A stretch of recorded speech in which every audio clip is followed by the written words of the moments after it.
Is that your wallet? Or are you just glad to see me? Both, I hope. 28 months. 28 months, my man. Thank you very much. Welcome, welcome. I'm just getting things sorted. I'll be live in 2 minutes.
Alrighty, boys and girls. Alrighty. Welcome in. Good morning. Oh my God! When it rains, it pours. Right? We were playing, just casually chilling, playing the game yesterday. Not so much happening, and then boom, have everything in one go. I turned off my computer at about 9 o'clock yesterday evening. Thought I'd take an easy night, and I'm glad I did, because today's going to be a big one. New PTR update with some crafting changes to look at. We've had a WARCRAFT Rumble.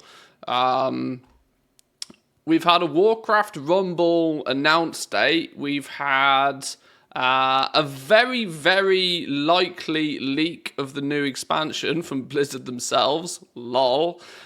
We have a crossover event with WARCRAFT Rumble to go collect some minis, so that's going to be a blast. We have the Eastern Cup to go do some dragon riding with. Loads of stuff, right? Literally everything is turned up in one day. The PTR stuff might have to wait till tomorrow, as there's a lot to get on through today, but wow. Still a bugged crossover event. Is it broken, is it? I mean, I guess that doesn't particularly surprise me. Blizzard has this habit of breaking things, don't they? But either way, it's cool. And it's cool for me because I was sort of worried that the hype was come and gone with WARCRAFT Rumble. I've seen so many people who were initially interested in playing the game and haven't had access to it yet because it's not launched in their area. We're like, well, it's never come in. The people who have already got it are too far ahead by now. It's not worth even playing. But at least we have a release date for it now. So we'll look into all of this today. We've got lots of stuff to go through. Lots and lots of stuff to go through. But I need to play catch up. I need to play catch up a little bit. Let's have a little bit of a look at what's going on here. Let's get this. There we go. Professional streamer here, look. Coffee at the ready. Let's check some stuff. Is the are the tokens gone back to a sensible price? Is that's what's more, 336,000 gold for the NA token. Okay, it had a peak of 379,000 gold. Team NA, oh my God, how are you coping? Now down to 336. EU token is still 381. It's had a high of 393. It wouldn't surprise me. Well,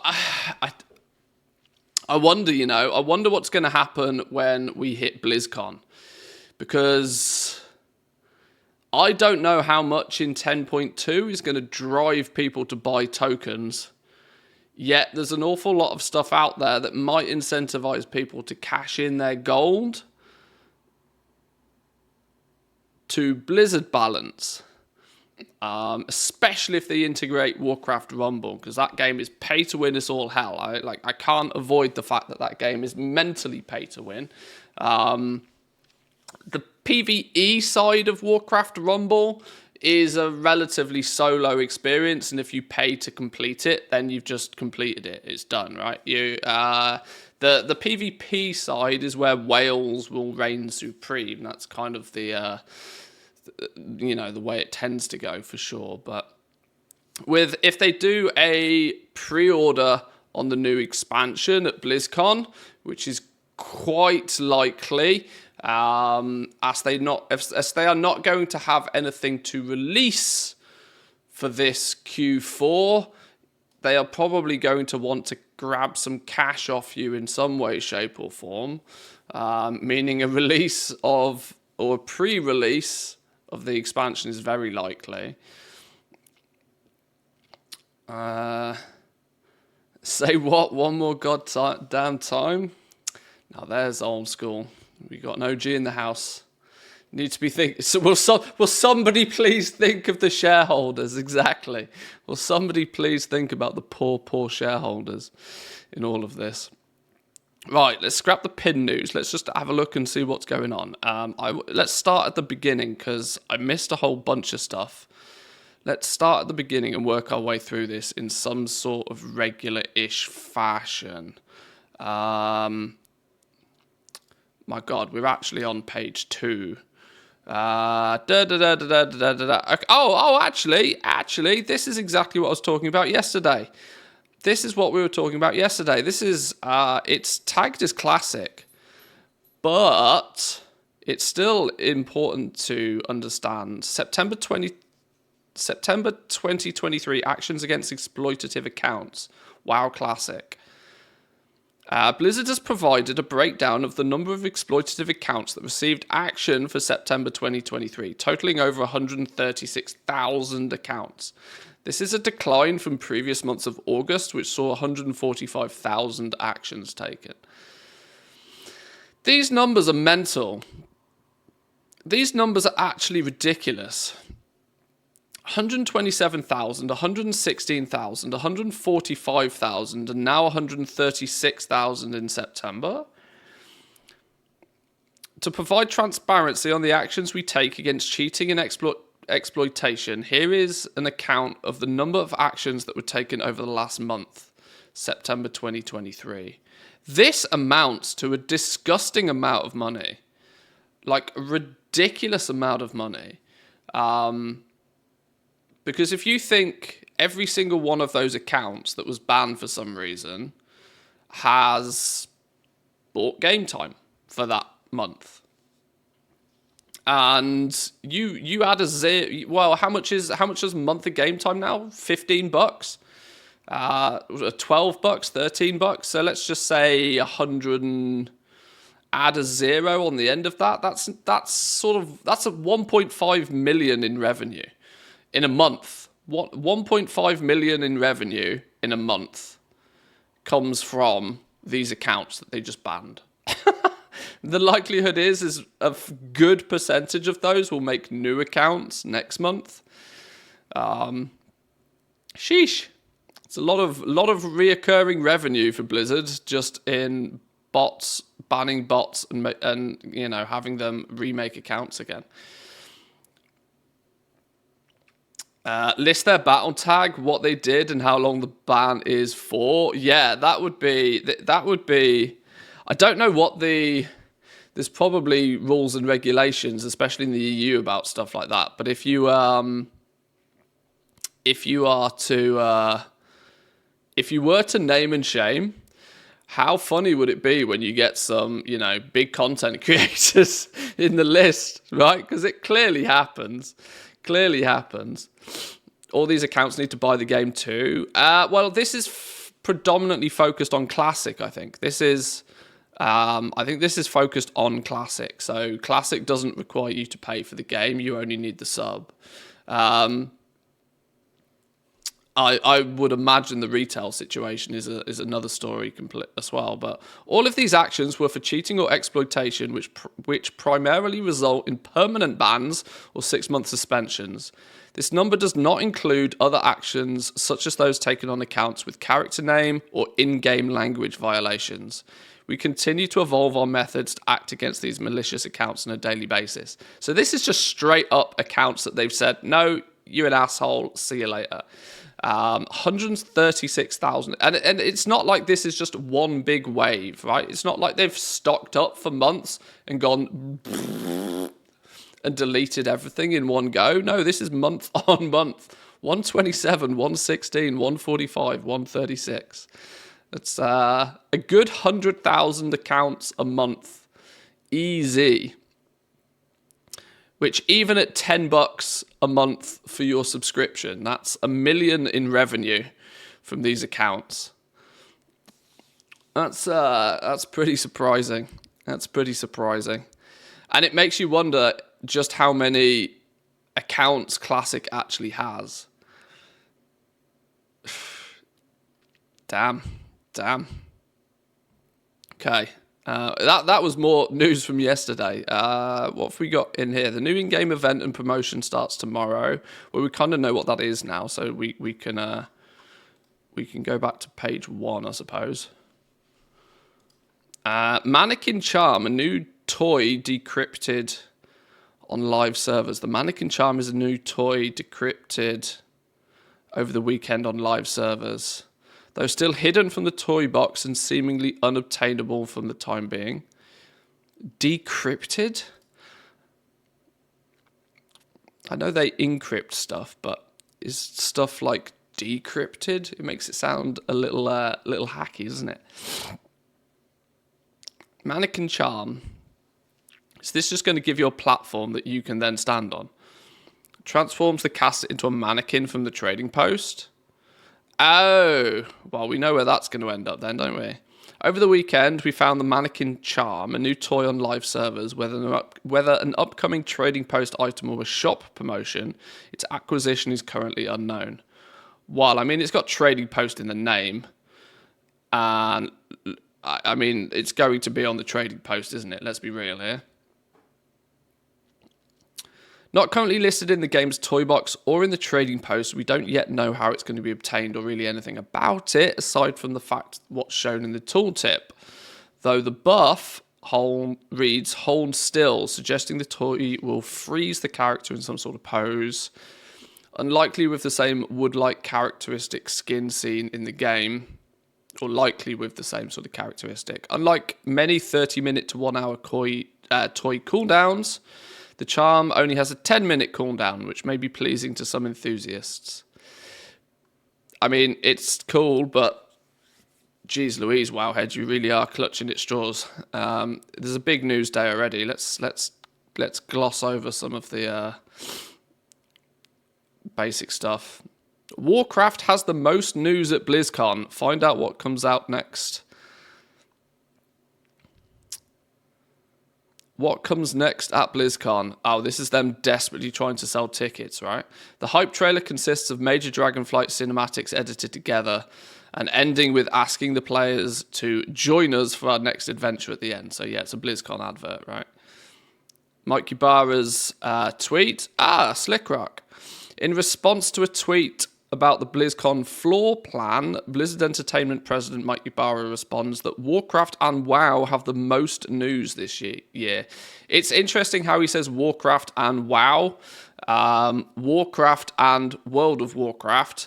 So this is clearly, an indication that the WARCRAFT IP as a whole. So this is going to include Hearthstone. Let's not forget Hearthstone is technically under the WARCRAFT branch. You are going to have Rumble. Rumble is going to make a big appearance. We now know that the release date for Rumble is November the 3rd. I did call a November launch, BlizzCon launch on that one. And of course, World of Warcraft and its classic variations is going to take up a lot of floor space. Overwatch and Diablo will, be there as well. Oh, poor Diablo. Poor Diablo. Poor Diablo. They done goofed there really bad. I know it's not really the case, but this floor plan makes it look like WoW is kind of third fiddle to Overwatch and D4. Bit discouraging if you look at this from a WoW player debating on attending. It's just the way the team did the graphic. I understand your point, but Warcraft and WoW have the most news this year. We're excited to see you all. There's still BlizzCon tickets, as far as I'm aware, which was a bit of a surprise to some people that there's still BlizzCon tickets, based upon the fact that historically BlizzCon tickets have just like, boom, gone, see you later. But obviously past years' PR blunders, should we call them, have prevented as many people wanting to attend BlizzCon. Plus, I guess the massive increase in ticket price is probably not helpful. And additionally, the BlizzCon is, to my understanding, free to watch for everybody this year, right? The virtual ticket is free, I believe. I'm quite sure they'll try nickel and dime us for something somewhere else, somehow, some way. Maybe they want us to save our hard-earned cash pennies to go spend on Rumble when they launch that on November the 3rd. Maybe. Hardcore death clips from week 5, WoW Classic. I've noticed this pop up a few weeks in a row now. Is somebody just putting... Is this anything official, or is this just a community-driven... it's just literally a batch of Twitch clips. Oh, it's literally that. It's just a batch of Twitch clips. Oh, okay. I thought somebody might have at least gone to the effort to like put them into a video and post it on YouTube. Okay, they're just... I suppose embedding the Twitch clips is probably better for the content creator, I suppose. Yeah, sure. Watch those if you wish. I'm not too fussed by people dying in hardcore. It's a common occurrence from what I've heard. Frack trinkets and Admirasil marked very rare, and item level has been increased. 3 trinkets dropped by Frack in the I still can't say this word. Amidrasil raid coming in Dragonflight patch 10.2 and now marked as very rare, increasing their item level to 496 on Mythic. Woo! Just shy of the 500 mark on item level. Okay. Netherwing coming to roost in Thaldraszus in patch 10.2. What's this then? Upon completing their associated story quest in patch 10.2, it appears that the Netherwing of Outlands are making their way to Azeroth and the Dragon Isles, coming to roost with their distant kin in Thaldraszus. Why? I mean, I guess there's some story to it as well, but we're about to leave the Dragon Isles soon, right? Sure. I've died a lot in hardcore. Yeah, I've seen a few people that seem to struggle to get past level 20, and I've got a list of characters in the 12 to 15 range. I've unfortunately, hardcore classic has not really grabbed my attention as much, and so I've not given it a go. I do think that hardcore classic might be a good place to just kind of, find a more chill environment and just to chip away at it. The casual friendly aspect, the irony of a permadeath feature actually attracts a lot more of the casual player base, I feel. Because it means that there is justification for you to like slowly work your way through the zones, complete every quest, massively out-level the content you're doing to trivialize the difficulty. And if you really want to push the levels, then you can. But the kind of the oxymoron of like hardcore appealing to the casual player base. I think hardcore classic might end up being somewhere where a lot of the more casual players just kind of live, as it has that ability for you to just take things slowly and at your own pace without, like, because retail and even regular classic has this kind of constant must zerg sort of mindset. And of course, getting world first level 60 hardcore characters and stuff is kind of cool. But I think as time passes, hardcore classic will end up being the more casual friendly experience, I think, which is quite nice. And if that's the case, we might dip in and we might have a poke about and we might level some characters. But Anyway, talking about the Netherwing, Mr. GM's been doing some digging. Dan's been doing his thing. Described as an unorthodox brood of ethereal dragons, the Netherdrake were originally spawn of Deathwing, who brought them to Draenor during the Second Great War, inadvertently exposing their eggs to the chaotic energy of the twisting Nether when the world was torn asunder and transformed into what we now know as Outland. This infusion changed them forever, resulting in unlikely ethereal look with a variety of scaled colours.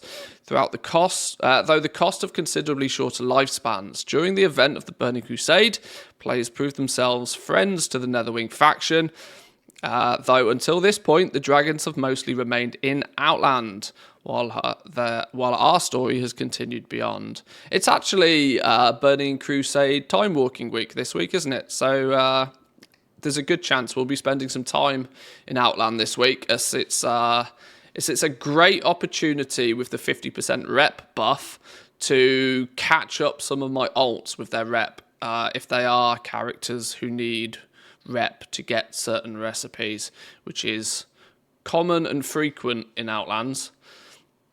I remember farming the rep and the eggs on that one flying island for the Netherdrakes. Yeah, I mean, I think I actually did that when it was like current content. I played, I consider myself a vanilla baby. Although I didn't really play the game in vanilla, I had a copy of the game and I had characters, but it wasn't really until Outland or Burning Crusade 2 where I actually started playing the game, and I leveled up a few characters in those days and actually got the Netherwing Drakes when they were like original. So I haven't been back there for a long, long time. But there was there was these little grey eggs you had to find, and there was not many of them, and it was goddamn nightmare to find them, if I remember. I recall many a person hacking to make the eggs huge for easy collection or finding. Yeah, gamers will do gamer things, of course. That they will. The change in patch 10.2, team up with the new allies. Okay, so there's going to be a small storyline towards this. That's the reason why they come back. Cool. Good opportunity to go get these Netherwing Drakes this week if you haven't already, though, as Burning Crusade Time Walking is up. Ret Paladin rework in review. Again. Ret Paladins received a massive rework in 10.07, but have seen fewer adjustments to address the follow-up issues. Oh. I had quite fun with playing my Ret Paladin after 10.07. Ret's just a fun spec anyway. You're just spinning and things are dying. It's just fun. It's just fun. Prot Warrior Season 3 tier set bonuses has been revisited. The Warcraft Rumble crossover event is now live with the toys available.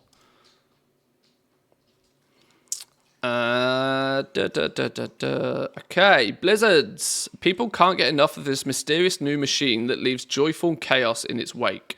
Warcraft Rumble machines beckon eager collectors to expand their growing toy collection. World of Warcraft, zones and cities of Azeroth will come alive with miniature-sized adventures when Warcraft Rumble machines pop onto the scene, offering a fantastic way to collect your own Warcraft Rumble minis in Dragonflight. Dive into the joyful chaos when you expand your growing toy collection. So this has started today. The Warcraft Rumble machines will be found in the 4 major Dragonflight zones: Orgrimmar, Stormwind, and also Valdrakken. Keep an eye on your in-game mail. When the Warcraft Rumble machines become available, everybody will get an in-game note telling you to seek out Mizzen, the Warcraft Rumble quest giver. Players level 60 and under will be... Huh? I'll read the rest of the sentence.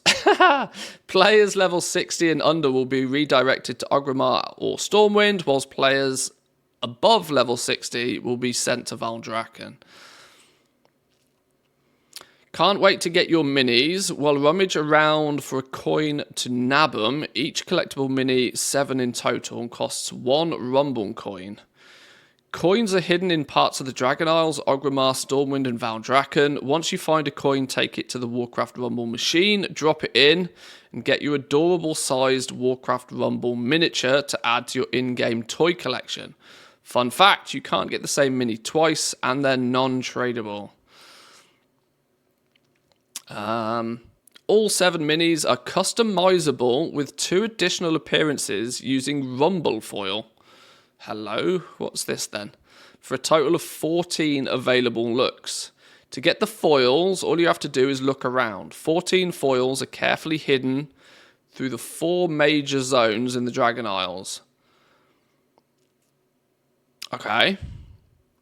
Oh, so this is going to make Sneed.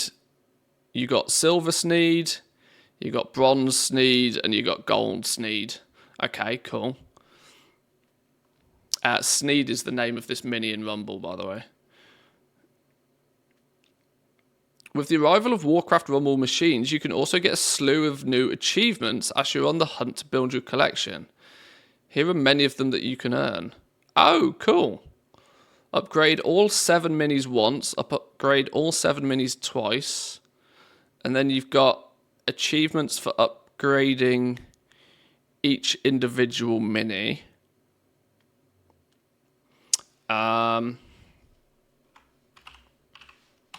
Should we have a look at these minis?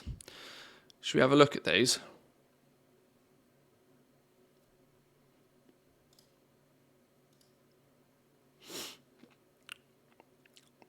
Since I'm one of the lucky few that does actually have access to Rumble.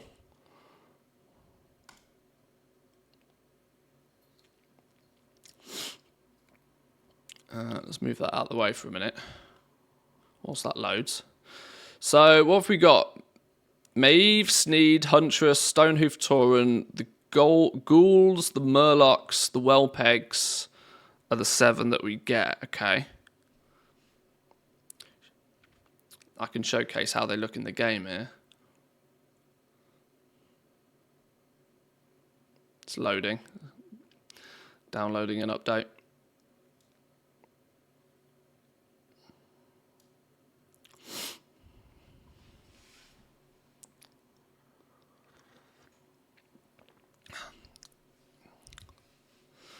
Come on, game. This is what fiber internet was designed for. Why are you taking so long?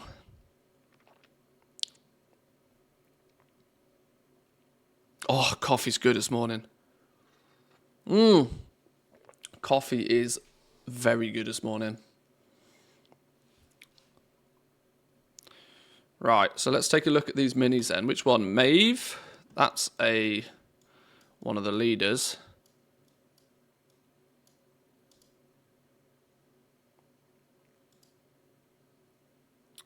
Maeve Shadow Song. Did the patch notes say how long the minis will be a thing? The event actually, it starts today, but did it give like an end date? When? October the 3rd. I'm assuming it's a permanent thing. I'm going to assume it's a permanent thing. Although it doesn't particularly say.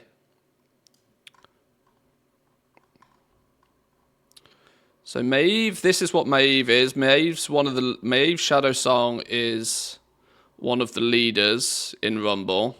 Not one I've actually played with all that much, to be honest. But she strolls in, she does an AoE. Considered the Master Assassin. Maeve's cost is reduced by 1 for each unbound troop that you play. Oh, okay, that could be quite cool with the build that I have running at the moment. Melee ability, AoE damage, has stealth, and is unbound. Unbound in Rumble means that you can place them anywhere on the map. You don't have to place them at a tower, which is kind of cool. Who's the other one? Sneed. I've got Sneed as well. In fact, at this point, I think I've got nearly every single mini. I'm missing the core hounds. The core hounds are one of the only ones I'm missing. And do I have all of the leaders? I think I have all of the leaders now as well. Sneed. Where's Sneed? Sneed's actually one of my highest level minis. He's another leader. I was playing with him a little bit yesterday. He's quite cool because he does massive damage to the towers. He's tanky and he does huge damage to the towers. You can carve through people pretty quickly and easily. I think the core hounds are a guild reward at the moment. Yeah, there was also the option to buy them on the shop, and I just didn't. Oh, shit. Hey! Well, there we go. Collection complete. Collection complete. Boom. Got me my core hounds.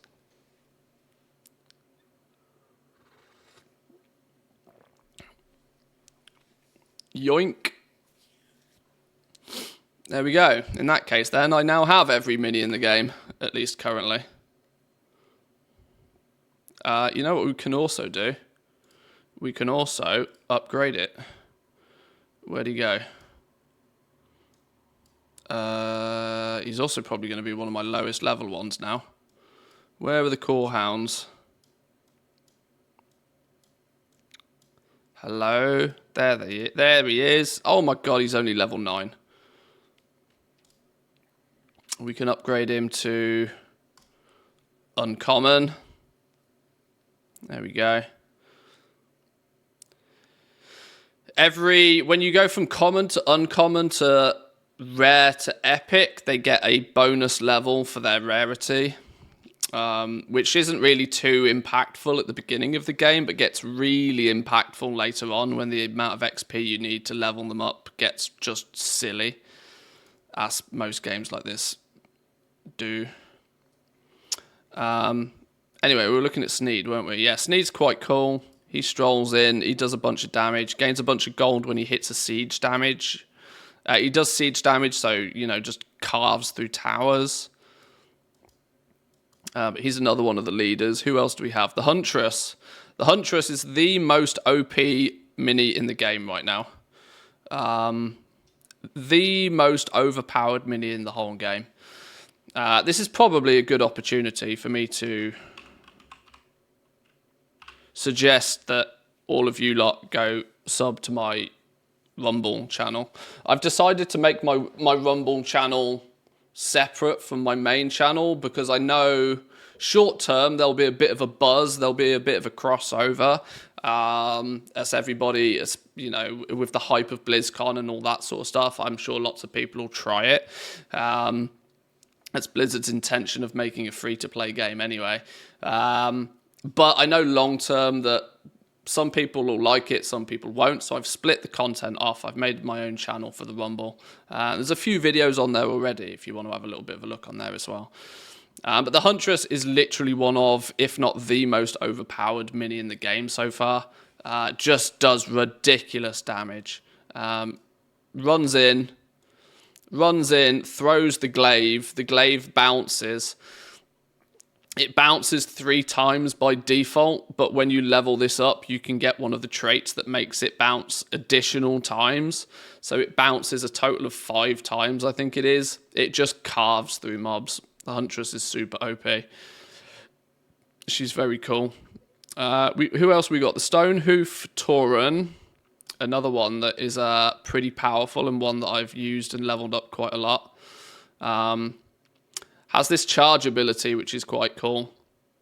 It charges in and does a lot of damage on its first attack. A lot of damage with the charge. It can cut through many mobs quite quickly, actually getting to them before they even have a chance to really hit. And you can also increase that when you level it up with momentum. After charging, immediately charge to a second target. So you do really, really fast initial damage, and then it's quite tanky, stands there cutting through stuff. Stonehoof Tauren's quite cool. The Ghouls. The Ghouls, not one that I used too much. Where have they gone?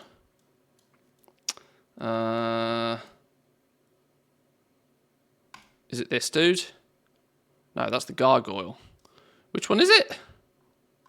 Oh, him. Him. He's a tanky boy. Little tanky boy. But he also has the ability to nom off anything that he kills. So he has nice self-sustain. He's not got, like, the most health. But he's cheap. This is the point. He's cheap and he's got enough health. And if he kills things or enough things die around him, he can regen his own health. Keeps the focus of a lot of people. He's quite cool. I've not used him much, though. Who else have we got?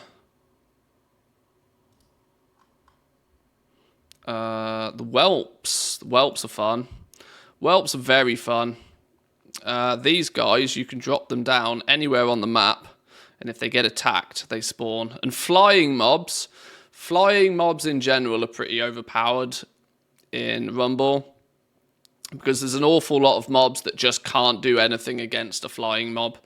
Most ground units have no defense against flying mobs whatsoever, so the whelps can actually be tactically quite an advantage to you if played at the right point. So there's the 7. That's the 7 we get in WoW at the moment. As you can see, there's boatloads more of them. There's huge amounts of different leaders. We have Tyrion. He has a heal. We have Jaina, who is unironically one of the worst leaders. Unfortunately, poor Jaina. Ripperoni pepperoni. She's not very good. She's too squishy and doesn't do enough damage. She's better if you level her up. This is the thing. Some of her abilities make her a lot more powerful. But early game, she's pretty poor. Who doesn't love old Murkai? Murlocs make an appearance. This is actually my favourite leader, the one I've used the most so far. Leveled him up really quite high so far. He's quite cool. Anyway, we'll talk about Rumble more so if you guys are interested at a later date. I might even, from time to time, do some Rumble-specific streams. Because if you are going the free-to-play route with Rumble, which I'm trying to do, it can be quite a time sink. But while I have logged on, let me grab me freebie. Hey! That's the one I could have done with some points on. And 53 coins. Check me out. GG. Right. Anyway, let's close Rumble for now. Okay, so we've got some collecting of these little minis to do. What else is turned up? I know Dragon Riding's turned up today. Little Mags. New WoW shop pet. Oh my god, they've done everything. Oh, maybe this was the new promotion. A new store pet. Ha, limited time, of course it will. New pets just hit the World of Warcraft store. Baby Pit Lord Little Mags. Adorable little Prince of Outland. Available for 10 USD. Pets available for limited time only. Leaving the store on the 31st of October. Oh, and then arriving in a future rotation of the trading post. Sneaky sneakies. Sneaky muck sneakies. So this is how they're going to do it then. This is how they're going to do stuff, right? They're going to give you the option to buy it. So if you want to use your credit card, you can buy it from the word go. Then they'll put it in the trading post. Then they'll take it out of the trading post. And eventually they'll put it back in the store at a later date. Is that what they're going to do? Okay, sure. Create 2 elements of FOMO. One with hard cash. One with in-game currency. Then make it disappear for a while before they inevitably bundle it up later.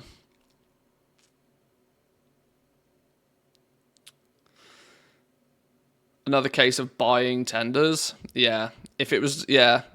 Something that was maybe designed to go in the, yeah. This is always the problem, right? You can always put those, you can always put 2 and 2 together when you have an in-game store with in-game currency. I'm going to still call tendies in-game currency, even though it's a bit of a meme at this point. This is why a lot of people don't like the cash shop in the first place. Because, you know, this could quite easily have been developed and put into the game for everybody who's already bought the game. And for everybody who has already paid to play the game. This is why some people object very heavily to the store pets and mounts, because, well, I've already given you money, Blizzard. I've already given you money twice. I've given you money once to play the game.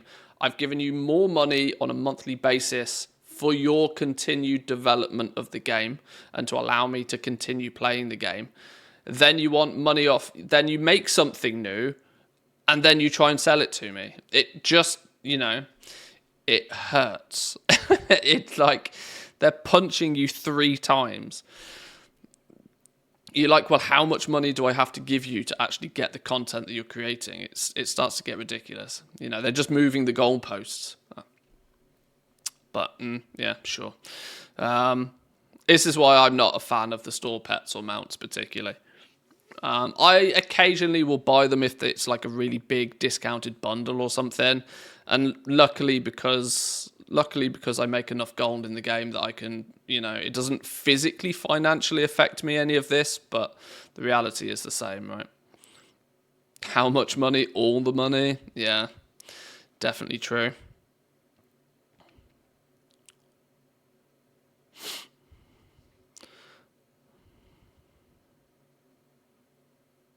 Yeah, it says available in the shop for a limited time. This doesn't actually state that it's this doesn't actually state that it's going to go on to the trading post at a later date, does it? Is that something they've said in their blue post about it? What's more adorable than a pit lord, but a baby pit lord? Take this adorable Prince of Outland everywhere you go when you adopt him from the Battle.net shop. Now available for a limited time. Don't let the dangerous reputation of his elder fool you. There is no pet more loyal and lovable than a baby pit lord, as long as you have treats ready. Leaves the shop indefinitely on October the 31st and will arrive in a future rotation of the trading post no sooner than 3 months after the pet leaves the shop. The pet and the trading post feature are not available on WoW Classic titles. So they don't... I'll have to check this in the in-game store. Because this screenshot, I know this isn't a full screenshot, but this doesn't say that it's going to hit the trading post. This just says it's available for a limited time. And it's called, you know, hide the asterisks. Because they want to get as many people to pay for it with hard-earned cash monies.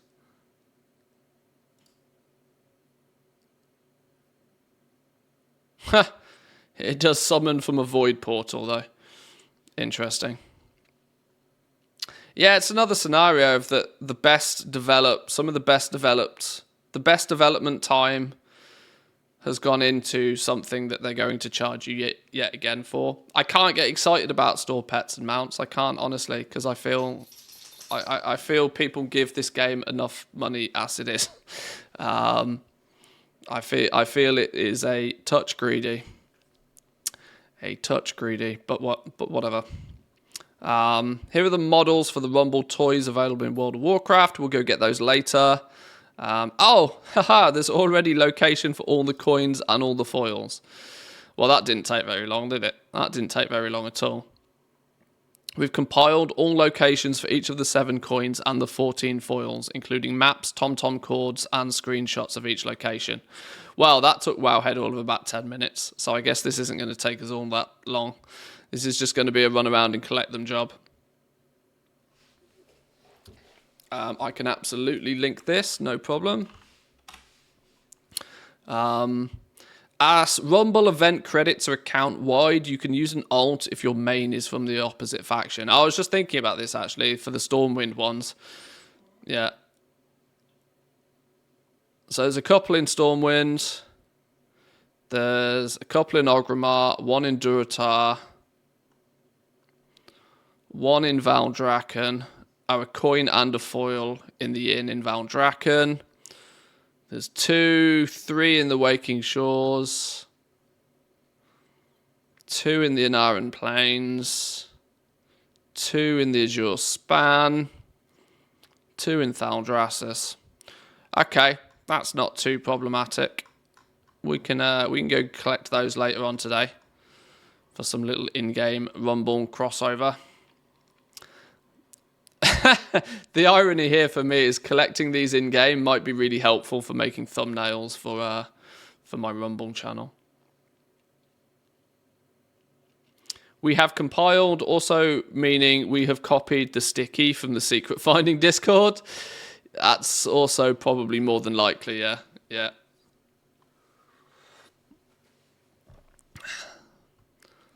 Quite likely.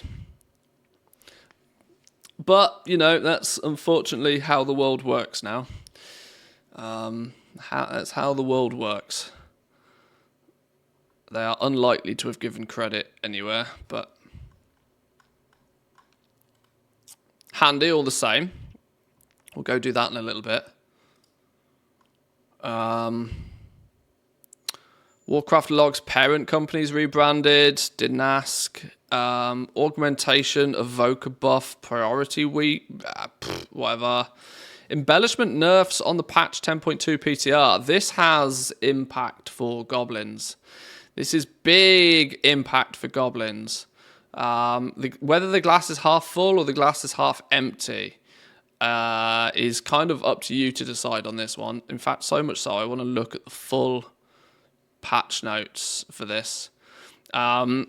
This is the full patch notes for the latest update of the PTR. So Throne of Thunder is available for testing by the looks of things and has had some changes made to it. Demon Hunter class change. I don't care about class changes because everybody can look at their own class individually. There's just too many of them nowadays for me to do any sort of coverage of them.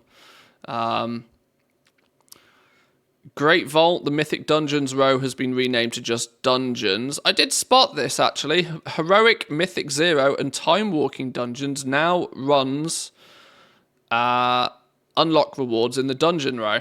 So this is they've made the Great Vault more accessible, but obviously the mechanics of the Great Vault are still going to work in the same way. That the highest tier of content you complete is the tier of content you'll get reward from.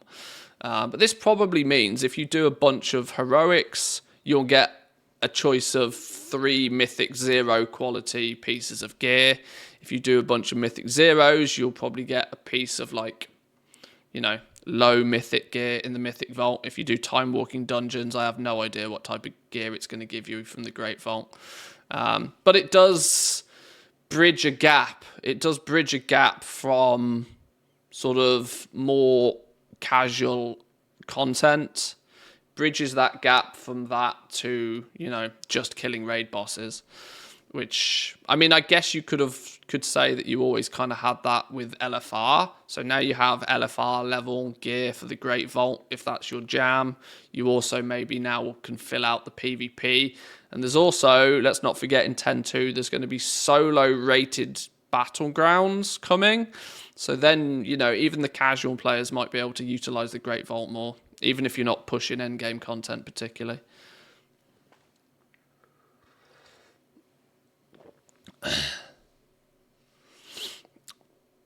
Welcome in, Senti. Good morning to you. Welcome. This is the juice, though. This is the juice. This is the juice that we need to take a little bit of a look at and start sort of thinking about. We have seen that in patch 10.2 there is some new embellishments being added to the game. Now, clearly, what they want is people to use the new ones. Obvious, right? They want people to use the new ones. And so the easiest way to make sure people use the new ones is to nerf the living shit out of the old ones, which is, in essence, what they've done here. But this does mean that if you are currently crafting and selling embellishments, be aware that your market for them might deteriorate very, very, very quickly after more people hear about this news. I can't imagine there's many people that are like hyper optimizing their gear right now anyway. But even, your Shadow Flame tempered armor patches, for example, are probably still selling relatively comfortably. If you are holding on to a bunch of those at the moment, making some cheddar off those, maybe get shot, because they're being absolutely nuked into the floor. In turn, we'll get new embellishments that, from what I've seen so far, are predominantly dropping from raid bosses. So yeah, getting your hands on the new ones nice and quick will be the ticket to success there, I reckon. So the Lariat might end up being on top again. I don't know. I mean, the Lariat technically is still almost BIS or even BIS for a lot of classes, right?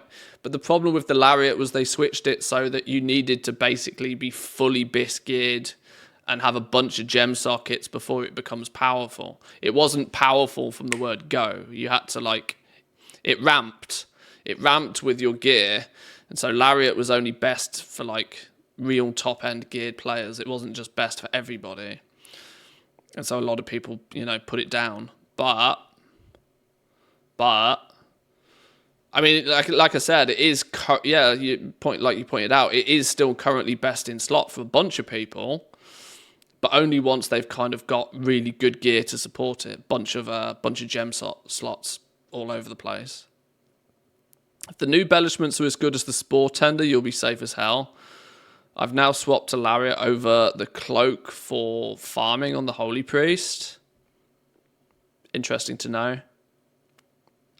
Crafted gear won't be BIS in the new patch like it is now. I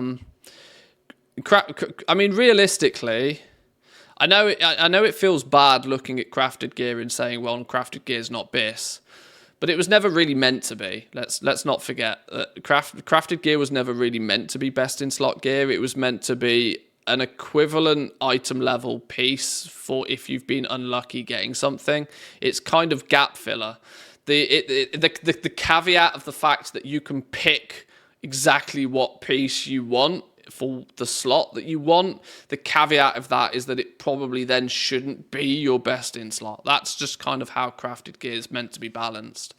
And when crafted gear ends up actually being BIS, then you could actually claim that it's a little bit overpowered in that regard, because it's kind of not necessarily meant to be. I mean, it's good for crafters, sure, but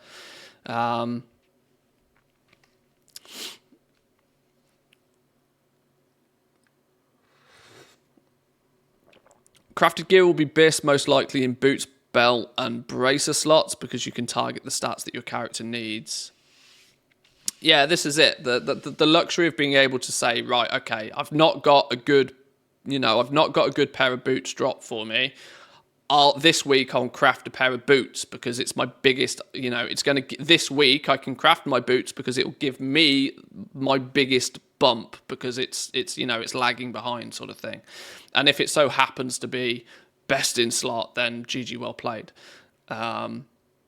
But that's not necessarily always meant to. You're kind of theoretically meant to craft your crafted gear with the intention of maybe swapping it out if you do get your BIS. But then, of course, you can keep that piece of crafted gear and take it into the next season with you as well.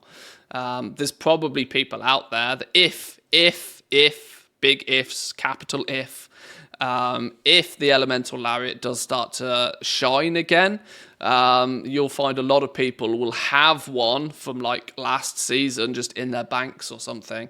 And then you'll see a flood of people looking to get their really old version recrafted rather than sort of new crafts coming through, I would suspect, theoretically. But they have really dumpstered the value. Like a 35% nerf on a whole bunch of these has literally put most of them in the bin. Amice of the Blue reduced by 30%. Shadow Flame Tempered Armor Patch self-damage has been increased by 33%.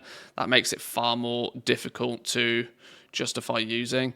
Dream Dream Walking Healing Potion and Potion of Withering Dreams healing increased by 19%. So there's some they've tried to jack up some of the new stuff, whilst tanking the old stuff into the ground. So yeah, don't end up holding the bag on too many of these, because there's a good chance that whatever success you're having crafting and selling these right now might disappear quite quickly, and you might need to start looking and finding out where the new recipes are, what your new profession's embellishment is. Maybe that's a good video idea. Note to self. Maybe we can look at some of the new embellishments that are coming, what professions they are, what bosses they drop off in the raid, and when you may expect to start being able to get them. I mean, for the people who've got deep pockets, day one of the raid coming out is the day that some of you will be able to get the new stuff. I remember getting, I got the Shadow Flame Tempered Armor patch on day one, especially considering it dropped from one of the first few bosses in the raid. That was really handy. The enchant, the Shadow Flame weapon enchant, dropped from much further in the raid. It took me a few more hours before I was able to find one of those on raid day. But if you play on a big enough server, you'll get one if you're willing to pay cash monies. Do the recipes drop from LFR? Yes, they do. Obviously, the difference with LFR is staggered. So LFR, you only get access to a couple of bosses. I think that was the case with the Tempered Armor patch, that you could get it by running LFR. Whereas the weapon enchant, the wing of LFR hadn't opened yet. So the only way to get the weapon enchant, if I remember correctly, was by people actually running the raid properly. My Death Knight will use the Frostfire belt along with the fire damage ring from the first raid. They'd have to nerf it way more than 35% since its damage will increase when its item level also goes up. Yeah, I'm sure. I try to avoid the min-max BIS list system, because I leave that to people who know what they're talking about. I'll happily be there to sell people the things that they want when they want. But the takeaway from this is that for the vast majority, there will be exceptions, there always is. But for the vast majority, people will be looking to switch up what their embellishments are. Predominantly looking at what the new embellishments are, and will be looking to get their hands on one of those. So, but like I said, exceptions always exist. But exceptions are exceptions. They do not, they are not the rule. Some PvP changes. In the auction house, items with long names will always have their crafted quality icon shown instead of being cut off. Lol. Just stop making oh dear. One of the reasons they had the crafter's mark system as well. They fixed this problem. They fixed the problem because they started having crafted gear that had prefixes and suffixes. Because crafted gear, for example, crafted PvP gear, every season had a new prefix, and then it would often have a different suffix at the end. And you ended up with these item names that were just redonkulously long. The crafter's mark system came along and basically changed that, you would just have an item, and then its an item name, and then its item level. So they fixed a problem, and the problem crept back in. And now they're trying to fix it again, which is quite funny. Oh dear. Does Wowhead have any input to these nerfs by chance? No. They're just copy-paste arena patch notes. Some new titles in 10.2. Not fussed. Datamine class tier set tuning on the PTR as well. Some Boomkin customizable appearances. Druids do love their... Oh! Fire Chicken. That's actually quite cool. Can't lie, that's quite cool. Oh, look. We got ice chicken, fire chicken. The set. Oh. Variations of fire chicken. Loads of variation of fire chicken. And then a dream chicken.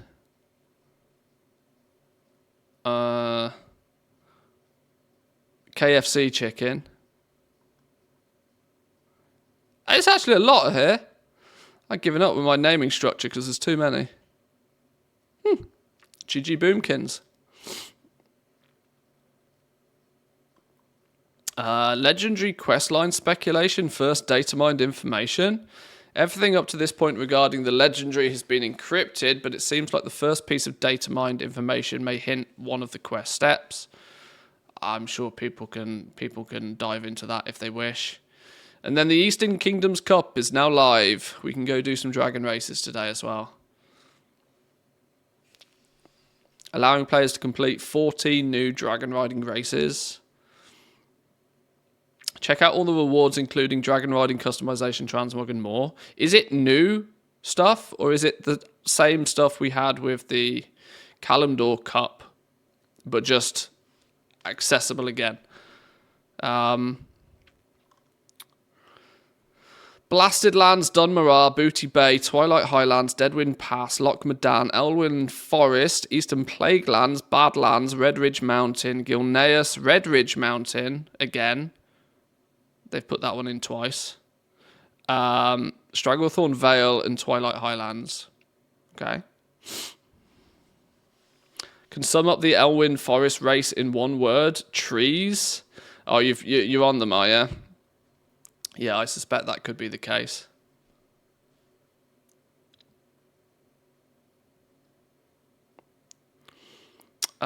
In addition to earning achievements for completing the races, the Eastern Kingdom's brave racers can earn Riders of Azeroth badges. These can be exchanged for unique items and rewards. Some rewards you can choose from include a new skin color customization for the Winding Slither Drake and pieces to build the Adventurous Drake Racing Dragon Riding Transmog set, so you can dash through the skies with panache.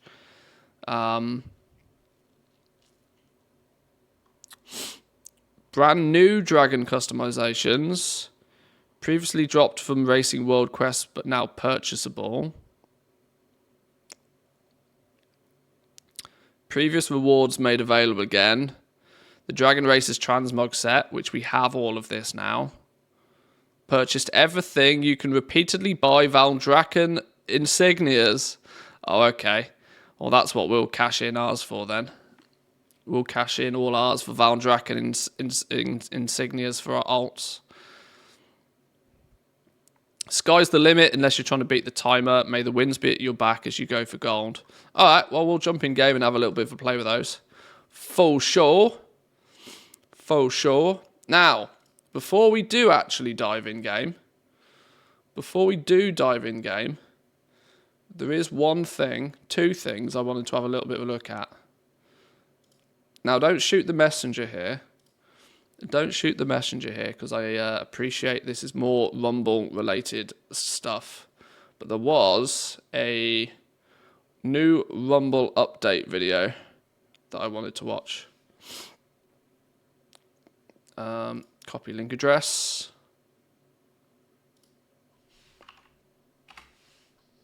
Whoa, whoa, whoa, whoa, whoa. Turn the tunes off. Let's, will you play Rumble again? I'm still playing Rumble.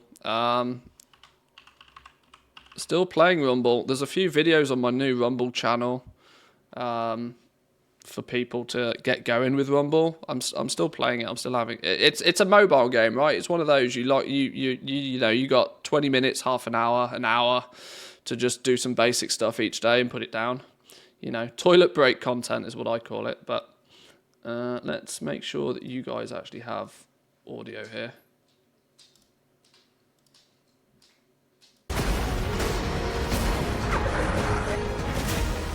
Hi. Welcome to a WARCRAFT Rumble developer update. I'm Justine. I'm joined by my friends. Hi, I'm Alora. Hey there, Jeremy. It's been a while since we last spoke. We've been hard at work at improving this game and adding a whole bunch of new stuff, including dungeons and new ways to interact with the campaign, which has been expanded even further, that we're really excited to talk about today. Ding, ding, dingy, ding, ding. The dungeons, they better be changing the dungeons because they are trash. Really dislike the dungeon system that they've implemented, unfortunately. PvP is what it is. It's a mobile game. It's a pay-to-win mobile game. It's going to be dominated by whales, but as long as you can, stay away from the whales, you can still sort of rank up and get rewards from PvP. Talents, some of them are broken OP, so some changes there would be nice. The heroic campaign being extended is great and all, but I've not got much of the way. A free-to-play player is going to be chipping away at that heroic campaign for a while. Invincible Onyxia, yes, because Onyxia in the game is level 30, and your minis are not going to be level 30 for a long while. I think my highest level mini is like level 17 now, and I've been playing for like 2 months at this point. To get a build to take down Onyxia is going to be a whale's dream. So let's see what they've got. Jeremy, can you tell me what WARCRAFT Rumble is? Absolutely. It's a action strategy game that takes place in the basement of the Hearthstone Tavern. And down there's this mystical arcade machine that's been created by the gnomes of Azeroth. And inside of that arcade machine, it prints out miniature figurines of the heroes and villains of Warcraft. And then those figurines are brought up to the playing board, and then a player can then grab them, drop them on the playfield, and then they get invigorated with this arc-light energy that brings them to life. And then once they've all come alive, they're marching down the field, trying to take over towers, and eventually trying to get to a boss. And each of our bosses in WARCRAFT Rumble has a different mechanic associated with it. So you may be doing something like dodging a stick of dynamite or trying to avoid a frozen hurricane. But either way, it's fast and frenetic action all over the place. It's really Also known as basic tower defense game, right? That's literally it, right? You have a slowly regenerating gold bar. You slowly regenerate gold. It costs you gold to deploy minis, and you slowly but surely take over towers and, snowball into hopefully defeating the boss. That's the concept of the game. Pretty simple, pretty straightforward. You seem to be enjoying the game a lot. I am enjoying it a lot. It's a little mobile game. It's good because I don't have high expectations. I think this is a lot of the problem with retail for me right now, is that my expectations of retail are sky high, and it makes it remarkably difficult for them to actually, hit those expectations, I think. But Rumble, my expectations are not very high. It's a pay-to-win mobile game. It's a little silly tower defense game. It's fun and it's quirky because it's Warcraft themed, and so it's a lot of fun. How is it that I play it on the PC? I use a little bit of software called BlueStacks to emulate a Android environment, which allows me to just link my account to the PC. So expect retail to be shit and just have fun instead. Well, there is that side of it for sure.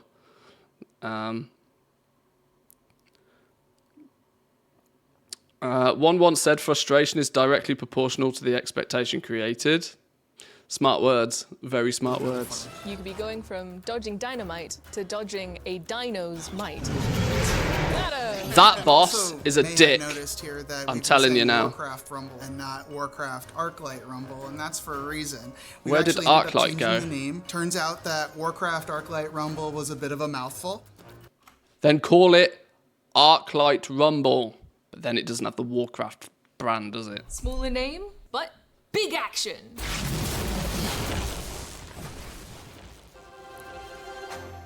In WARCRAFT Rumble, we have this concept of families, which are pretty integral to a mini's identity. These families include Alliance, Horde, Undead, Blackrock, and Beast. Each of the 5 families actually also has leaders associated with it as well, and those leaders are basically like deck archetypes in WARCRAFT Rumble.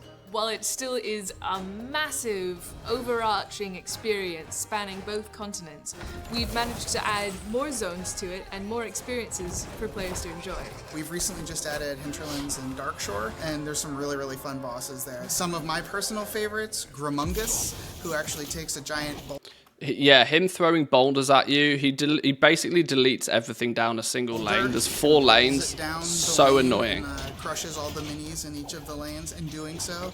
Just you saying Gramungus makes me happy. I mean, it's what he is. He's Gramungus. Yeah, he's pretty Gramungus. That's like a really good name for a firstborn child, I think. That's great. Once you've Good luck finding a life partner if you think that's a good if you think that's a good name for your firstborn. Ooh. beaten the Warcraft Rumble campaign, that's not actually the end of it. Once you've overcome that challenge, we're going to present to you a brand new challenge on top of that, the Heroic campaign. And this is an opportunity for you to go back and play those levels again, but this time with an increased level of challenge. And once you've overcome the Heroic campaign, you'll actually gain access to some awesome rewards. So it's well worth it. Right, I'll drop the I'll tell you what, this is made much easier by not Bluetooth settings, fuck me. BlueStacks. This would be much easier if I can I will unveil the PR banner that they post with these sorts of things. When they talk about there being a campaign and a heroic campaign, there's like 50 or so levels in the game that you slowly work through. Each level you work through, the minis grow, your opposition grows in strength. When they grow in strength, your minis obviously need to be stronger to defeat it. Pretty simple concept, right? They then introduce a heroic version of it. The heroic version is practically exactly the same, but the bosses do slightly more damage. And when they talk about giving you better rewards, basically the heroic ones are designed for you to you have to complete the heroic ones with each family. They spoke about families earlier.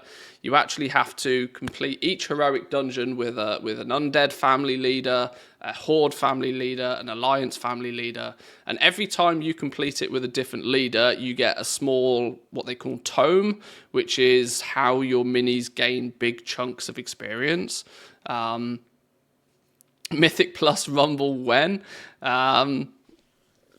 Probably quite soon. So when we look at the campaign, you can see the campaign on the map here. All of these little nodes are levels, and you'll have, this is the heroic version, right? So you see you have to complete the heroic one 5 times. So you have to complete it once with each family archetype, and then once you do, you get 300 gold, and each time you complete it with a family archetype, you get a tome specific to that family to help level up that family. You can see here that for Elwyn Forest, I've completed everything on heroic because the level requirements are quite low. I've done all of Westfall as well, and I'm now working on Duskwood. I've got some horde. I've defeated some of these with my horde character. I just need to throw some time at this. This is something I'll probably stream.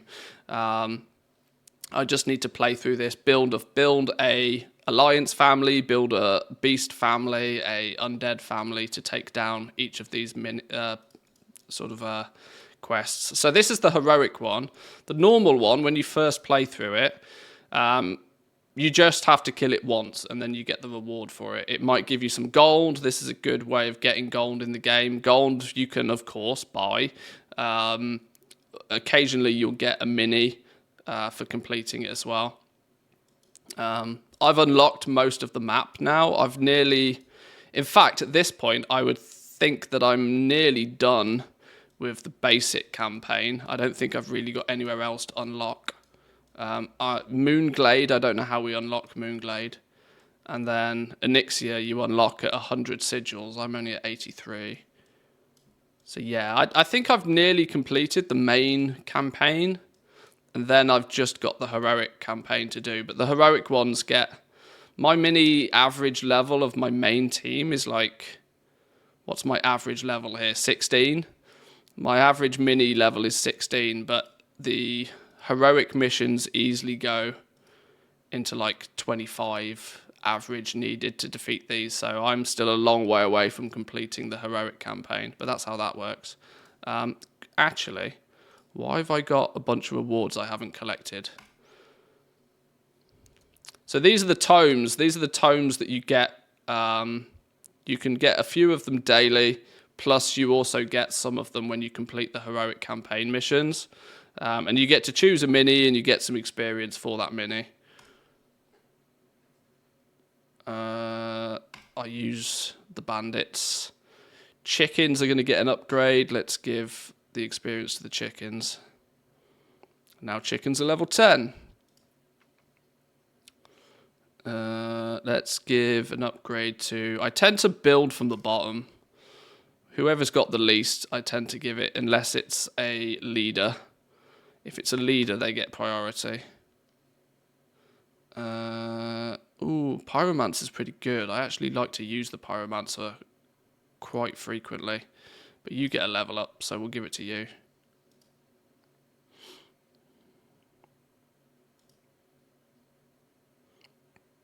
And so every day, because it's a mobile game predominantly, it's that daily login thing. You win 3 games, you get this one. You win another 3 games, you get this one. You win another 3 games, you get this one. So, you know, you win 9 games in a 24-hour period, and you'll get like the freebie rewards. And if your credit card is fat, if you've got a big, fat, juicy credit card, you can obviously go and purchase gold. And in turn, that'll allow you to purchase a few more daily tomes, as much as your credit card allows, realistically. I'm playing it predominantly free to play. I've only put like $20 into this game since it launched. That's pretty much it. So you can play it free to play. You're just your progress is just going to be slower. And of course, there's PvP. The PvP side of things, you take your PvP rank is based upon the top PvP ranking of your top 3 leaders. It's all based on the leaders. I haven't done much PvP at all, but each season has a different map, a different tower type, and then a different sort of like modifier to keep it feeling slightly fresh. It does feel very Mythic Plus-esque, this. And you get rewards depending on your rank here. And the ranks go to like silly high, of course they do. And you get rewards, more rewards the higher you climb. Oh, that's where you get core hounds apparently. I've got the core hounds now anyway. And yeah, you can, you know, this is whale territory. I can't imagine anybody's going to get up here without putting their hand in their back pocket to do so. So it's a bit pay to win in that regard for sure. But the PvE side of things, you can do it pretty solo, free to play, and still have a lot of fun. If you are looking for a different gameplay experience, Arclight Surge is able to flip the script a little bit on each of those maps that you may have already been familiar with. You can go into a map and all of a sudden your flying units are now 30% faster. But also the enemy's flying units are 30% faster. And how does that change up the gameplay of the game? Look forward to getting destroyed in dungeons. Dungeons are these 3 round tournaments that you can hop into every week. And what you do is you'll play through these different rounds of dungeons, and as you clear these rounds, you'll be able to pick a relic. And what this relic will do is it'll add a new dynamic to your army. That way, kind of no 2 dungeon rounds are necessarily the same, but you'll have like new challenges and new ways that you can kind of apply to your army while you go and progress. We've also added a new dungeon. We're introducing Nomuragon. We're not dungeon yet. You've got Neptune, your Thermoplug, who's a leper gnome sitting inside of a giant mech suit. We've also got Proud Pummeler 960, who's one of my personal favorites in Nomuragon, because he's one of the first bosses that is actually a real big knockback boss. And so he'll do like a 360 spin with his giant kind of boxing gloves and knock all your characters away from him. What if you want to pummel your friends in Warcraft Rumble? We have an awesome PvP mode that is actually really kind of comprised of 3 different pieces. So you've got your map, your tower type, And the final one is mode. Mode basically determines kind of what the affix is for the map. Are your units faster, slower? Do all units start stealthed? There's a lot of different modes that you can kind of play in the game, and it keeps the gameplay fresh because it doesn't focus on a single character meta. So all of these ways that you can play, not PvP is actually going to be hella pay to win. This is the only problem with Rumble for me. Your solo experience through the main PvE campaign, you can obviously do entirely at your leisure, predominantly free to play if you want. You'll get a good 6 months worth of like periodic daily play out of it that way. But PvP is going to be grossly pay to win. Not only do they go towards improving your own army, if you're in a guild, you can also contribute through something called War Chest. All of the battles that you do contribute towards a bigger pot for everyone in your guild. Oh, we should talk about Old Murkai. If you ever fought him in Westfall, you might have been like, man, this guy's a real pain. Well, now you can be that pain. Old Murkai's got a passive ability called March of the Murlocs that he allows does. Every time you spawn Old Murkai, He's OP as 2 hell. Murlocs will also spawn at your base and start marching up the lanes towards the boss.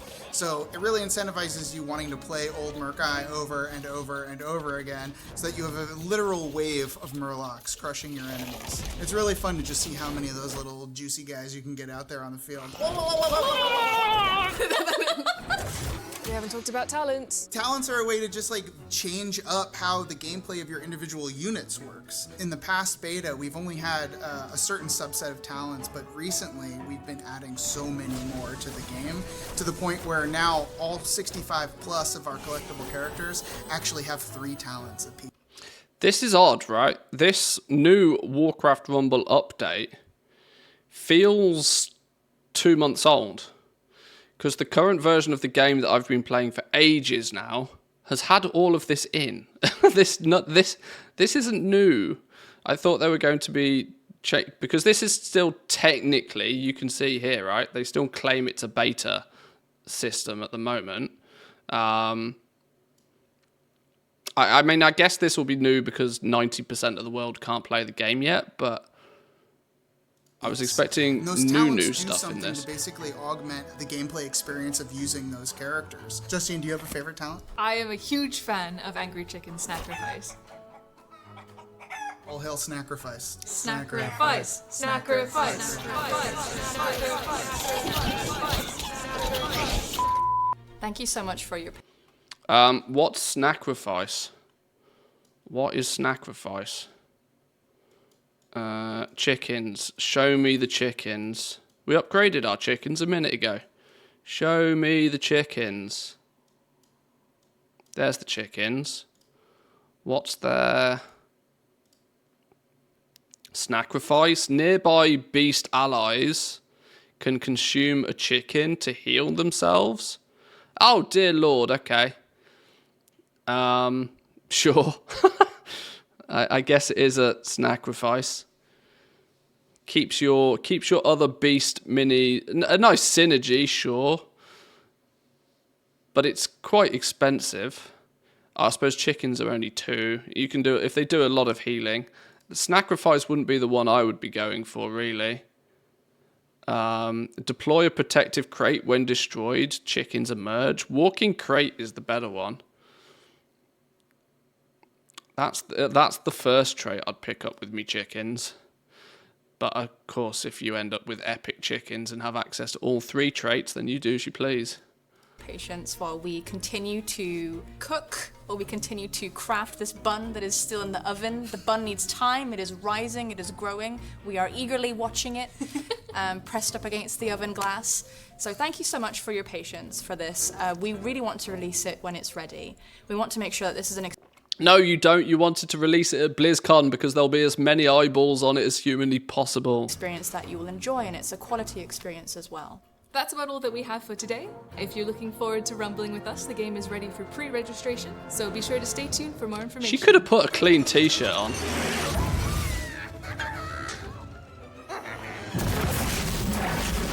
See you soon. Well, there we go. Hang on. What? Pre-register now to claim your rewards.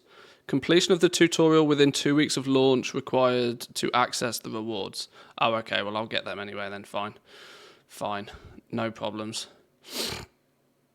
I mean, everything is somewhat cheap if you pay it with IRL gold. That good old IRL gold. Yeah. Swiper do swiper things. Girl has a strange accent. I can't place it. No idea. I'm terrible with accents. Absolutely terrible with accents. But all right then. Well, that's you know, it starts to be that they're rolling out. They're clearly rolling out some of the you know, pre-launch marketing for Rumble. Shameless promo time here. You know, check out the Rumble channel if you so wish. I do have a Rumble channel. I will be keeping most of my Rumble content on the Rumble channel. Please go hit the subscribe button. I can't monetize the channel until it's got 1,000 subs.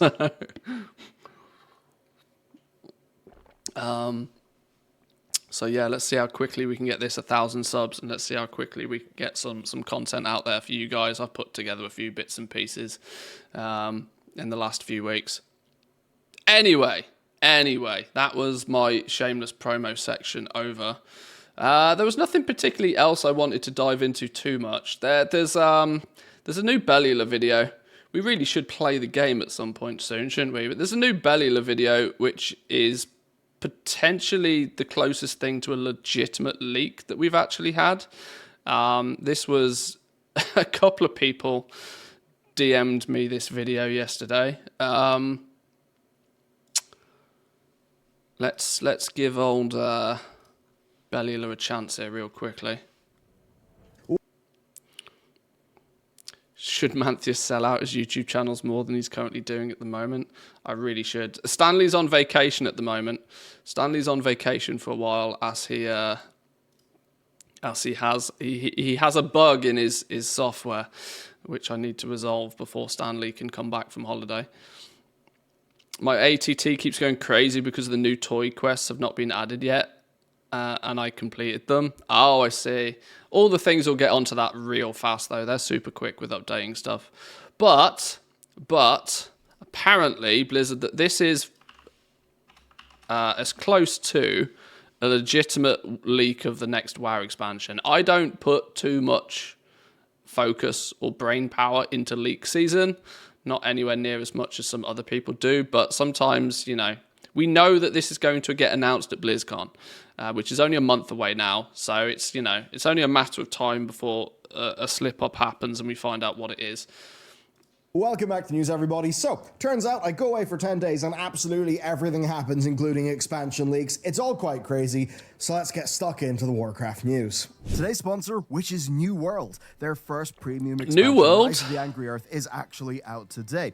There's a whole ton of features, and if, like me, you wanted mounts, well, good news, they're actually here. You'll need the base game to play it, and until 9 AM October 10th, they are doing 60% off the base game's editions, and there's a new bundle of New World and Rise of the Angry Earth for $45.98. You can click my link. I haven't got time to play New World. A lot. It's on top of a game We that's might been have. honed over the last few years too.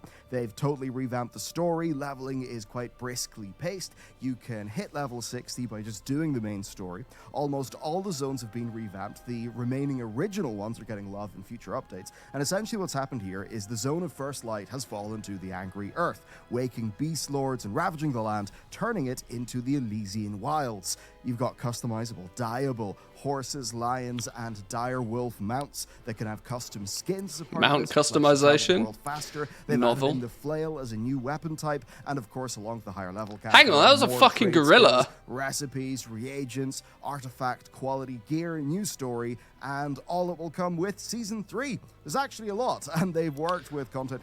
But can I chop down more trees? That's what we really want to know. Can you chop down more trees? I bet you can. I've been meaning to take a little bit of a look at New World for a while. I haven't got much room in the old schedule at the moment to start playing New World again, but it's cool that I mean, it starts to look cool. Yes, it was a gorilla. We played New World when it first came out. We played it for about 4 weeks or so when the game first came out. And to be honest, had a lot of fun.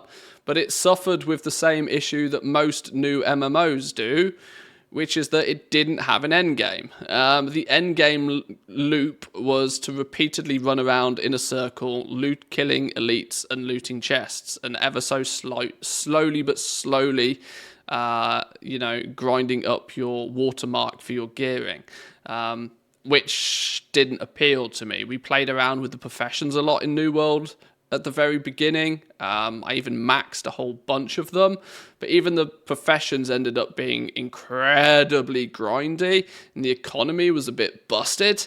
But it might be something to go and have a little bit of a look at now. It's probably been, by this point, it's probably been 2 years. Holy shit, has it been 2 years since we played New World? You want to know something funny? That one of the, if not the, most popular okay, maybe not. I was going to say, for a long period of time, one of my most popular videos on my channel was actually a logging guide for New World. It's not anymore because my Dragonflight videos, some of my Dragonflight profession videos have superseded that. Whoa! Has that video got 120,000 views now? What Dragonflight professionals will make the most gold? A tier list? Fucking hell, I need to do more tier lists. I should be selling out with tier list videos. Jeez Louise. Sheesh. I didn't realise that I'd got 120,000 views by now. Anyway, back to Bellula. Where did he go? Creators to make a returning player guide. So what you should do is hit up my link down below to let them know that I sent you. With that said, let's get stuck in. We knew that Chris Metzen was back, now we've heard that he's even more back, and I suppose this is also something I can be a bit tastefully leaky about, because I've heard certain things. Metzen now is the executive creative director on Warcraft. It's a full-time role. Ian and Holly have very recently spoke to the press about all this being very good. He's the father of Warcraft in a way, voice of Thrall, and unlike his last stint at Blizzard, well, he's working on the Warcraft franchise only. He's not having to split his time between Diablo, StarCraft, and Titan, which then turned into Overwatch. Now, basically, the whole point of this, as said by either Ian or Holly, I think it was in the same interview, is that they've pretty much ran out of Warcraft 3 stuff, and when they make new stuff, they've got to make sure it actually feels like Warcraft. So without being too much of a pause Andy here, we're 2 minutes into the video, and I think I've paused it 12 times, but do we think that one developer... Now, I know Chris Metzen is an influential character in the Warcraft universe, but do we really think with the size of Blizzard and the size of Activision that one developer can have any real substantial impact? Is the team and is the product so big now that one person's influence... I don't know. I think this is very... I think this is very tinfoil, right? I think this is very I think people are huffing hopium pretty hard that him coming back will like revolutionize. I know he's Thrall. I know he's Thrall, but like, do we really think that one person can have that much of a change? I think there's some huffing going on here, pretty strong huffing. I suppose, who knows? Maybe Shadowlands was them trying to squeeze the very last drops of juice out of Warcraft. Green Jesus will save us all. Now, this is where I Hail can talk Green with, Jesus. a little bit of knowledge of things that I've heard on the grapevine. A bit of a TLDR, yeah, things are kind of changing in a bit of a direction. And I think it's in a direction that will be better. I kind of can't really say too much because things would become rather obvious, but I've just heard things in private. One of the really hilarious ones that I have mentioned before, but I've since heard again, is some people being, grr, old man back angry, which... is really stupid if that's really the way that they're taking this. Because if we looked at the recent narrative status quo and saw that it was delivering amazing results, well, yeah, maybe we wouldn't need a new change in direction. But the narrative has been a bit You of might a be hot able to mess. influence and look, Dragonflight positively. is better Andy's hot. Absolutely. It's got lots of great content. It's even got some great narrative bits, right? Some great stories that can happen. But, Doesn't float my boat, but... Number one, they're a little bit of a mess in terms of their macro narrative design. This is the biggest big picture. And a lot of them are kind of diverging away from the sorts of stories that maybe, you know, happened in Warcraft 3 that sort of got the franchise to where it is.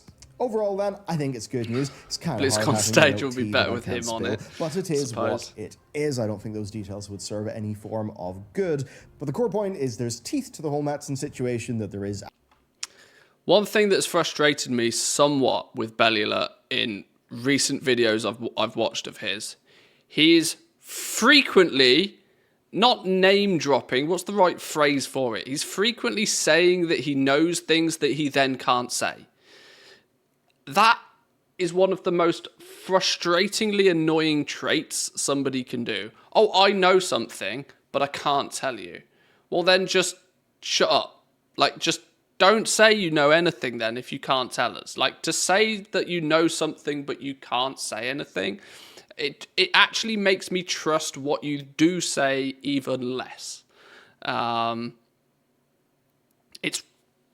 It's 10-year-old shit.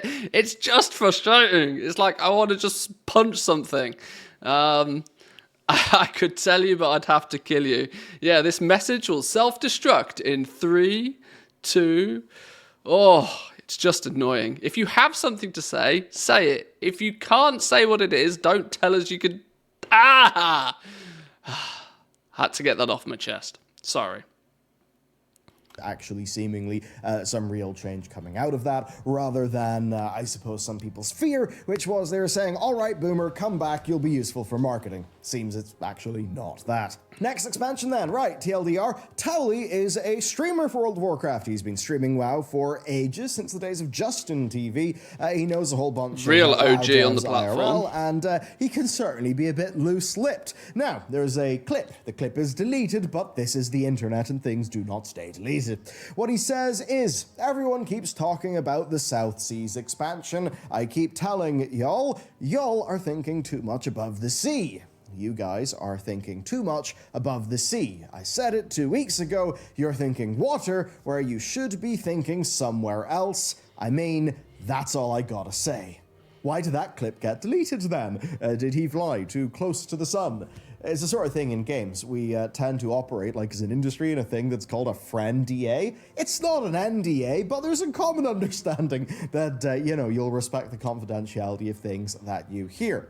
Of course, I'm joking around, some wink, wink, nudge, nudge can be fine, but this is a little bit more than that. It certainly can inform us of things, and you'll see a little more why. Trust me, in bro. a bit. Oh, hang on, what's this? Oh, Streamlabs is promoting Stanley. Oh, I'll have to fix that. Stanley's on vacation, yeah. What sword? I'm glad you asked, because, I'll fix that right now. well, he tweeted a picture of a cave, saying that it's somewhere he'd like to visit. Dude, just go to Iceland. Anyway, Soul then commented, saying, the sword is bound to clap some stuff around Silithus, revealing what's below, to which Towley said, I mean... Yeah, so, sus. He also tweeted a rock, a bug, and a kobold. All seems kind of underground. Perhaps it's all an elaborate ruse, perhaps not, because, Blizzard actually made a pretty damn big mistake. Heroic Edition, Algarian Storm Rider. Yeah, I just cropped up on a database, along with a few other things. Loads of them are Warcraft Rumble tie-in toys.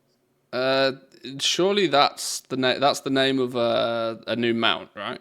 Is that what we're saying? That's the name of a new mount, surely. These are the new achievements that we can actually go and get in-game, like, pretty much right now, with the toy box stuff, the crossover promo. Heroic Edition Algarian Storm Rider is going to be a mount, I presume, that we will get with the Heroic version. Okay, sure.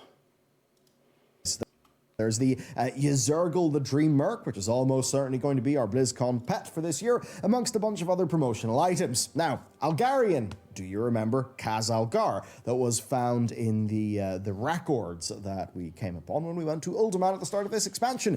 TLDR, right? A bunch of Earthen went into a fissure after the whole Curse of Flesh thing. There was just a dwarven society that called it Kaz Algar, which was quite interesting because it was called Kaz Algar, even though they'd like never seen or spoke to any other dwarves, meaning that this whole naming scheme thing just, and culture, I suppose, just kind of developed separately, independently, in different places. Of course, their land is in a fissure, so that would be underground, which is kind of what Towley spoke about. I mean, underground, elements, dwarves, real-life Thrall returning. A lot of things being thrown into this story blender, so expect a deep dive video very soon. Probably tomorrow. I've almost finished writing it, I just need to go and record it. Right as we heard the Mets in news, the Hearthstone team experienced some layoffs. Per Blizzard, quote, organizational changes were made to the Hearthstone team, and as a result, a small number of roles have become redundant. So what's the reasonable take here? Well, look, Hearthstone And is nobody not really plays making money, Hearthstone. right? It's smaller. It's been on the decline for years, it appears anyway. It of course had its new mode fail so hard it was like removed, and that mode was a blatant attempt to well, try to recapture the big win that was the Battlegrounds mode, but in a version that would be, you know, quite a bit more monetizable. So that didn't really work out well. And they've got very desperate in their mission for monetization, right? We keep on talking about these insane little Hearthstone deals and promos and stupidly expensive, like, cosmetic cards. Rarely deals, wasn't it? Like, that they did an offer for $50. It got you 3 cards in Hearthstone. It's like, okay, sure. They're clearly clutching at straw. See, this is one of the things you forget about these games like Hearthstone. And admittedly, there's a very strong chance that Warcraft Rumble will go in the same direction as this. Obviously, it'll have a hype season at the beginning, but, you know, it's a free-to-play game where they aggressively monetize. And they will make sure that the people who are willing to spend money in the game have never the ability to finish spending money. So they will continuously offer bigger and bigger and bigger and bigger and bigger stuff because they make the lion's share of their revenue from a very, very small slither of players. They cash in on the whales. They cash in on the whales big time. And then shit like this happens, right? Where you have $50 for 3 cards in a... What's Hearthstone now? 10 years old? Is Hearthstone 10 years old now? It must be nearly 10 years old. I can't name a single Hearthstone creator other than Crip. And even Criparian, I feel he only plays it in between having something better to do, if that makes sense. I'm sure he does very well for himself. Obviously, when Diablo 4 comes out, when a new Path of Exile expansion comes out, that sort of stuff, he jumps ship straight away. But the game as a whole... Blizzard missed a trick, and I hope, and I'm starting to see with Rumble that they may have realized this. They missed a massive trick with Hearthstone, that they didn't integrate it into Warcraft. They could have integrated it far more effectively into retail. You know, allowing people to acquire Hearthstone cards in retail WoW would have created vast amounts of more people to go and play Hearthstone, even if it's only temporarily. But they didn't, so yeah. So, look, in light of this, yes, that team is getting reorganized. Does this mean that Hearthstone is going into maintenance mode, going the way of Heroes of the Storm? I don't know. I suppose I wouldn't be too surprised. Now, per Kotaku, this has impacted around 10 people, so it's not the most humongous thing, right? But yeah, look, it is what it is. Is the game making money? Is the game losing money? What is the state of the game? It's kind of hard to tell. There is no way it's losing money. It doesn't seem like it's not possible really, for Hearthstone to lose money anymore. What do you think? Okay, Time Walking is active. It will be back-to-back for the next 6 weeks. Oh, Time Walking again. There for partaking in 5 weeks to the max. So, Cataclysm Time Walking is active right now, then it will be the Burning Crusade, then Legion, then Mop, and finally Wrath. The level requirements for these have been reduced, by the way. You can check out this video for our very big leveling guide, which is even more relevant. It's level 30, isn't it, this week? But do remember, you will need to be out of the Chromie time mode to queue for Time Walking for some bizarre reason. Now, the weekly quest for Time Walking at max level will drop heroic raid gear, and there's a buff that will stack up to 30 30% XP when you're doing time walking dungeons, and that will refresh to a 3-hour duration every time that you do clear a dungeon. If you max that buff 5 weeks in a row, you will get this mount. Of course, time walking is already absurdly quick for leveling. This makes it even more fast. Roll this buff into, say, a I Dream should actually Surge level a zone few with more the XP characters, to be buff honest. and war mode on, and yeah. Did time walking on 8 characters last week? Sheesh. You mean you leveled 8 new... Hang on. Did you level 8 new characters? Time walking with the Dark Moon Fair? Oh, you just 60 to 70'd them or something even. You'll just be level 70 magically. You also, by the way, get 50% rep for the active expansion during these time walking weeks. That means it's a great time for getting loads of mounts, seeing loads of great content, checking out perhaps Netherwings. Oh, for the heroic gear, I see. Cloud Okay, Serpent yeah. for Mr. Pandaria. A whole lot to do.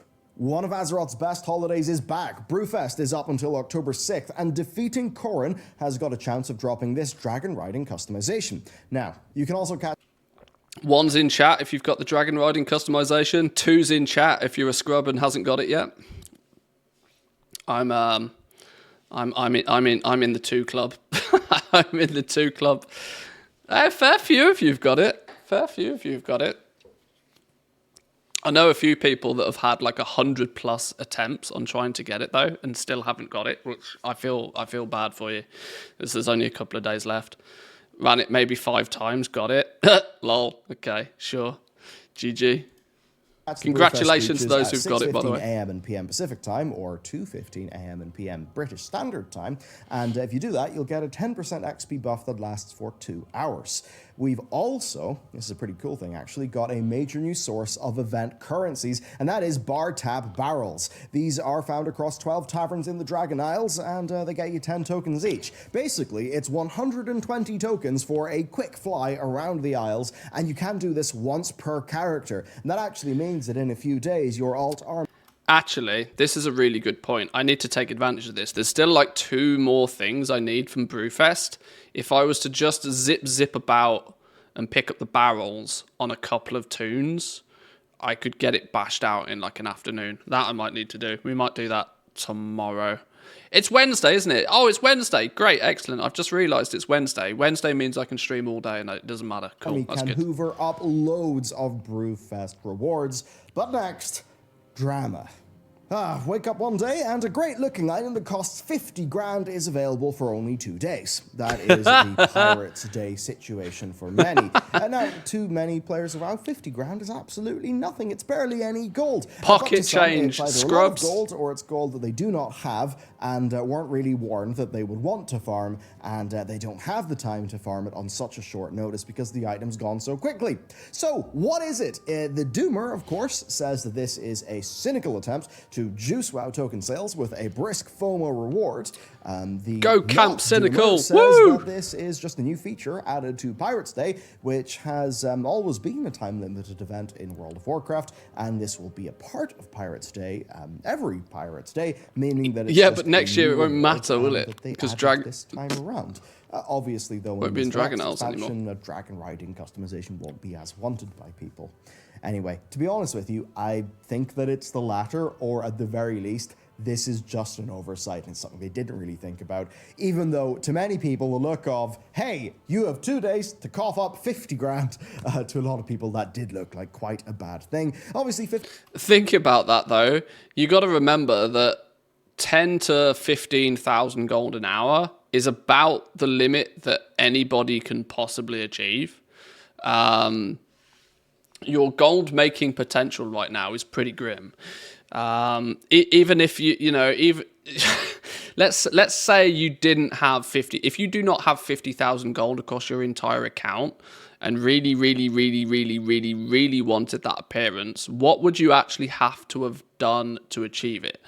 Now, there is no possible way that anybody out there has got less than 10,000 gold across a couple of characters, right? Just leveling a character from 1 to 70 gives you 20k gold nowadays.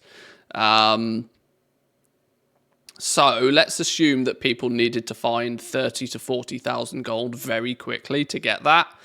that would have still been a good few hours of just like basic panic farming and panic selling things, running around, doing all the world quests on the map really quickly.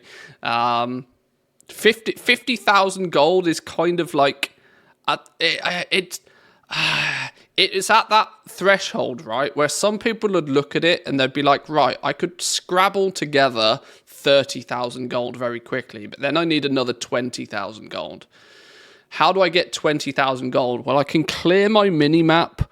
I can clear my map of world quests, and I can maybe go farming for a couple of hours. Or I can take 20 bucks out of my back pocket and get 400,000 gold, spend 50 on this, and then have 350,000 to spend. Like I said, I sit in camp cynical. There's no denying it. I don't try to hide this. I sit in camp cynical quite frequently. 50,000 gold, I think, was about as much as they could possibly charge for it without causing uproar, whilst at the very same time having it just out of the reach for enough people to incentivize a purchase of a token. I reckon they did 10x the amount of tokens they would normally sell on any given day during the pirate event. 50 grand is not that much gold in World of Warcraft, but if you're pretty much floating around zero and you really need stuff for your raid mats or whatever, to a player who's not really familiar with lots of gold making techniques, it might be tricky to see how they could make that money appear. And for Blizzard, there's an easy learning here. Basically, right, find a doomer, go onto 4chan or Twitter, anywhere, just find a doomer, lock them up in your basement, and then give them everything that you plan to do, and see whatever they say. And that way, you'll never be caught off guard again. Seriously, though, just doing a quick PSA. Was Bellula suggesting kidnapping and torturing? Saying, hey, sure, there's a cool new reward. It's going to cost 50,000 gold.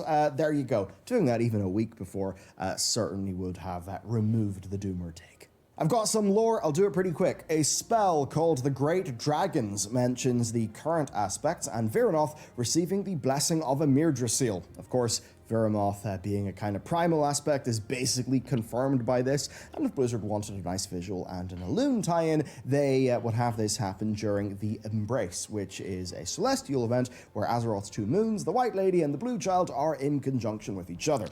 I love that. Realistic is usually called cynical by overly eager optimists, though. Yes, very true. Very true. I do sit in camp cynical quite heavily, but I like to think that my views are based in a more realistic perspective. But, you know, yeah, it's easy to slap the cynical title on there. And finally, visage forms that have glowing eyes have been found, which basically would be, undoing the turning off of the light switch that happened with all the dragon's eyes in a pretty cheesy moment after Deathwing kicked the bucket in Cataclysm. Now, does this mean that Mirdrasil will return their original aspectral powers from the Titans, or is this a new type of power they're getting? Or if Mirdrasil is truly Azeroth, does it like activate the Mother Oathstone? Maybe that means the Oathstone actually does something. Like maybe channel the power of the Titans to Azeroth or something. I don't know. Oathstones, what do they mean? Next, though, let's talk about some gameplay. All right, some immediate gameplay stuff. Hunters, you're finally getting your raid buff back, but it's not exactly the one that many of you will have wanted. Most people just Hunter's Mark is fine. Get them picked, right? What they got was Hunter's Mark increasing all damage a target takes by 5% while above 80% health, but it's on the global cooldown, and that means you can't weave it through your rotation seamlessly, which just means it'll be rather annoying. It's also not. No, it won't. You'll put it on the boss before you even pull, and then you will leave it there. Or a monk gets, which just leaves many people wondering why True Shot Aura, a raid-wide attack power increase, isn't just added to the game. I imagine Blizzard will say, it doesn't really make that much sense. You know, why is a Hunter giving everyone attack power? At least Hunter's Mark Bellula does not play Hunter. Maybe that's what they already is. It's his main. What do you think, though? I mean, certainly, this doesn't matter too much to me. I'm not going to be lured back to my old main unless there's maybe a revamp, because Priest and Paladin are too fun right now.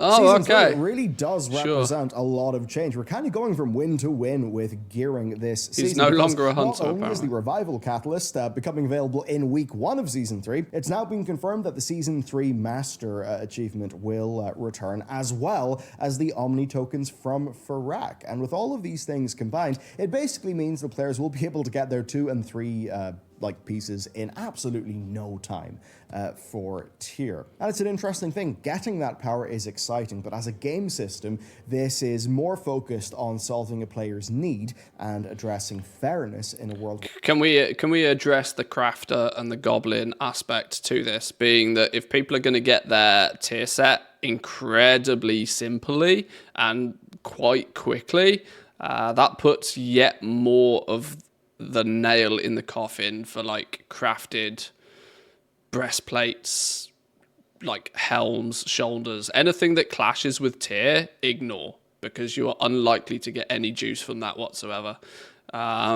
Your off pieces though is going to be where it's at again. Your rings, your necklaces, your boots, your belts, your braces, that sort of stuff is going to be a goblin fiesta, I would imagine. Where social factors to, I suppose, get a raid spot or have a certain level of power in your character exist. So, how do you think then about motivational excitement existing in gearing without returning to, Titan Fortune craziness, right? This is not me being like rhetorical. I'm genuinely curious, because what happens if you polish out all the little bits of roughness? Are you going to be left with a perfect diamond, or will you be left wanting a little bit more? I wonder. It depends if you start with a turd or not, doesn't it, right? The item level of all Outer World content is being increased with Season 3, essentially making activities from prior content actually matter. This includes things like Researchers Under Fire, Time Rifts, Dream Surges, and much of the 10.0 launch events, like the Grand Hunts and the Siege on Dragonbane Keep. Now, for some reason, the Community Feast is not listed, which is kind of odd. It's actually right now, after a bunch of changes, vastly more fun than it was at launch. It's not a predominantly gear-driven thing, the Feast. This is Bellula's point on this of about all the world content increasing is predominantly only an advantage though, because they are jacking up the item level to like silly levels.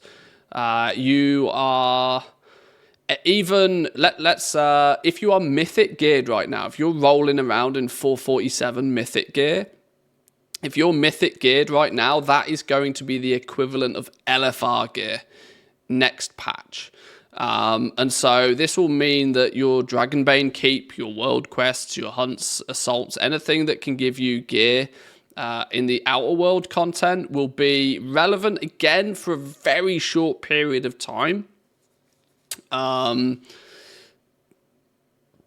But only if you are like normal or heroic geared now. If you're mythic geared going into the new patch, you'll be superseding any advantage of doing any of this. But for casual Andes, this will actually provide quite a big bump in item level going into the next patch again. Just because they're jacking the item level up way higher than they have historically done.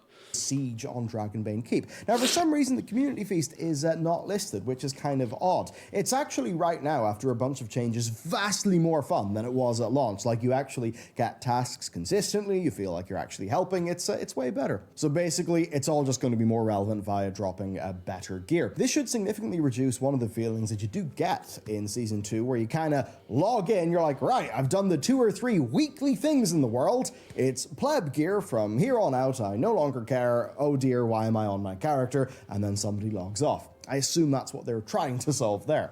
What else? Well, that'll still be exactly the same, but just 2 weeks into the patch. Your world content gear has been increased, but it's not been increased higher than everything else. It's still going to be the very second you get in to do some Mythic Plus, you get in to do the raid, you are going to outgear the world content incredibly quickly. It just means for 1 or 2 weeks you might consider doing it again, just because the item level bump is so high. There's a pretty insane number of cosmetics that have been data mined. Loads of dwarf cosmetics, which is certainly suspicious given Kazalgar. We've got terrarium back pieces, which, I don't know, make me feel kind of undergroundy. Fish We've got tanks. other stuff, though. Dreadlord gear. We've got Scarlet Wings. Zealot stuff for 200 tenders. Winter That said 550 Bellula. Veil cosmetics, 10.2 cosmetics, the Glory of the Dream mount, Wildhammer Dwarf headgear, which is a pretty damn big win, actually. Also, Crusader helms, Demon bikes, because I guess they're pretty metal, why not? Scarab gear, Dwarf axes, Hey, some golden slut mug. bikes, because I guess they're pretty metal, why not? There we go. Some golden slut mug. There we go. Nice, fancy. You know, a bit of a bit of thigh on the go there. Scarab gear, dwarf axes, storm hammers. The data mine stuff from the next expansion is the Storm Rider, I believe. So I don't know, storm hammers. Like, yeah, it's a wild hammer dwarf thing, but you do have to wonder. Anyway, it's a lot, and again, if your head was not just tickled a little bit by all of this dwarf stuff, don't worry. More slut mug, We'll woo! chat about it tomorrow. PvP then. Yeah, you poor bastards, you're not getting any new content. Don't worry about that. You will have to wait probably a calendar year to get solo queue rated battlegrounds into the game properly, but at least for right now, you are getting the ability to transfer honor points between your characters, albeit with a rather steep tax, and you're Wait, also hang getting on. the Battle Mender title that's Hang on. Isn't solo queue RBGs coming in 10.2? Or have they nerfed that? That was one of the things they said was coming with been 10.2. added for winning 50 solo shuffle matches at or above Rival 1. Of course, healer supply is one of the issues with solo shuffle queues, making them brutal for DPS players. I don't imagine this will be enough to really make a dent, but yeah, I suppose it's cool. And really that's the lion's share of what's been going on. Of course, since the Algarian Storm Rider thing happened, we now have a whole fresh wave of leaks on MMO Champion that I think we're all using. The Towley Underground stuff, the Algarian thing. They're just kind of using those to create more and more plausible looking leaks, which is how the cycle will naturally... Balila, you can't bash on people making leaks when your video title is Blizzard just leaked the next WoW expansion. Oh, dear Lord, man. Pot kettle, Jesus. And I suppose the long tradition of Blizzard accidentally leaking the next expansion in a small way is continuing. I mean, do you remember when we were looking at the data mining for the Argus patch? And guess what happened? We saw some Cultiran stuff. And we're like, I wonder why is this here? And obviously, the next expansion is BFA, which involves Cultiras. And I do bring actually that up for a point. Because, yes, we have seen something that says Kaz Algar. But one zone is not an expansion. One group of people within an expansion is not the entire expansion. There is still, the one mount with a majority heroic that edition is we not do an expansion. No. Finally, though, there is one thing that I saw on one leak which I would like to bring up. And I don't know if this is hopium or whatever, but the leak basically said, we're going to the Voidlands. Now, immediately you might think, oh god, no, not another cosmic plane. I don't want to go to Zereth Umbra to fight the firstest before ones. Well, I actually did have a bit of a think, because remember how for the longest I enjoyed patch 9.2, just saying. time Blizzard said, hey, we can't do the Emerald Tree. 9.1 it would even, just be sorry. a big green field for a whole expansion. Well, what if they've kind of thought, hang on a second, right, we do have all of this void stuff and light stuff and everything that we do have to pay off, and there technically might be a reason to go to the Voidlands, but oh dear, As long as don't I think get that a would be mission good, table again. Entire True. expansion, maybe we couldn't do it right. Well, the leak, the story that somebody made up, in all likelihood, says that the Voidlands will actually be a sort of final patch, a little bit like Argus, so like a really big major content patch. And if that was the case, and that is how we dealt with the big cosmic thing, it's just, a patch and not the whole expansion, that could be a lot more tolerable. So I don't know, what do you think about that one? Anyway, that's it for me. That's it for the news. There will be a video diving deep into the new expansion stuff and all of the things that could tie into it tomorrow. So, yeah, I'll see you then. Goodbye. What I can't quite believe is that there is 9 people that go into making a Bellula video nowadays. He writes the script and hosts it himself. He then has a second writer, a producer, 2 producers, a senior video editor, a footage capture guy, an artist, presumably for the overlays and this sort of stuff going on. 2 artists to do that. Jeez. Bellila's big time, apparently. Sheesh. Things that could tie into it tomorrow. So, yeah, I'll see you then. Goodbye. Damn. Well, in true fashion, a Bellila thumbnail, a Bellila title, and got us to click on the video. And it wasn't exactly quite so leaky as we would have liked, but yeah. These videos are still meh. Oh dear.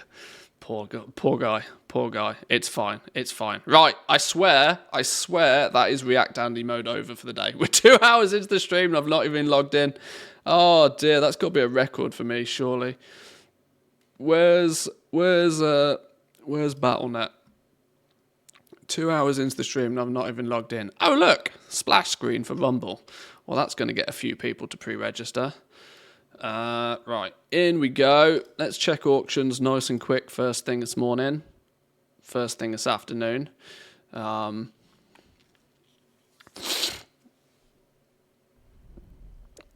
Let's get some tunes back on the go. Gear update, no thank you. Let's check our auctions, see if we sold anything yesterday. All I heard was a lot of talk, not much about a leak. Oh, well, the leak is the fact that we now know the name of the mount that's coming with the heroic edition of the expansion. And people are putting... This is kind of like, you know, the extrapolation. It's on a par with I farmed for 10 minutes, got a miner's hat to drop, and so that means Alderman is 10 million gold an hour. It's kind of on that level. It's an extrapolation on top of an extrapolation. Could be cool though.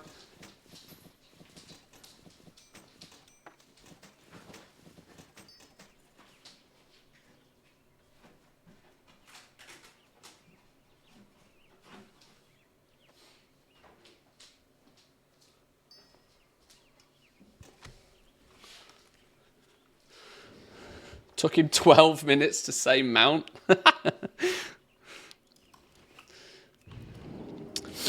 You got to get that 8-minute viewership in, otherwise you can't put mid-rolls in your video. Right. 10 million each run? Exactly. No doubt.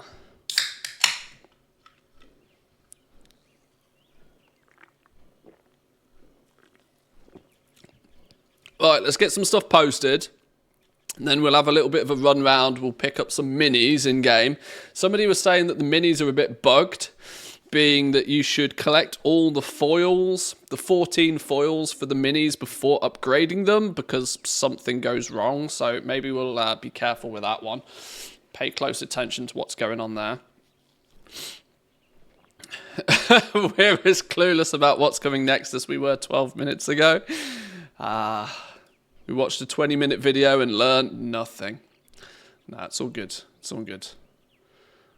Whilst I don't truly fully enjoy every Bellula video, I at least have I value the effort. I value the effort.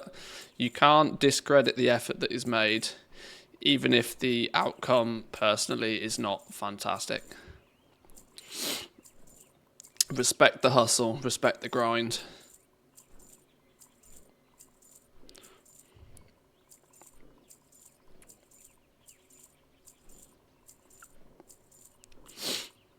Very diplomatically said.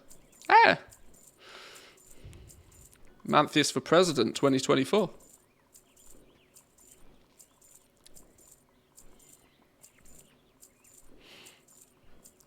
I'm diplomatic until I don't want to be. And then I'm an asshole. This is why I chose not to. I chose not to apply for the community council. I'd say 3 smart things and then I'd say something really stupid. That's kind of how it works. Oh look, a small Rumble purse. I've just noticed in my inbox. I hope I get that on my main character actually. Looking forward to next year's roadmap. I don't pay any attention to the roadmap because they just seem to change it ad hoc. That, you know, the roadmap started with a whole bunch of crafting stuff on it, and then it slowly got removed and nobody said anything about it. So the roadmap don't mean shit for me. The roadmap is once again another PR thing, right? It's just another one of those that they will, look, this is what we plan to do in the next calendar year, and then they'll change it as and when they want anyway. They're not holding themselves to it. So hey, welcome to Cynical Aspect again. Cynical Mantheus strikes again, of course. My inbox has just exploded, by the way, with people subscribing to the Rumble channel, so I appreciate that. Thank you very much, boys and girls. Even if you are not so interested in Rumble as of right now, I appreciate a few of you hitting that subscriber button.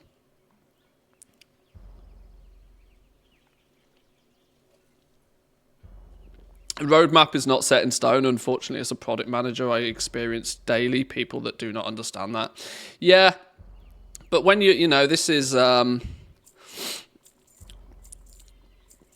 when it's you know, used as marketing and used so prominently, you would at least expect them to stick to it for the most part.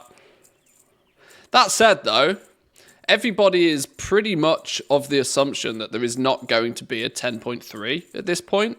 Blizzard have not, to my knowledge, Blizzard have not said anything that indicates that there is not going to be a 10.3. They've been incredibly sheepish when talking about it, or when questioned upon it.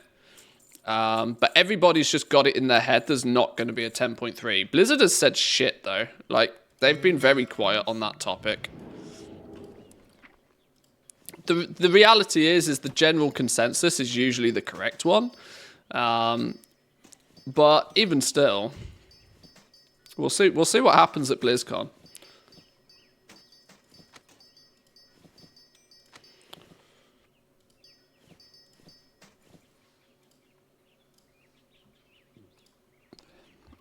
Inventory full again. We'll get to the gold in a minute, hopefully. Just the thing for you. It's like when they promised airplane combat back in Winter Grasp. Woo, that's old school.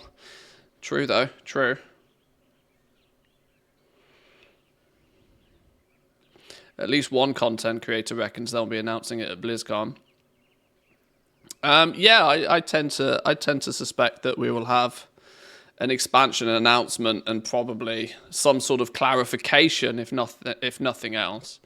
The reality is, though, is we'll put 2 and 2 together very quickly, because if they announce a new expansion, we will probably also get some sniff of when an alpha, a beta, or even roughly when they plan to launch the expansion might be.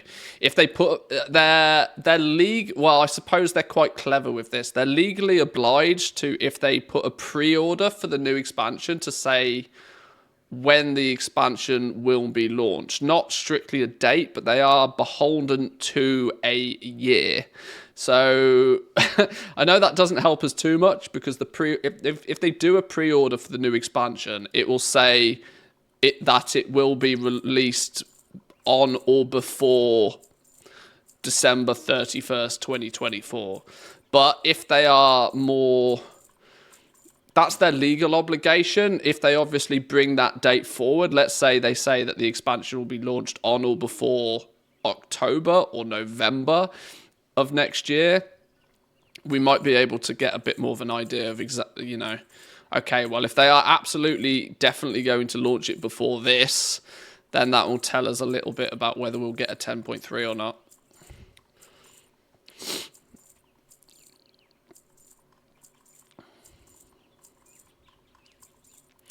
Never have Blizzard finished an expansion in a year. Well, Goodbye. there was... When we went into Dragonflight, one thing they said quite adamantly multiple times going into Dragonflight was that Dragonflight was going to be a different expansion to what they've done before. Different in terms of the fact that they were twisting the way that they create content, they were adjusting the way that they push out content, and presumably changing the way they develop content as well. Ultimately meaning we could be in for an 18-month expansion just because they've achieved, if they've internally achieved everything they want to achieve with Dragonflight and they've done it sort of on schedule without too many hiccups, they might be able to just drive forward with the next expansion. Alternatively, they could drag out Dragonflight for the full 2-year duration and use that extra development time to make whatever comes next, like, really solid. But that does mean they would need to make sure that they provide us with a 10.3. Otherwise, people will cry. Quite rightly. If we get 10.2 launching the week after BlizzCon, which I don't think is confirmed yet, but if we get 10.2 the week after BlizzCon, that will still obviously be within the year of 2023. If they're then not going to release an expansion for 12 months after that, they're going to have to squeeze it. They're going to have to put another major content patch in there somewhere. We are not in the position to, Blizzard are not in the position to be able to, take a 13-month patch on the chin like they've done previously. I don't think they're willing to make that mistake again. They've done that before and it has not ended well.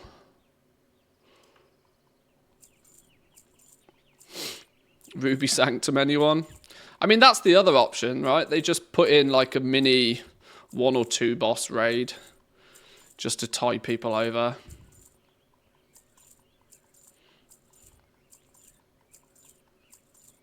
I think they might try faster though, just to keep and retain more of the players.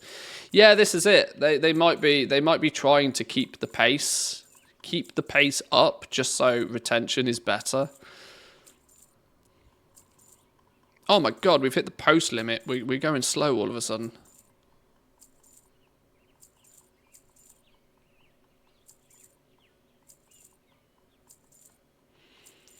Fire Dude and Stone Dude left. Who knows, maybe an Ice Drake too. I don't trust that cold-hearted Drake at all. Yeah, the storyline is wrapping up quite quickly. But I guess we'll wait and see, I suppose.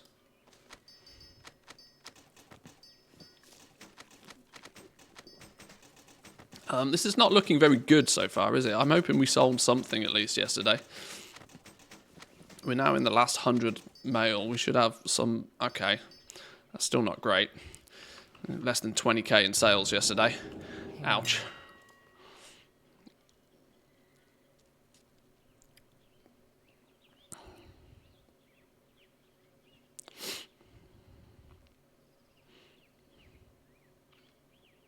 Hello there. Address here. How we doing? Hello.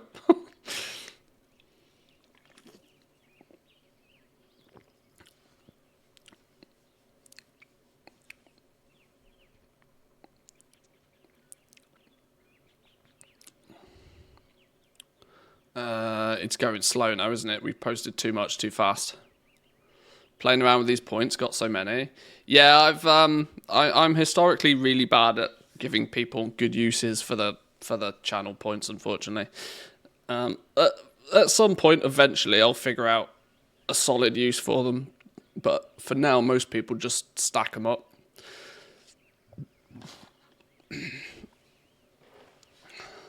There are people out there with quite literally hundreds of thousands of them, so I have to be careful what I do, like, redemption-wise on them.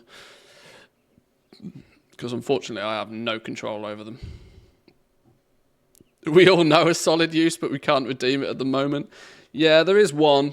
There is one that's remarkably painful for me.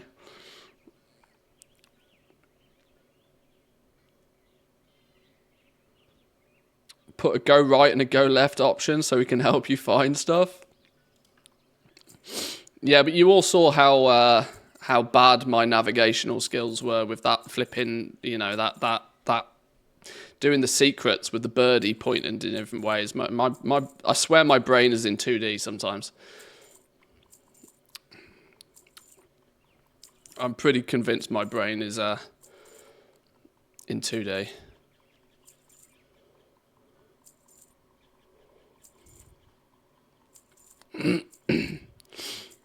$50k beans for the random battle pet to be killed. Yeah, that was that got out of hand quite quickly. It was resulting in me deleting pets every single stream, which was I was deleting pets faster than I was collecting them, which is why that had to go away. That had to be squished.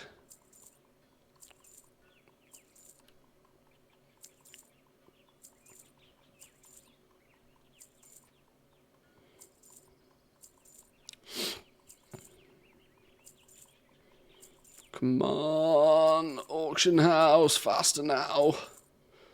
We have dragon races to do. We have minis to collect. We have a new PTR build to explore. Talking about the PTR, there's a strong chance that we'll probably look at the PTR this evening. I mean, there's plenty enough to be doing today. I mean, I spent 2 hours. I spent 2 hours of the stream already this morning playing catch up on the news. So I think we'll probably do PTR stuff later on today. What do we got here?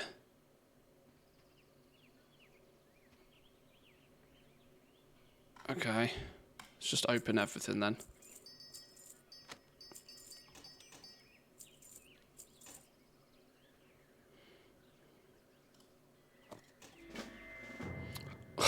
Want to play a game?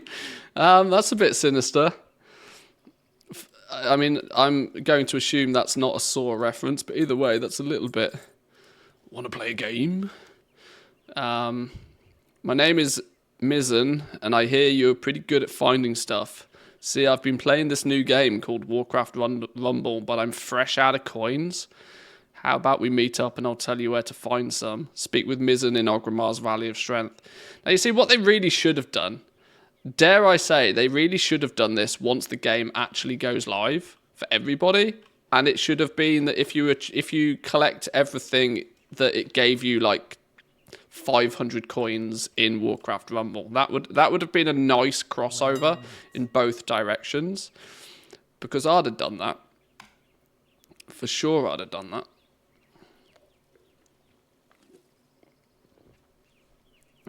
Is this thing Animist foot wraps in a group? Yeah, it is.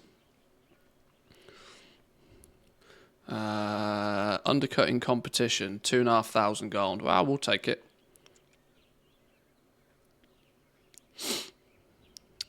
Anybody else? There's only one toy collection achievement till 400, but there are over 800 toys. It takes them ages to add new ones. Didn't they add a 500 mount achievement in Dragonflight, I think? They seem to be really slow adding the, you know. Why is it like, surely it's like 10 minutes work for the intern to make an achievement. It doesn't make any sense.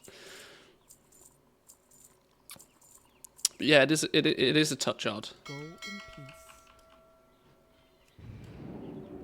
Greetings, traveler.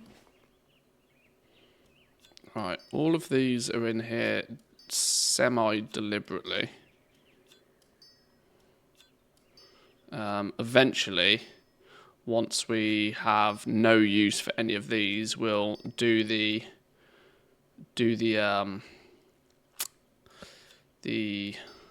tribute thing with these to get some gamble on some recipes. There's an awful lot of random stuff just knocking about in my bag still, which is slightly frustrating. All of these rep tokens at this point, I'm thinking I just send all of these to my druid, who is one of my only alts that needs Dragonflight related rep and doesn't have it maxed. Loam Niffin insignias as well. I didn't even know they were a thing. Apparently they are. Oh, hang on, we've got more. What's this? Warglaives. May the eternal sun shine. The profession achievement adding over 100 at once. Why not just catch up on the... Yeah, that's true, yeah. Yeah, they were very easily able to add huge amounts of profession achievements, but...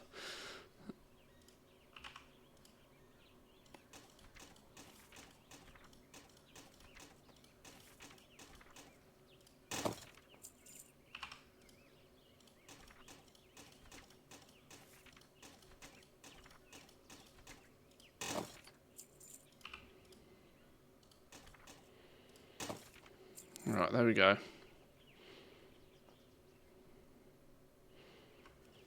Right. Is this empty now? This is empty. Right, cool. Just very quickly. Even with the Rumble, it was 22 achievements in one little update. Oh, yeah, true. Yeah, literally right now, they've added like a whole bunch more achievements just today. Very true. Okay, 130 is the cheapest of these still. These seem to be pretty rock solid in value right now. I think 100 to 200k is about where these are going to float probably forever now. Assets still... For a single person running Nax, this is still justifiable value based upon how frustrating it is to get these. So if you are still farming Nax to acquire these, this sort of price is still 20k an hour. If you can stomach running Nax and you have enough alts to do it. Which I think is relatively fair. Relatively fair. No, hang on. That's the wrong one. Hello? That one. Right, main character. Go, go, go.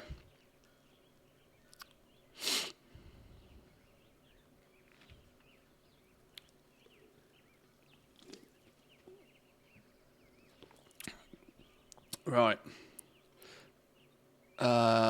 You're in Zone Grub right now for some reason. Why are you in Zone Grub? I know why you're in Zone Grub. We'll leave you there.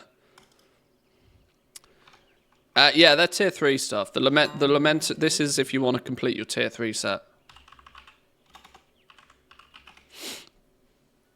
This was a 10.1 update. Was it 10.1, 10.5? 10.1 update.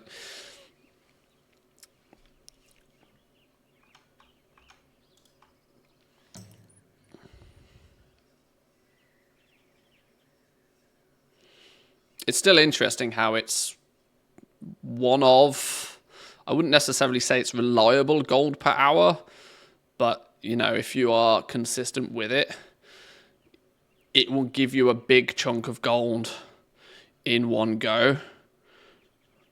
Haha, Warcraft Rumble coin. Apparently my add-ons are already finding these things. Small Rumble purse.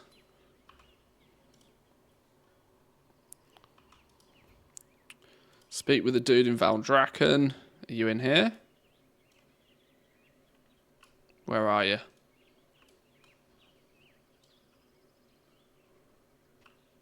Hang on. It's reset day. Let's make sure we pick up... Oh my god. I just realised. I was going to go pick up Aiding the Accord and then I realised I didn't even complete it last week. Oh well. Scumbag me. Let's pick up our... Let's pick up our, what's this? Call to battle, win 4 battleground matches. Well, that's not happening. Burning path through time. There we go. We need to get that done.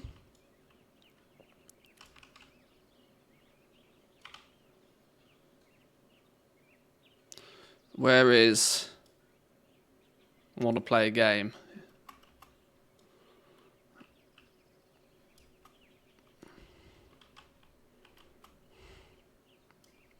Where the hell is he? Aha, here he is. Upstairs in the inn. Warcraft Rumble Fanatic. Want to play a game? Check out this machine. Oh, it is actually the full Warcraft Rumble machine. That's quite clever. To use this game machine, you need a Rumble coin. There are a bunch of coins hidden all around the Dragon Isles. We'll chat about those later. I stashed one coin here in the roasted ram. If you find it, it's all yours. Insert that Rumble coin into the Rumble machine and watch the fun begin. Find a Rumble coin within the roasted ram and insert it into the Rumble machine for a Rumble prize box. Okay then. That looks a lot like oh, that's a Rumble foil bag. Warcraft Rumble, new look. You find a message etched into the foil. This Rumble foil can be used at the Warcraft Rumble machine. Go get a new look for one of your minis. Go to the Warcraft Rumble machine in Valdrakken. Now, somebody told me that these things are it's a bit bugged. So not to use these until you've got all of them or something. So where's the coin in here? There's going to be a coin in here somewhere. Going to be downstairs.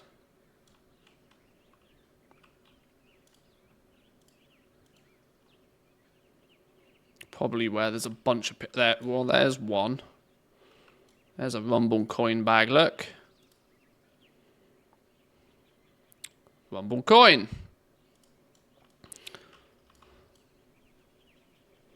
So let's put... There's 14 of these foils to find. And there's 7 coins, I believe, to find. If I understand it correctly. I'm going to go and get all of them first and then hand them all in one. Because somebody said that's the best way of doing it. And so I'm going to do it that way.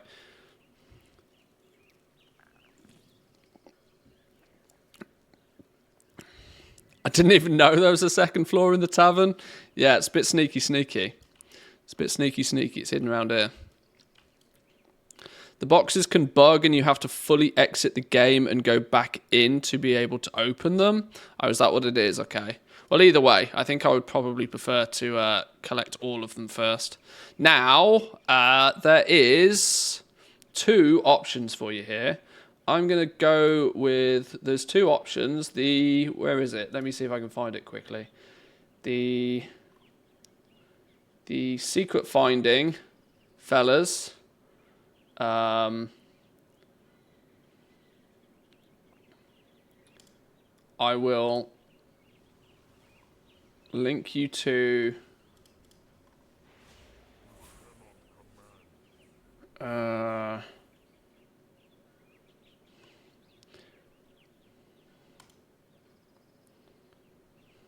jump to message.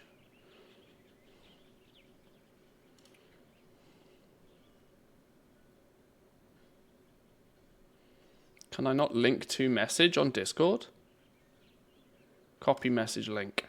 Right, there is a link to a Discord. This is the secret finding Discord. These were probably the guys that found it first. So alternatively, you can jump into the secret finding Discord and have a little bit look at the coordinates for everything there. Alternatively, Wowhead have probably copy pasted that exact thing, but also put it in a relatively neat and tidy thing. Where is it? Where did they put it? Location for the coins and the foils. So you got 2 options: secret finding Discord or a Wowhead post, whichever floats your boat. You can get the waypoints for all of this.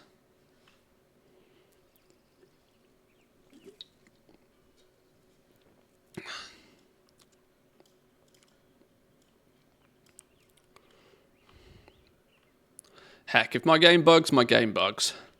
Let's just do it how the game intended. Hey, look, people are putting their minis down here, look. Or these are some of the minis. Find a Rumble coin. Boom, Rumble prize box, complete quest. So we get ourselves a Rumble prize box. And in it, we get...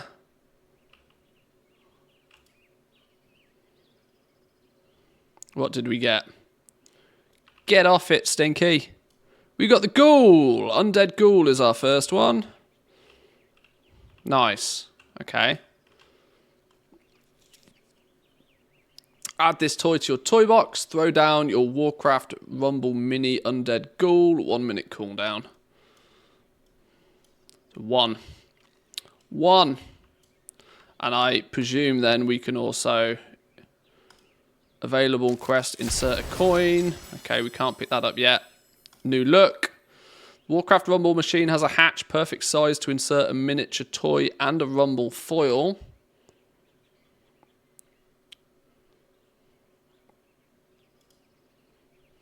Gain a new look for the Undead Ghoul. Requires a foil. Congratulations, your Undead Ghoul Mini now has an extra look. And an achievement. How about that then? Narissa from the Discord link is also the poster on Wowhead. Oh, okay. Upgrade the Undead Ghoul once. We've got to do it a few times, I think. Collect all 7 minis. All the new looks. All the new appearances for them. Most minis wins. Collect all the figurines from the Azeroth Mini Mechagon set. Oh yeah, I'm still missing some of those. The Bondo Big Block. This thing and that thing.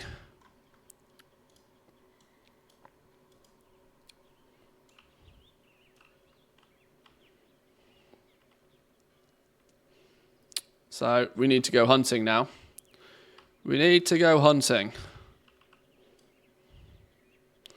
I missed one coin, no clue which one, and my alts aren't finding any of them, so they might all be account-bound quests too. There's also, in the Secret Finding Discord, there is a pin for a script you can run. There's a coin script. I will link you to that post as well. If you are missing them, run this script and it'll tell you which one you're missing. If you're missing any, check out that post in that Discord. It's a script you can run to tell you which ones you're missing.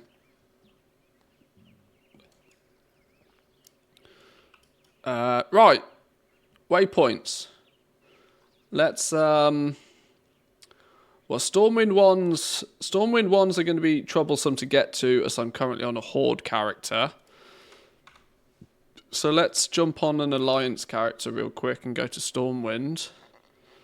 Do I conveniently have a character anywhere near Stormwind that's Alliance? You pair are Alliance. I think your Hearthstone is set to Stormwind.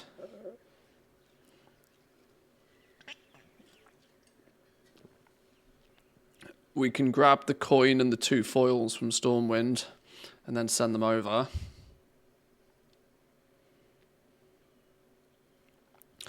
For reference, I'm going to just follow the Wowhead guide, to be brutally honest on this one. This is just easier for me to have up on my second screen. It's got TomTom waypoints as well in it, which is quite handy.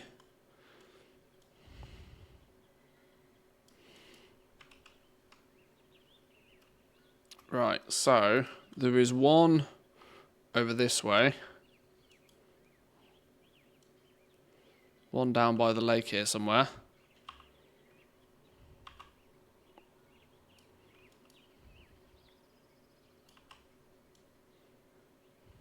It's marked on my map as a Rumble foil bag. I can't spot it. Ah, there it is. Yoink.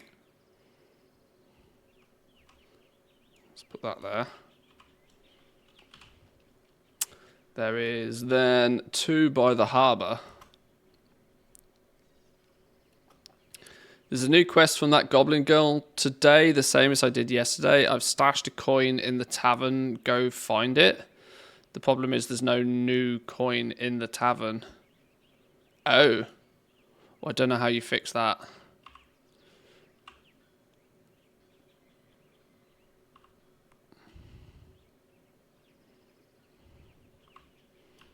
Okay, something's appearing. A Rumble foil bag is around here somewhere.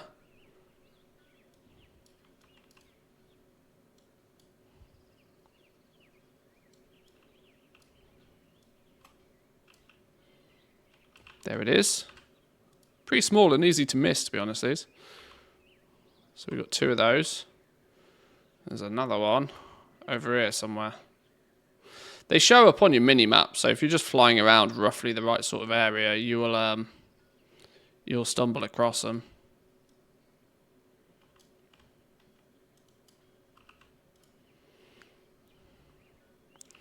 Right, so there's the coin.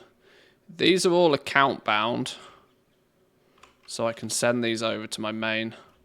I'll hand them all in on my main on my hunter. Not that I think it's going to make any difference whatsoever, but I just really, really, really don't want anything to go funky dunky. But these are the only alliance specific ones in Stormwind. The rest of them I can get on my other character. So let's do just that. I'm pretty sure that's going to be a bug since you can only do it once. Yeah, maybe that's it. Maybe that's what it is.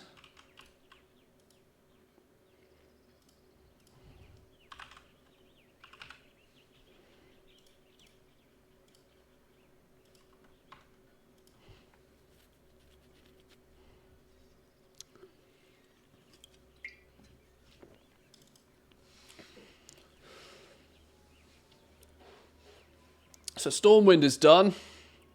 We've ticked off Stormwind nicely. The 3 in Stormwind.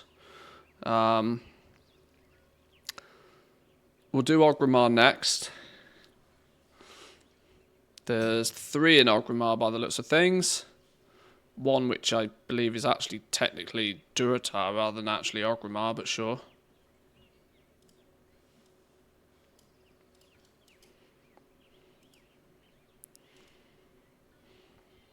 Oh, my game lags like a bitch when it first loads. Can it not do this, please? Thank you.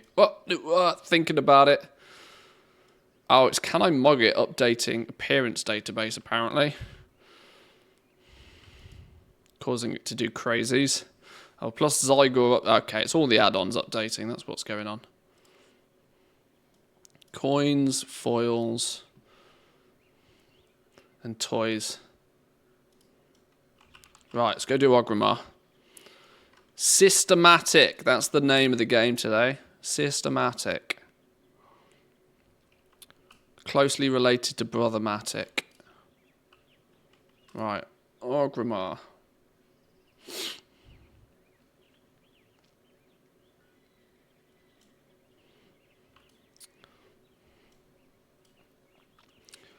It's like a really bad joke, isn't it? What you call a highly organised nun. Systematic. Cringe in your own time. Right, first one. Oh, 2 of them are actually around here somewhere. Are they in the buildings or out of the buildings? Let's have a look.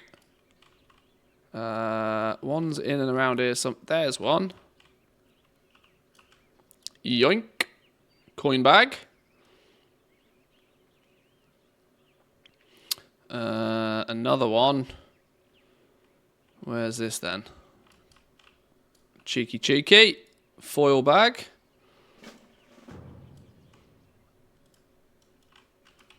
And there's one more. Oh no, I keep hitting that button and it's the wrong button. There's one which is actually over here somewhere. Technically in Durotar rather than Orgrimmar. Near some supply boxes next to the Zeppelin Tower. New World is out with something new. Yeah, New World's launched an expansion apparently. So I'm trying, content-wise for the next few weeks, we've got City Skylines coming out towards the end of the month. So the week before that comes out, maybe a little bit before the week before that comes out, we might have a playthrough of, City Skylines 1 before City Skylines 2 comes out, and we'll play that a little bit. We'll make ourselves a goblin city of something, I don't know. So we'll be playing that later on in the month. We have PTR updates to keep ourselves busy with. November, we obviously get 10.2 and BlizzCon and all that sort of stuff. We might squeeze in some New World. We could squeeze in some New World on stream, maybe, if we get to a bit of free time, possibly. Do you do anything related to not gold making in WoW, like Mythic Plus? The irony is I do very little of actually gold making anymore. So, whilst, you know, I have carved myself out my position in the community as predominantly gold makery, the reality is I actually do very little gold making right now because the options for doing it are slim. I spend a lot of time collecting stuff, with the highest priority being like recipes for my crafting professions. So that's my main jam.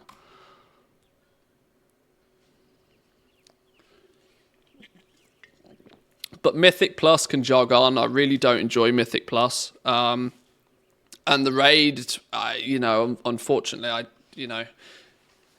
I don't. I might do LFR, but I'm not too into the end game raiding either. I am a filthy casual. That is probably the best way to describe it. Filthy as you like.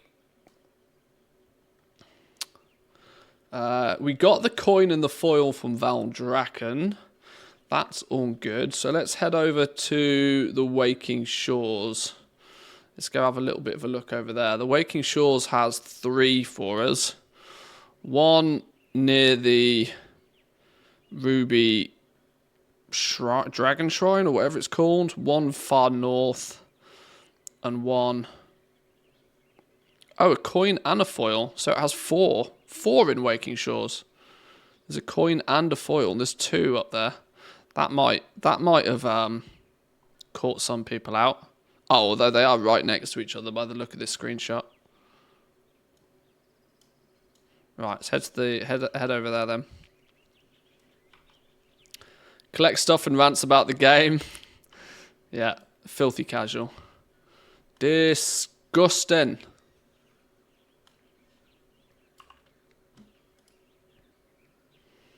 So the first one is going to be down and around here somewhere. Near the fishy fish place. Oh, hello, it's on my mini-map already. Where are you then? There it is. There it is. Foil bag. Yoink.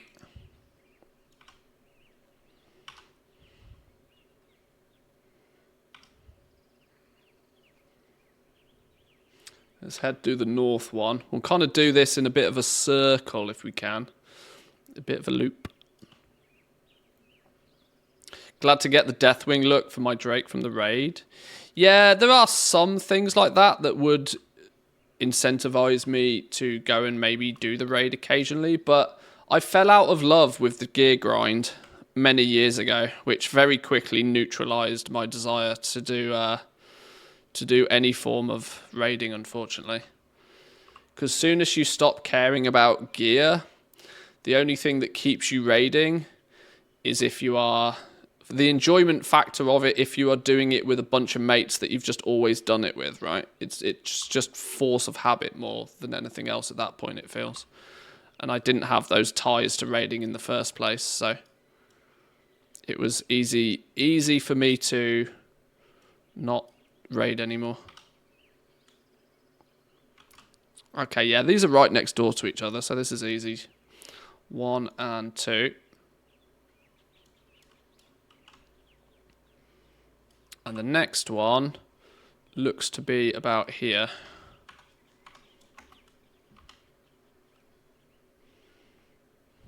Matthews has no friends, that's why he's not raiding. Very true. Very true. Professional loner, me. Professional loner. Just did all the races on gold, more tight corners and narrow sections, but it was easier than the Kalimdor. Oh, okay. I enjoy just going, you know, doing all the zooms, to be fair, with the dragon races. Put on some Wipeout music, get rid of the UI, zoom in and do some zooms.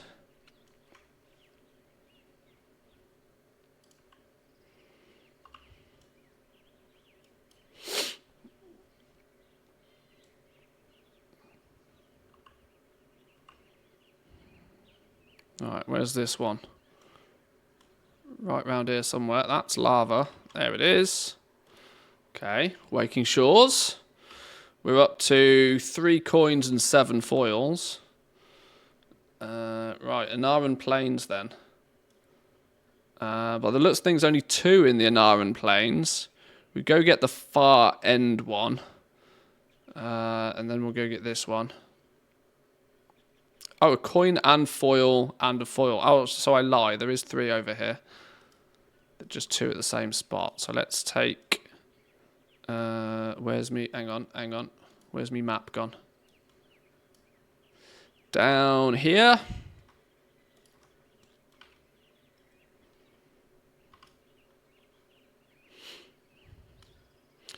Go for the right one first. Okay. Which is here.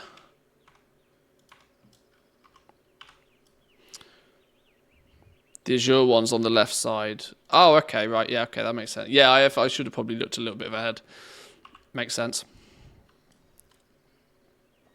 Found a new guild about a month ago. Very friendly people. I've enjoyed doing their Friday night raids. And they're also doing old raids for achievements and such. Yeah, I mean, if you can find a... You know, it's all about finding that like-minded group of people, right? I, for many years, even when I did casually raid... never really found somewhere that I called home. And also, for many years of my World of Warcraft playing, I didn't have a very strict schedule that I could stick to. I worked a job which had very flexible hours in the first place, which meant it was very hard to commit to like, oh, okay, on this day, on this evening, I'll be doing, you know, I'll be free to do this. So raiding just never really worked for me, unfortunately. But also, I lost the love of the gear grind because I realised how it was less important to me to always grind out top gear every time. It changed far too frequently for my liking. So, why I don't feel any great desire to raid, nor do I feel as if I'm missing too much by not doing it.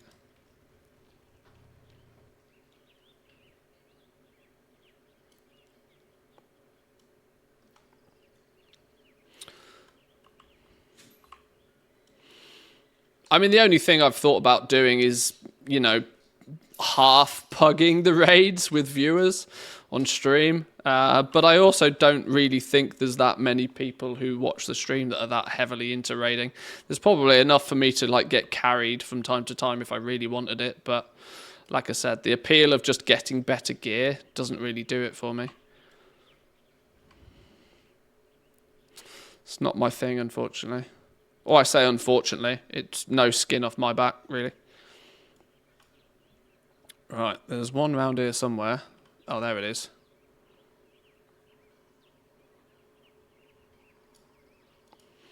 I like raiding, but it's becoming less and less important with Mythic Plus and the Catalyst. Why put up with 19 other people?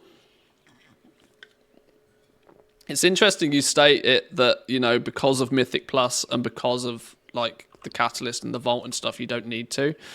This is one of the primary reasons why I tend to think that Mythic Plus is cancerous for the game, generally speaking. I need to be careful when I state things like this because I want to make it very apparent. I'm not bashing on the fun that can be had in Mythic Plus. If you enjoy Mythic Plus, absolutely go ahead. But I genuinely think overall Mythic Plus is a net loss to the World of Warcraft as a game mode, because it provides a path of least resistance to the same destination than what the raid does, whilst also being a less creative, less interesting piece of content, if that makes sense.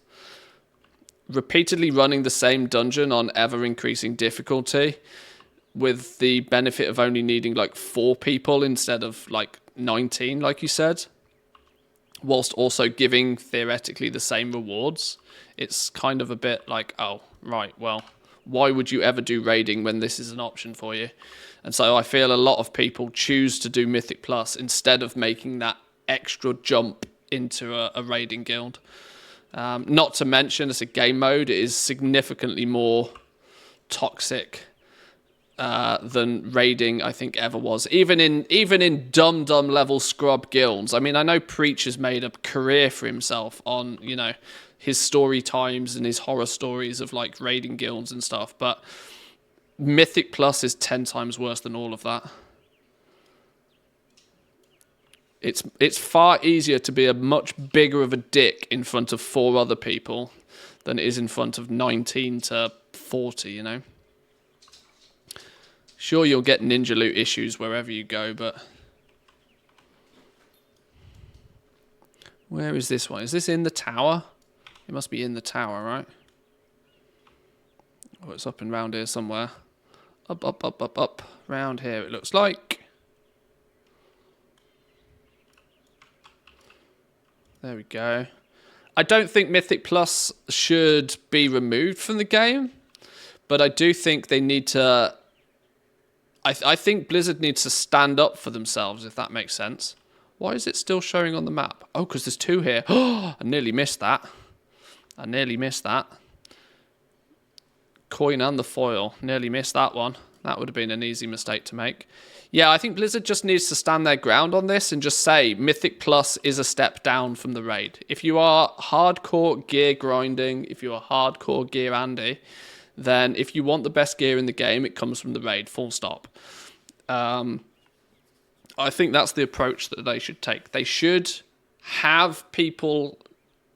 They should incentivize people to go do Mythic Plus, as it's a lot of development and time goes into it.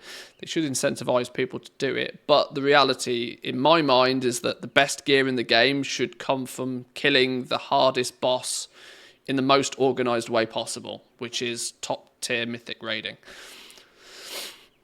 Getting 20 people together to kill a boss should reward you better than getting 4 people together and repeating a dungeon. I don't see how that's like a hot take, but it seems to be nowadays. Right, as your span though, 1 right down in the corner and then 1 in the center. So let's go get this one, as we are practically halfway there already. Somewhere around that way, I think.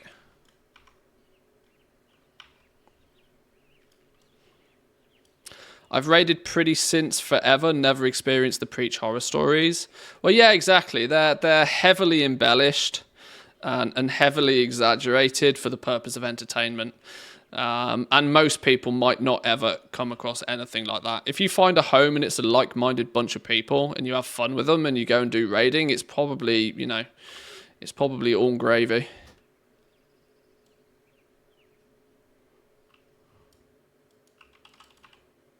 Right, 1 here. Yoink. Another coin. A coin and a foil, look. Another one where they're stacked on top of each other. That's cheeky, No wonder people are going to be missing some of the foils with these stacked on top of each other. That's double cheeky. And round here somewhere. It's cancerous. The gear sets should be 100% separate and only good in the content of choice. Raid gear for raiding, Mythic Plus gear for Mythic Plus, and say 30% nerfed if used in the wrong content. Well, I mean, this was the ongoing thing with PvP for like years, right? Like for years and years and years, people who focused on PvP didn't want to feel as if they had to go raid to be competitive in PvP, and vice versa.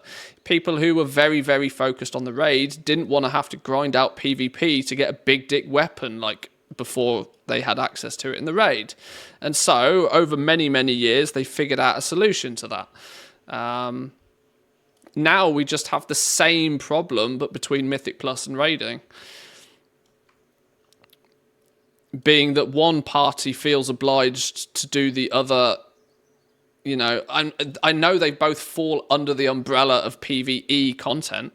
You're still fighting a non-playing character, technically, but it seems weird how it took them 10 years to fix the PvP, PvE problem. And then the second they fixed it, they've just reintroduced the same problem again with Mythic Plus. And because Blizzard is not willing to shit on either one of the communities by saying you are a lesser person because of your choice to do one or the other, they're sitting on the fence like they historically do with everything, and it's causing chaos. Unnecessarily, in my opinion. They just need to come out and be like, right, this is the number one focus in the game. We make the game. This is the number one focus in the game. It's a balance problem, right? We always see this. But the more you try and balance something, when you try and balance something, you end up just pissing off everybody a lot of the time. If they were just like, right, raiding is on a pedestal. Raiding is the thing that you should. The best gear comes from the hardest boss and requires the greatest participation and level of organization to kill it.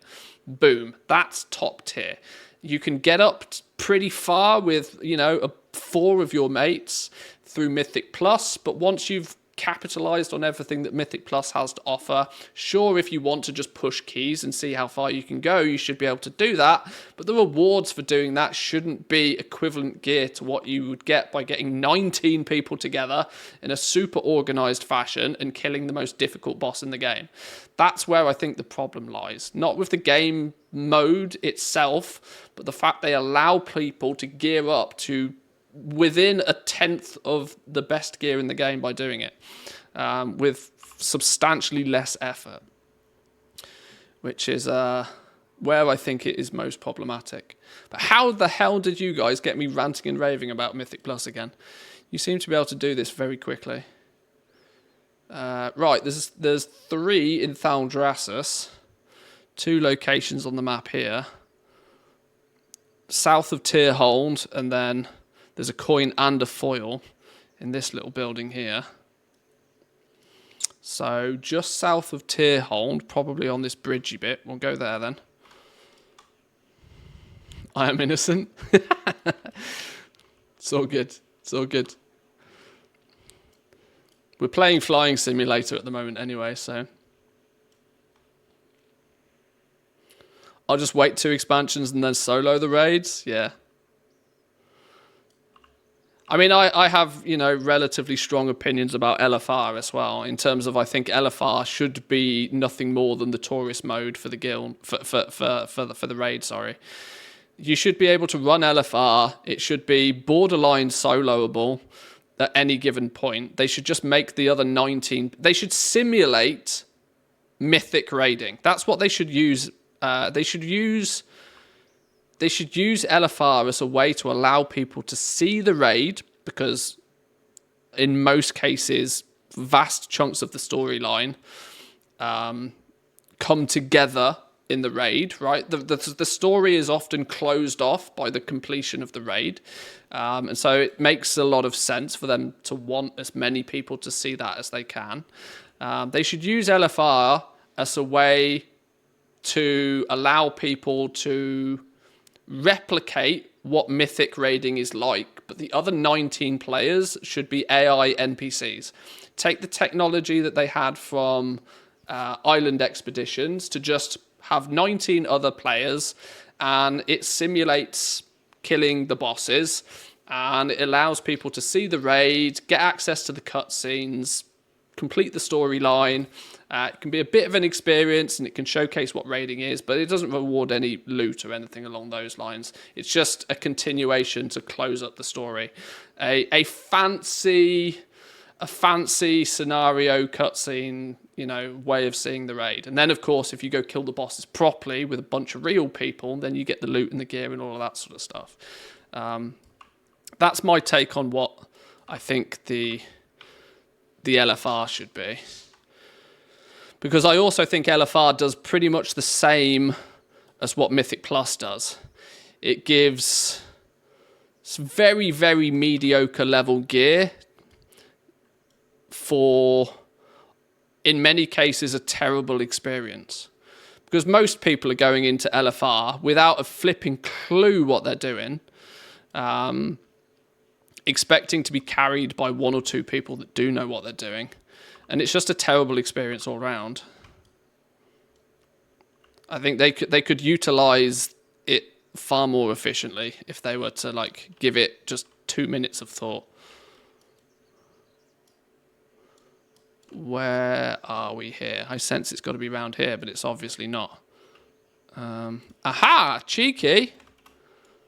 It's in the flower pot, look.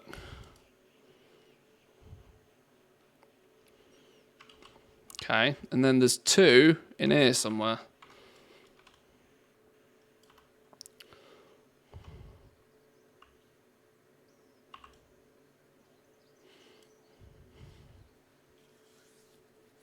Then they timegate LFR 8 weeks before you can close the story. Yeah, that's also a ludicrous idea. Why they do that baffles me. Like, like why are you gatekeeping the easiest content in the game? That makes no sense. If you're going to gatekeep anything, it should be the hardest tier of content, because that would incentivize people to slowly but surely level up towards it. Gatekeeping the easiest content in the game is mad. It makes no sense. I've done probably 200 to 400 LFR runs of the newest raid, tanked most of them. I've only had 3 bad experiences. I earned my gold by tanking. Yeah, but you see, you're in a unique position of, by being the tank, you're predominantly leading the group. And so if you're at least semi-competent in what you're doing, you're fine. It's when you're a DPS character that zones in and your tanks turn up and they have no idea what the hell's going on. Unfortunately, whether through design or not, the 2 tanks in an LFR raid are probably the 2 most influential people in that raid to the success rate of the raid. So, yeah, if you are predominantly tanking them, you're going to have a much easier time. And to have done 200 to 400, you probably know the bosses inside out with your eyes closed. It's, you know, you are the experienced player in the raid that is predominantly carrying everybody else.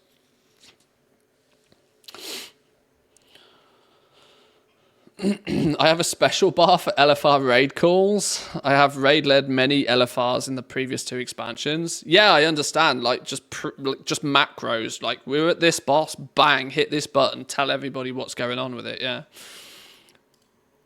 Players who take it upon themselves to do that, I will happily put on a pedestal, because they're going far out of their way to help others without necessarily much reward for doing it. So fair play to you.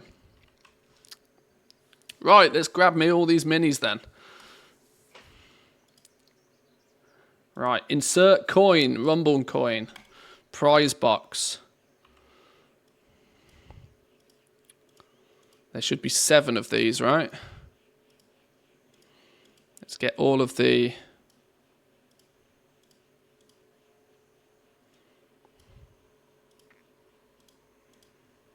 One, 2, 3, 4, 5, 6. One more. Bingo bosh. It still gives me the ability to insert a coin. There's no more coins possible. Alright, sure. Rumble foil. Oh, maybe I shouldn't use more of the foils until I've... I should open all of the boxes first, right?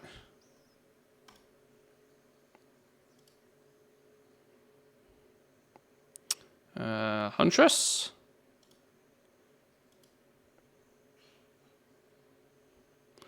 The well pegs.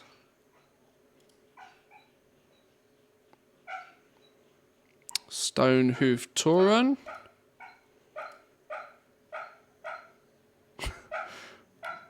My dog is barking in her sleep again. Sneed.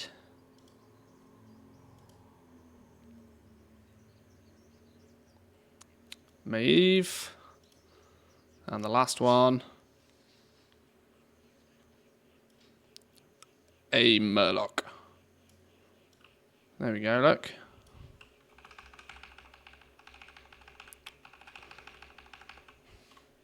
So here's our new minis. The irony being the minis are as tall as I am by the looks of things. Hang on, let me dismiss my pets real quickly. There's too much going on in here. Stonehoof, Tauren. Little Murloc Man. We have Maeve, Shadow Song. We have Sneed. Oh, they're all the ones I placed. Let's unlock different appearances for them then. In fact, let's learn them first. Boom. Bish, Bash, Bosh, Bishady, Bashady, Boshady, Boop. All the things loves that. Right, now let's do all the foils, get all the appearances for them.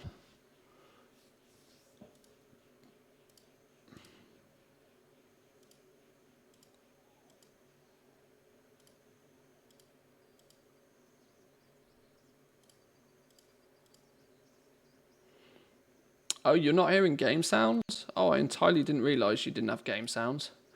Oh, OBS had stolen the wrong instance of WoW.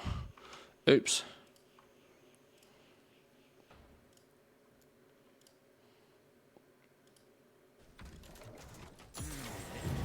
There you go.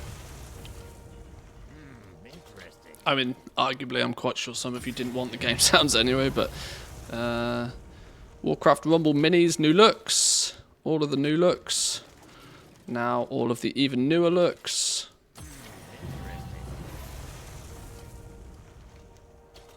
What's going on here? Okay, yeah, it's broken for me now.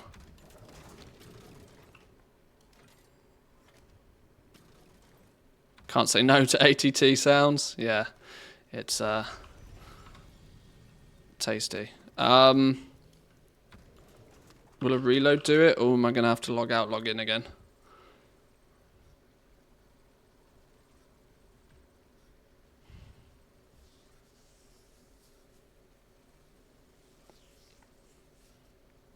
Finally done with auction posting. Started when you logged into WoW. That's quite some auctions then. Although saying that, I've been we haven't actually been logged in all that long today. 3,000 auction. Oh, that'll do it. Yeah. Okay. Yeah. My game's guffed. Let's fully exit the game then. Log back in.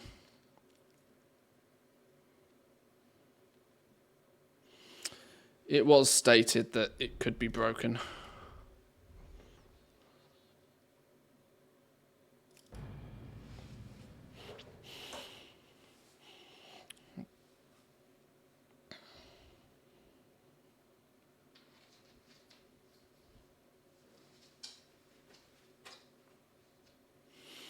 Come on, please work.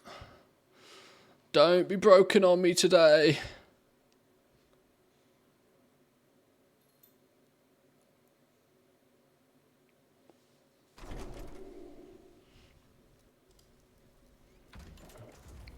Thinking about it, thinking about it. Game's thinking about it.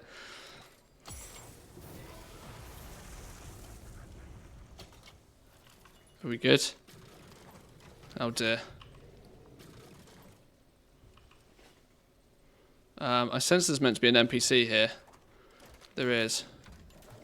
So many possibilities. Okay. It's goofed. Time for an alternative fix, which is to fly out of the zone and then fly back in. So when this says something else here that's not part of Aldraken, there we go. Now it will have phased us. Now we can go back and see if that's all phases into it just working. That is the in-game version of unplug it and plug it in again.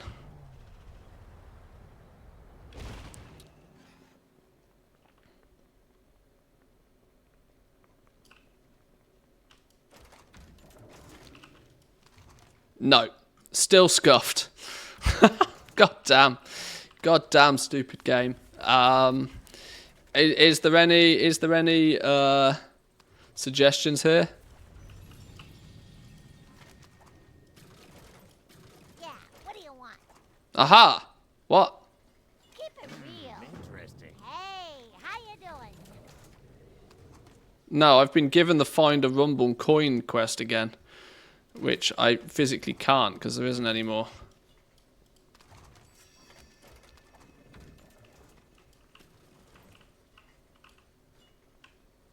Well, spit it out. If you ever need anything.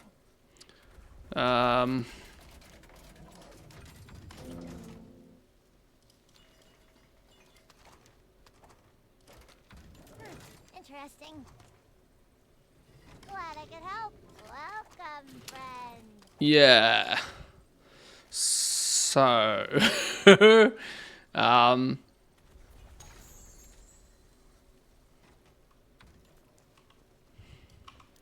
well, I got 5 foils left that I apparently can't use.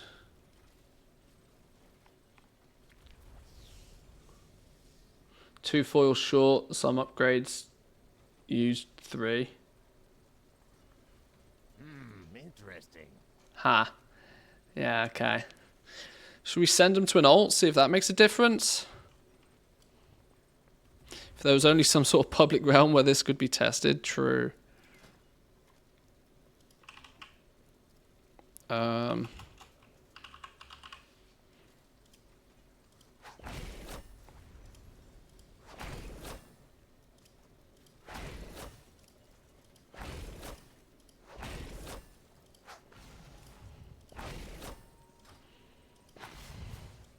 Oh, you click on them to change their appearance. Okay.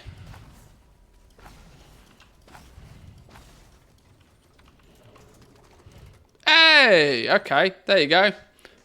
Boom. There's your solution. Sorry, I just scared the shit out of the dogs. There's your solution. Actually place your minis and change their appearances, then you get the... Then it fixes itself. So, if you're like me and it's scuffed... Just place them, click on them, so that it probably registers that they have the previous appearance and won't let you add a new appearance on top of an appearance. I don't know. Some in Dum Dum, but this seems to work. Bish, bash, bosh. There we go. All the looks. Upgrade all 7 Arc-like minis twice. So yeah, there we go. Now we should be able to change them all to gold. Happy. The irony being is that they go from bronze to silver to gold in this, but in Arc-Light, I still call it Arc-Light Rumble. In the actual Rumble game, you don't take them from bronze to silver to gold. You take them from common to uncommon to rare to epic. So I don't know why they've done 3 levels this way in retail, but you know, either way they have. We have slept And now you can just click on them to change them. Cool. Nice little integration there. This thing still says it will take coins though. I'm not entirely sure why. There's a very good chance that they'll just add more to this when they release. If they want to promo. There's a good chance if they want to promote a new mini in Rumble, they will also put it in retail to go, psst, everybody, come look, sort of thing, you know? Couldn't even get the game to load in BlueStacks. Got a black screen for a split second and then it crashed. No idea. No idea. That does that is not my forte, unfortunately. Anyway, there we go. There's the Rumble shit sorted. Happy. We are substantially more. Hey, we might hit 25,000 achievement points soon. If I actually put a bit more effort into getting all these new profession ones, we'd probably hit that.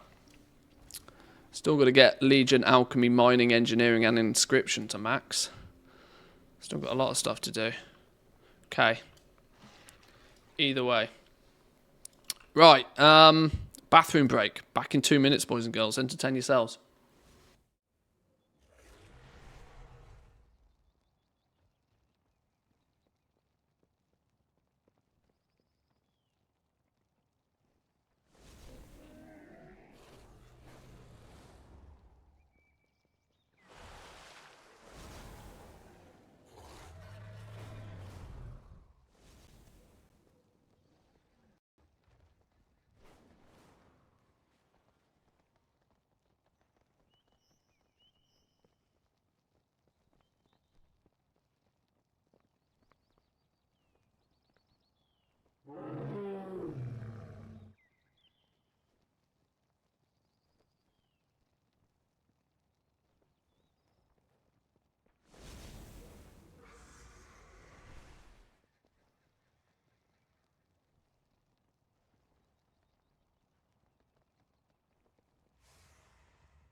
Interesting.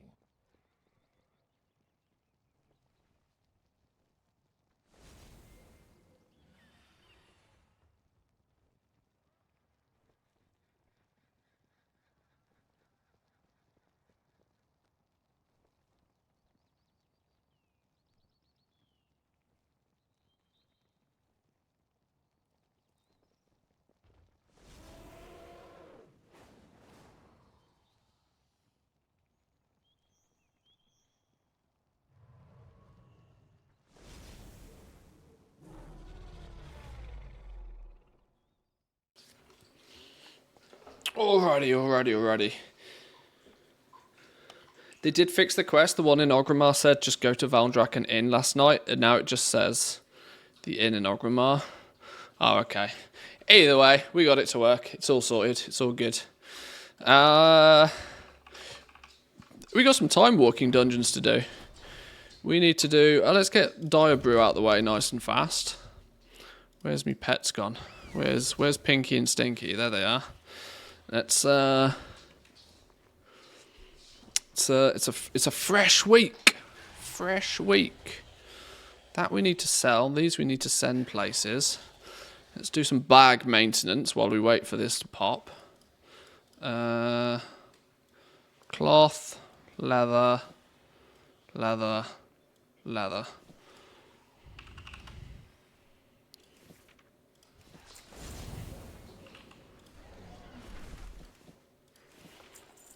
And then... okay. Oh, actually... take the coins as well. Sell those things. Okay, we've got too many of these. What's this? Dream Surge Coalescence. Oh, I should probably do some of this as well, shouldn't I? Loads of stuff that we should be doing. Wednesday Fever. Wednesday Fever being an abundance of stuff you think you should be doing all of a sudden.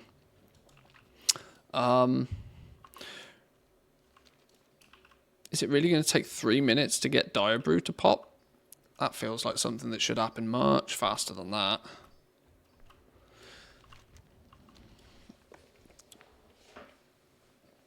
Of course, who runs the Rumble machine? A goblin. Had to be a goblin. Gnome shafted again.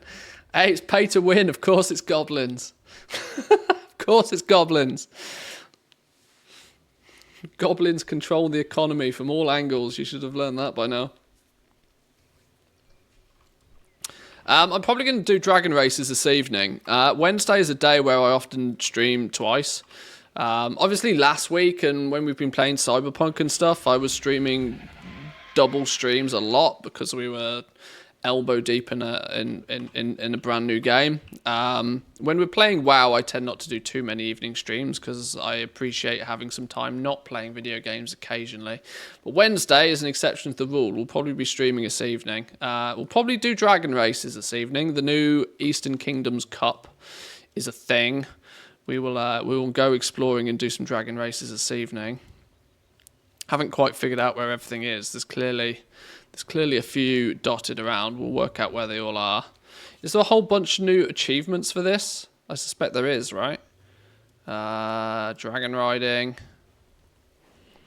Waking Shores challenge. Okay, I haven't done the challenge ones yet because I just haven't.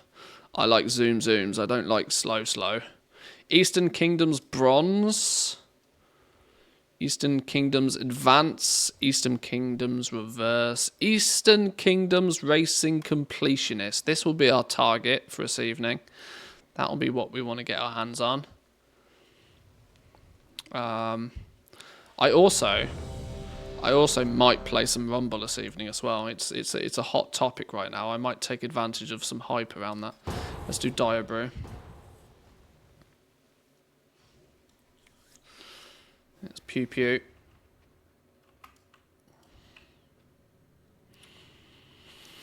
Oh, I should also probably make sure I am done with Brewfest before it disappears as well, shouldn't I, really? Technically. Although it'll come back again next year, but we might be doing bigger and better things this time next year.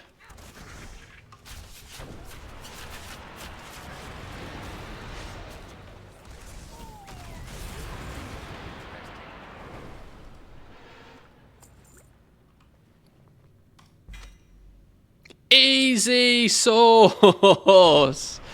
Easy. Oh dear. Easy clap. I've killed this dude like 3 times this whole. Okay, well that's made that much easier. Thank you very much, game. Appreciate it. Don't mind if I do. Yoink. Streamer privilege right there. Streamer privilege.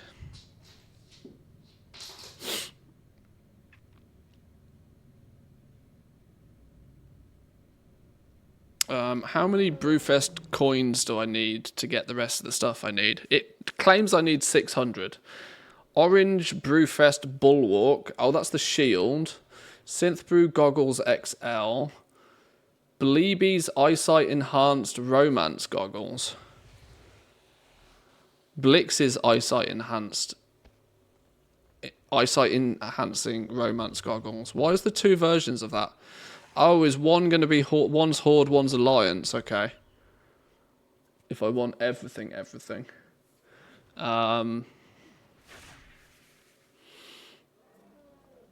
I could. Okay. I also need the sausage gobbling thing. That's something that's I do need to do. I need to do the sausage gobbling. Is there a quest or a tracking thing for the time walking this week? I don't know.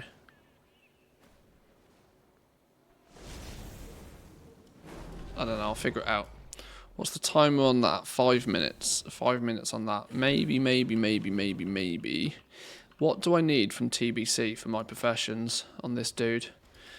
Outland recipes. What are we still missing? Bindings of Lightning Reflexes. The Battle for Mount Hyjal. Oh, that's offensively annoying. Gloves of the Immortal Dusk. That drops from the Sunwell. This drops from the Sunwell. This also... What, my god, there's like 3 recipes I need that drop from the Sunwell. And then a Belt of Natural Power is a world drop. Is that a world drop BOE? Belt of Natural Power?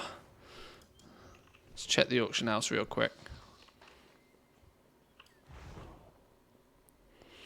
I like having the Dire Brew remote on most of my characters. Makes farming on that side of the map much easier. Yeah, that's true. That's one thing I don't have, actually. This is your time. Not trade goods. Recipes, leatherworking. Usable but uncollected. Tide of the Wild? What's that? Oh, that's one of the new ones from the free knot thing. Oh, I was really hoping that wouldn't be quite so expensive. Maybe I can find that for cheap somewhere else. I mean, any of these, technically, I should be hunting the... I should be scouring the entire realm. Or the entire EU for any of these, shouldn't I, really? Frost Saber gloves. Newly added with patch 10.17. Oh. Interesting.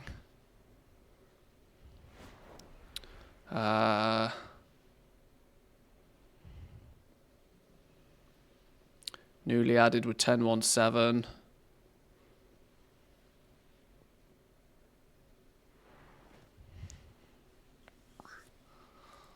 Volcanic legs. Burning steps, zone drop. Okay, if these are zone drop ones, I'll be able to snag these at some point for pennies. Jewel crafting. Rhinestone sunglasses, square holders, and of course. Interesting.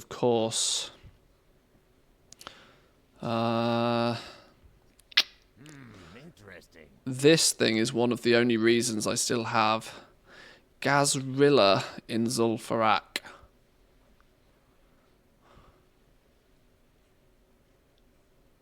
Oh, I've just realised that comes from Zul'Farrak. That's not even a... Oh. Ah. Wonder what the drop chance is on that. I mean, clearly not great considering there's only 2 on the auction house. You have a bright future. That's clearly an indication as far as Outland is concerned, though. My Jawncrafter is done, right? Oh, apparently not. What we got here? Epoch Hunter in the Old Hillsbad Foothills. Corium Band, Dark Conclave Shadowmancer in Shadowmoon Valley. Corium Band of Leaves. Vecnir Dreadhawk in Blades Edge Mountain. These are rares, right? Is this a drop from a rare? Mage Slayer over in Netherstorm. And another one from the Sunwell. Holy shit, there's lots of reasons for me to be in Sunwell, apparently. Shadowmoon Valley. Need 4 Hala tokens. I don't know how you even get any of those anymore nowadays. Nothing reputation based though, which looks nice. They're just like rare drops by the looks of things.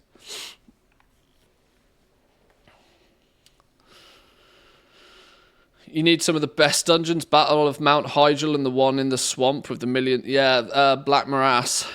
The one with the wave spawns, yeah. Battle for Mount Hyjal is one of the most gross raids that's ever been created.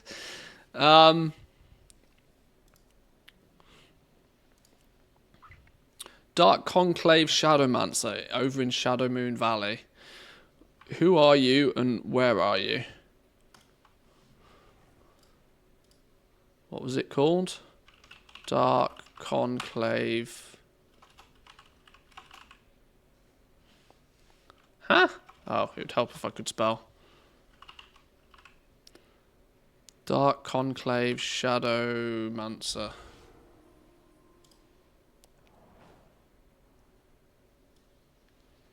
This dude. This dude.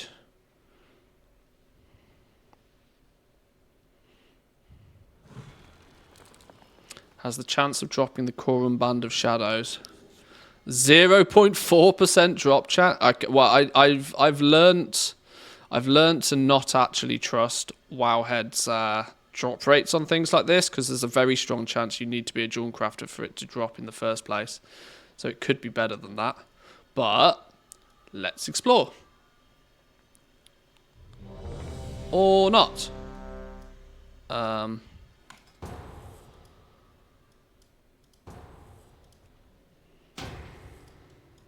Let's head there all the same. Since it's Burning Crusade time walking. There, apparently.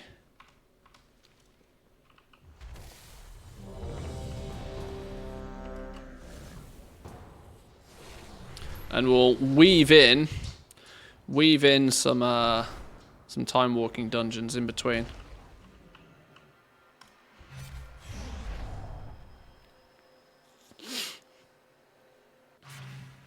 Now, what I probably should be doing, actually, more than anything else, is seeing if I need any rep on any of my alts for their professions, because that's the advantage of time walking, the fact that you get 50% more reputation.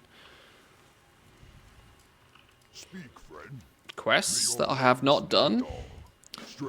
Heart of Rage for a perfectly balanced cape. Mind the gap, kill the dude, turn in the dude, get the dude, sure.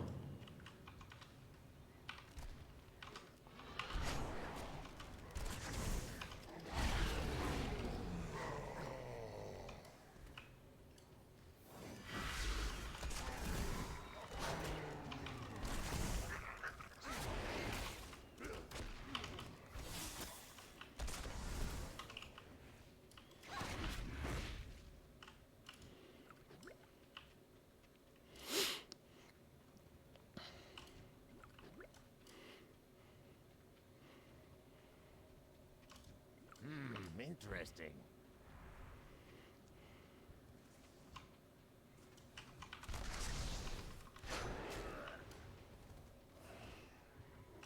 Monk doing spinny things, no surprises there.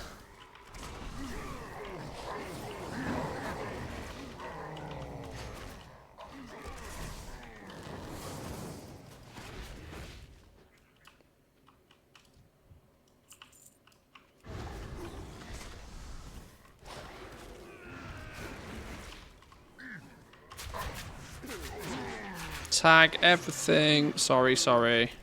Hunter pulls. Sorry, not sorry.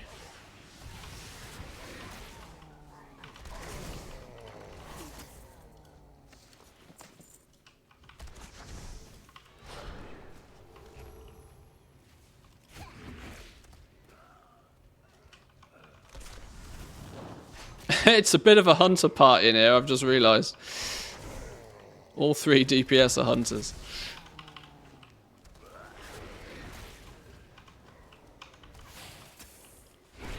And Rambo is clearly better geared than I am. I mean, that's not particularly hard, by the way. I'm not overly surprised. Stay away from me.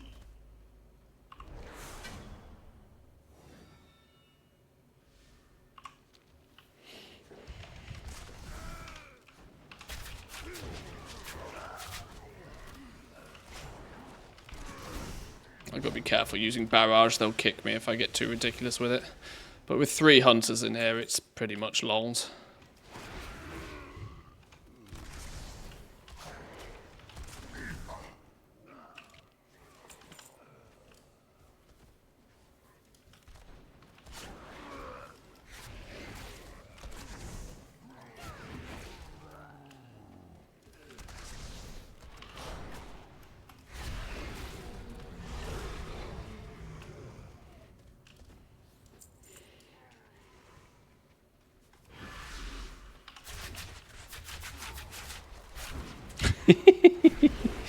See how the tank likes that. Oh, I'm so toxic.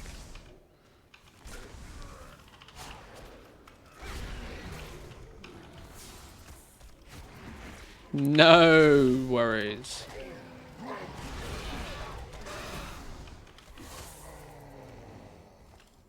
At least I misdirected onto him first, you know.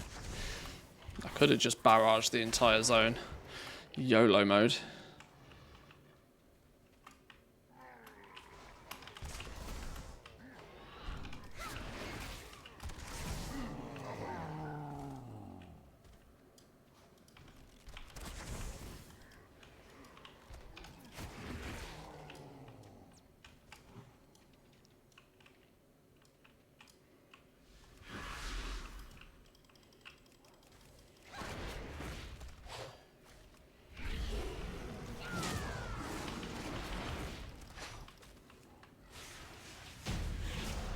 Boom. Nothing's getting in our way in here. Oh, I'll tell you what, vending all these gems is going to be annoying. Gonna fill up our bags. Oops, pulled everything. Shit, my bad.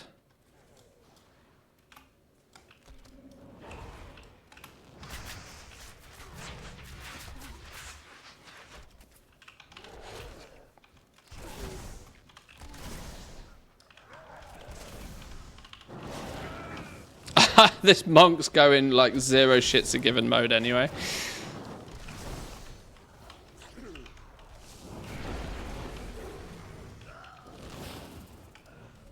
Nothing like an organised group. I'm not helping the case, obviously, but it's fun all the same.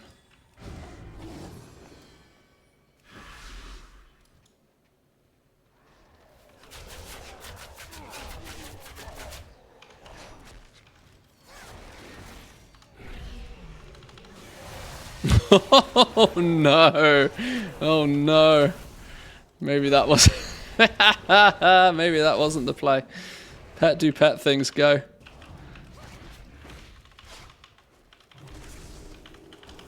Oops.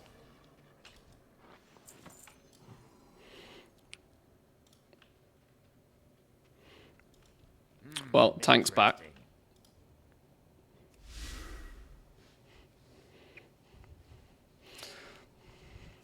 I don't know what it is about those mobs that just instantly nukes people, but I've not stopped to try and learn, put it that way.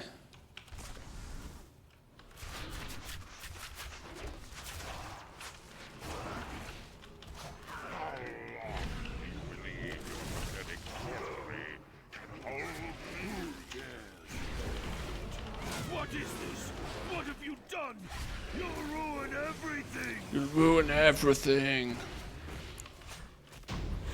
Dead. Beautiful. Take the slide. Oh, I'm not going to be able to take the slide. I don't want to take the slide. Where's the slide? Alright, sure. If the tank queues, I'll queue. Tank's still chilling. Tank's sticking about. Ah, the healer's pieced out. Okay, healer's pieced out.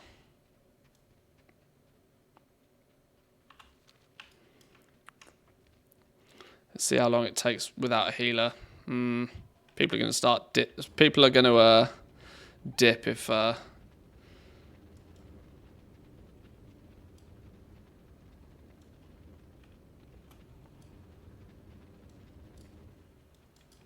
What do you need? May your blades never dull. Go forth to victory for the Horde. Gold is gold, right?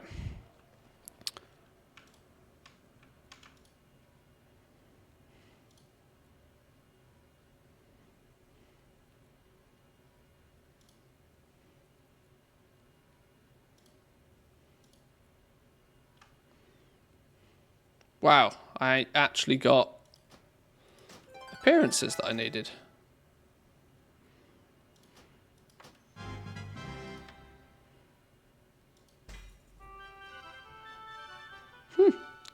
Go me.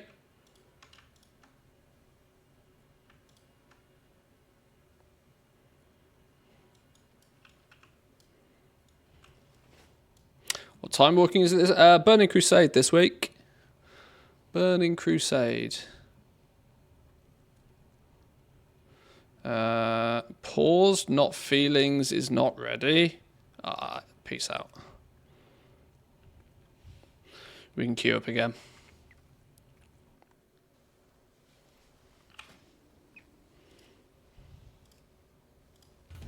Right, that's 1 of 4 we need to do. Now we need to get to... I don't know where we're going. Where are we going? Shattrath. Did I do that whole thing with the dum-dum cloak on? I did. Lol.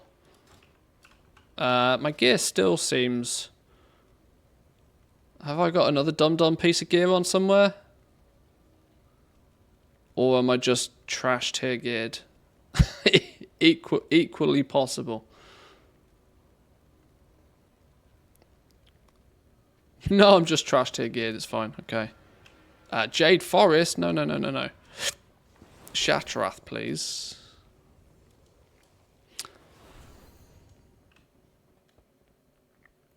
My newly dinged level 60-ish Demon Hunter is somewhat squishy, having come over to the Dragon Isles in my 5 out of 6 heirlooms.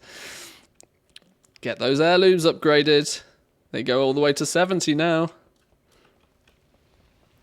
I have not bit the bullet and upgraded all of my heirlooms yet, though. I've gone by the conclusion that the amount of gold I'll likely spend on upgrading my heirlooms to max again could cover the cost of probably a couple of boosts. So maybe I'll just do that instead. Because I'm not particularly too much of a fan of leveling. Where do I turn this in? Up here. By the crowd of people, of course.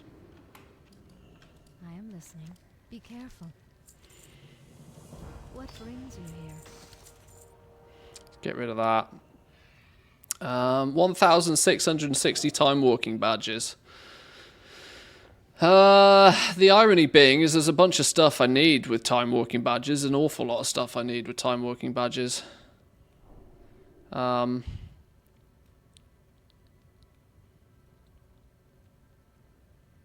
Toys.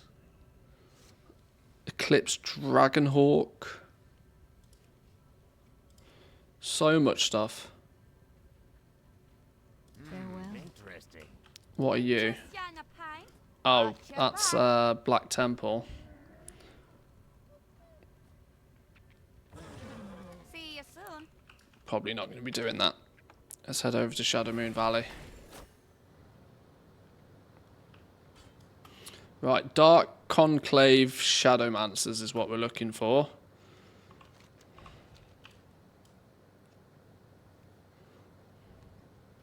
Go time walking, hope that gear RNG is kind to me. Yeah, and of course by the time you hit level 70, you can get 402 gear in about 10 minutes. So it's no biggie.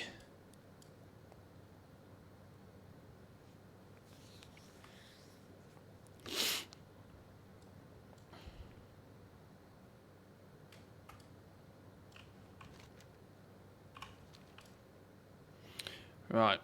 If we can get one of these recipes today, I'll be happy. We're looking for Korum Band of Shadows is what I'm after right now. Not something I'm ever going to actually craft or even attempt to sell, but just on the basis of that I don't have it, which is enough for me to want it, because I'm that kind of weird.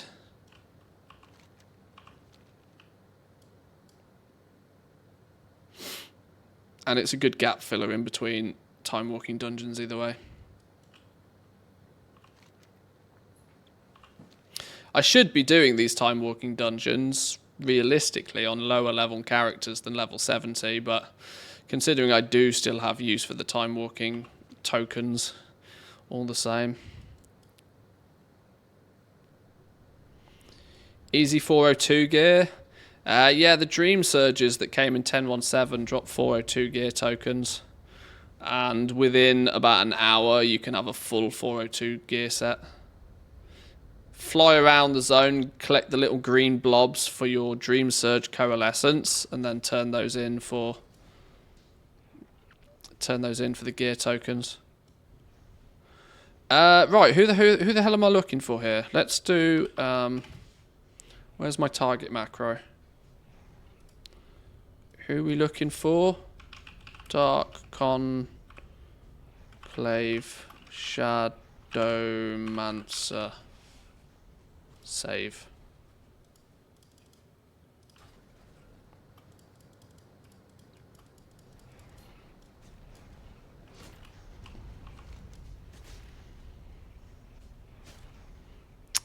He's actually more around here.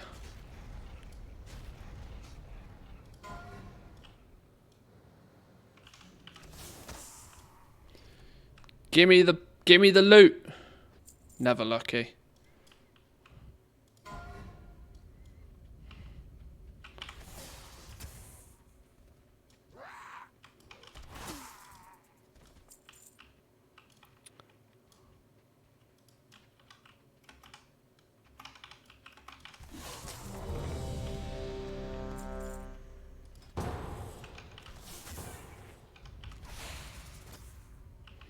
There's a fair few of them around. Ah, no, I didn't get to loot him! What's the odds he's the one that's going to have the flipping thing, right?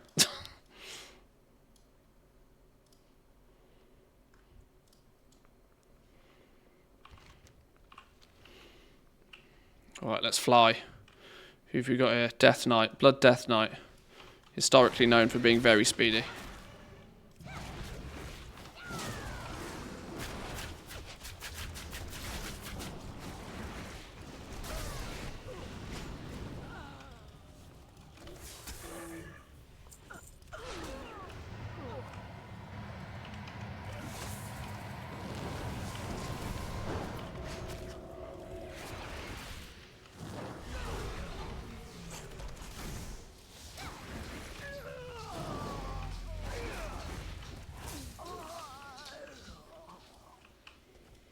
I've wondered, you know, if there is some value to me doing like little basic gearing guides for YouTube. Although I tend to think that like I tend to think that there's creators out there that already do it and do it better. But I guess there's no harm in duplicating something as long as it's at least equally good.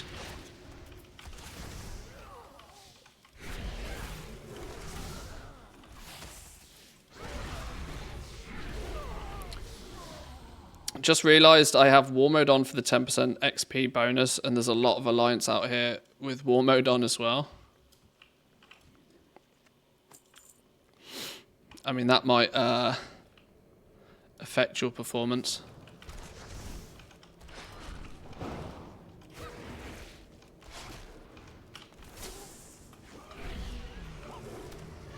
You waste my time.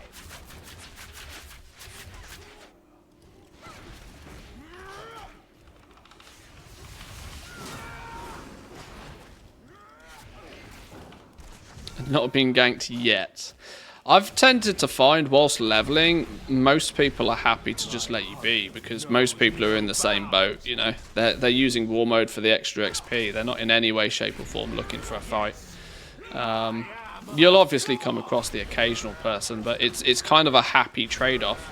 That the one time you come across some dude that wants to just play PvP with War Mode on whilst leveling, makes up for all the time that people just leave each other alone.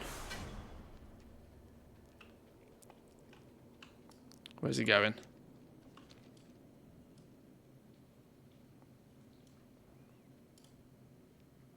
How's the healer got aggro? What's going on here?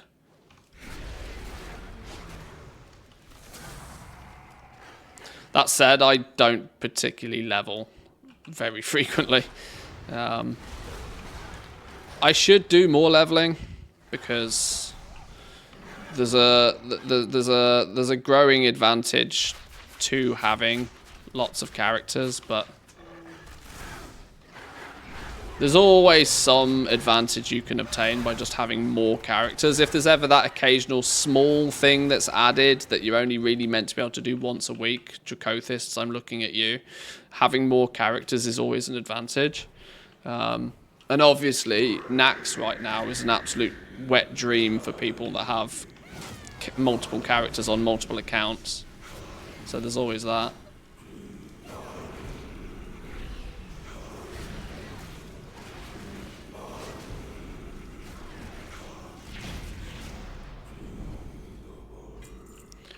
But I've done my fair share of leveling in the past, and it's not always my most favoured activity, so it's quite low on my priority list. Do I have to love the squirrel?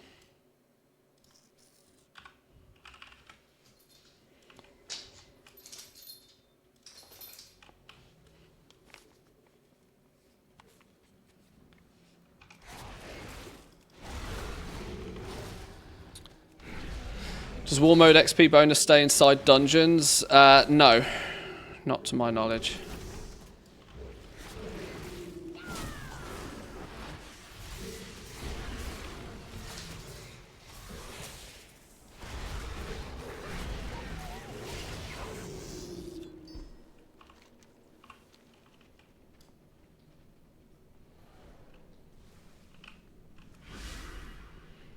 We're gonna go badonkadonk. Go on, you're a Blood Death Knight, you can handle that.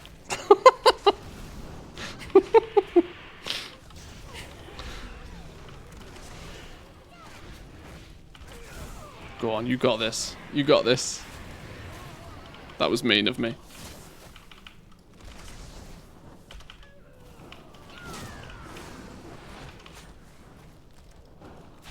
We'll do it again, just to be safe.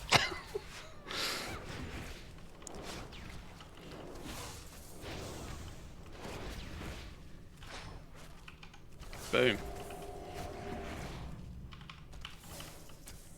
I'm waiting for the angry whispers. Please don't do that again. It's all good, we got this. You gotta find some way to have fun in these dungeons, even if it's to cause chaos.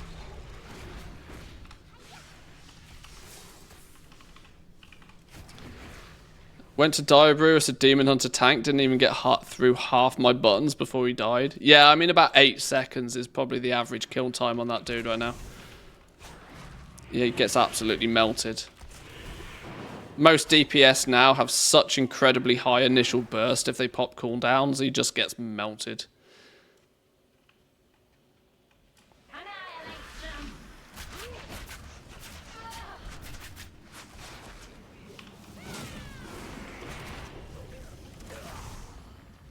Oh, fear's not good in this section. This is why you kill all of the flipping. This is why you kill all the ads.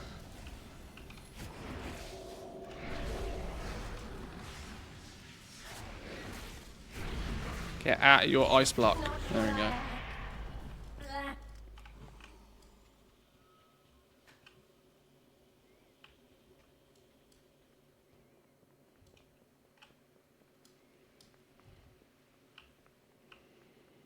You called the rapid fire shot hunk I dong.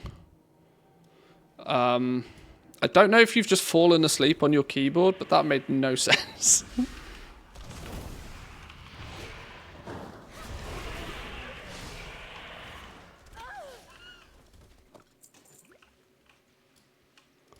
Right, come on. Don't look so Infinite Time Reaver incoming. I know what you're thinking, but Tempest Keep was merely a setback. There's also a shitload of recipes I need of these, dude. I have the suspicion that they're probably bind on pickup recipes, though. So I don't particularly want them on this character. Oh, no. He was merely an instrument. Plans, adamantite weapon chain, that's blacksmithing. Recipe, haste potion, and elixir of empowerment are alchemy. Schematics are engineering. Not interfere.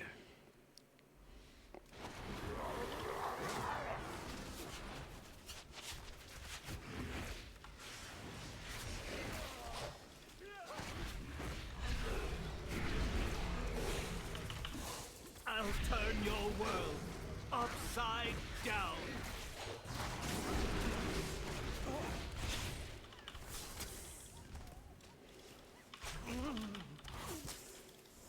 My demise accomplishes nothing. The Master will have you. You will drown in your own blood. No, I won't. World shall burn. Boom! Manchester's Terrace completed.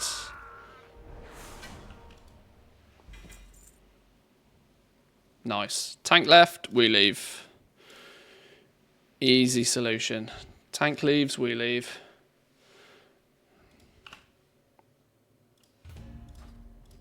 Right, back to our Dark Conclave Shadowmancers.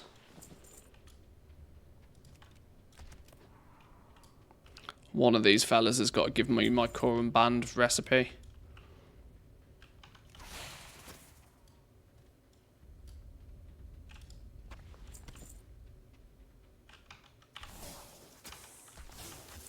I don't know if their spawn is going to be somewhat linked. Can anybody remember if these guys from Shadow Moon Valley have a quest attached to them? Because if there's a quest attached to them, they will also have a hyperspawn mechanic on them.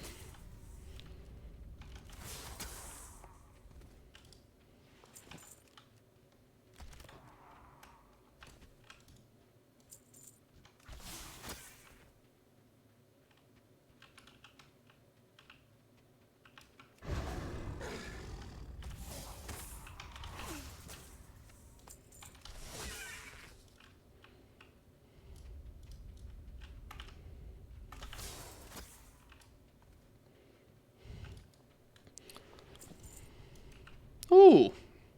If only we had mining right now.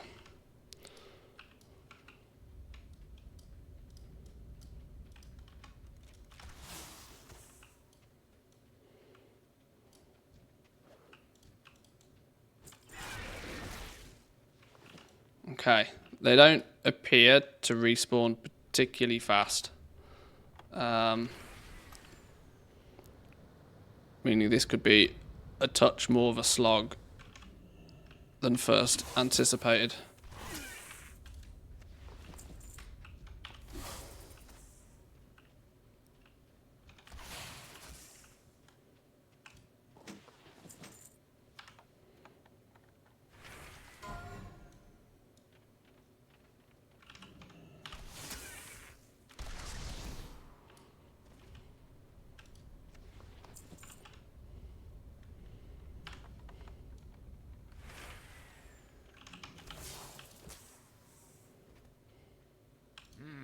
Interesting.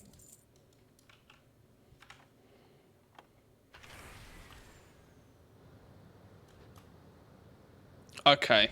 Yeah, they're clearly not attached to a quest. This is going to be an issue. Probably why I don't have this recipe so far. Is the recipe, out of curiosity, is it a bind on pickup recipe? Is that why it's so... Yeah, that's why I don't have it. Because you can't even sell it if you get it. The item you craft is bind on equip, but the recipe is bind on pickup.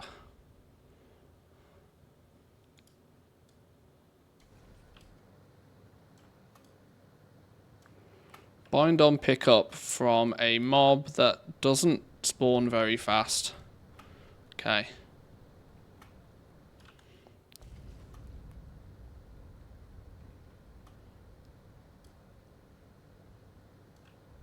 There's one.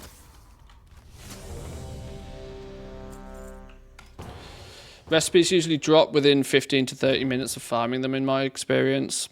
Well, hopefully, if we're weaving in dungeons, by the time I come back out the dungeon, they'll have all respawned again.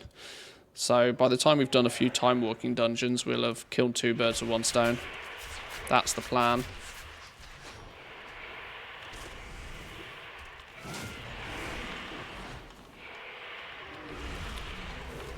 This dude's going for it. Fair play.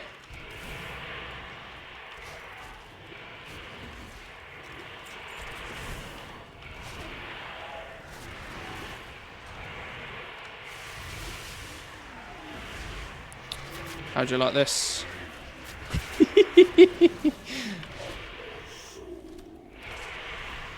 How'd you like them apples?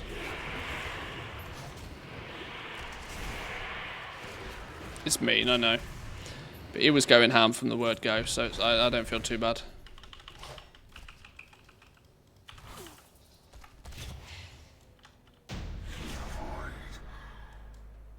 Easy! Haha! Mog.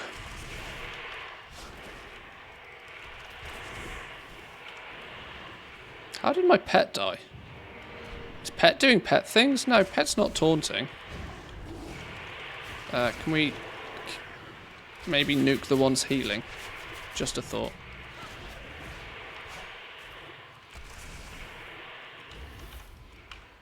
Oh, I can't interrupt everything. Jeez Louise.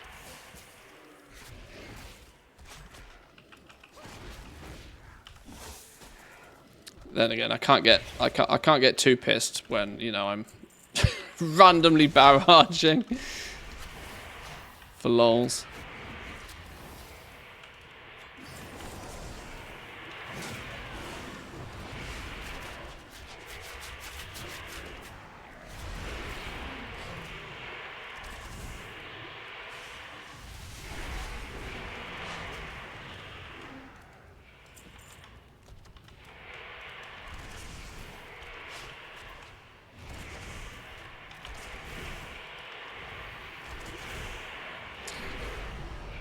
This is the kind of pace we like in a time-walking dungeon, though.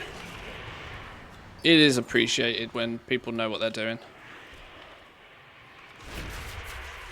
And even when they don't. Like I'm clearly trying to display right now.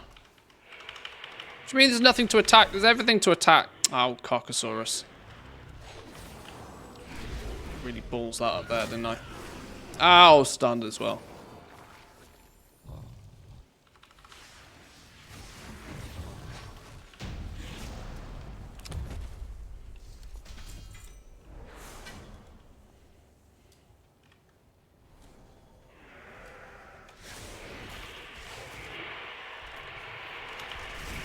Is this dungeon 3 or 4? This is dungeon 3. So we're going to need to at least one more after this.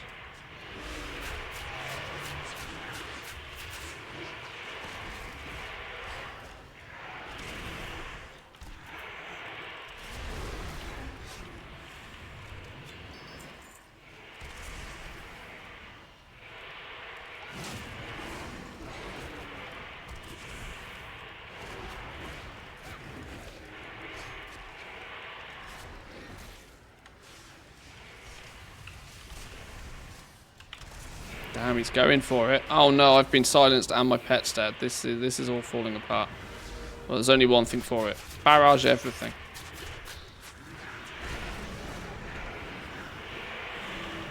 The only way to fix a problem is pull more mobs.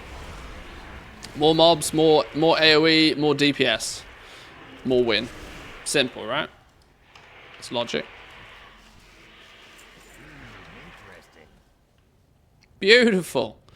Good job, Pinky and Stinky. Well done.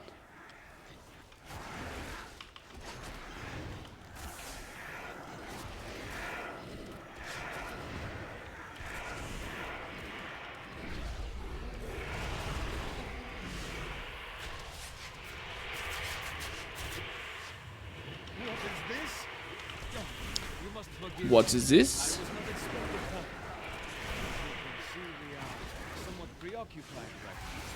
But no matter, as I am a gracious host, I will thank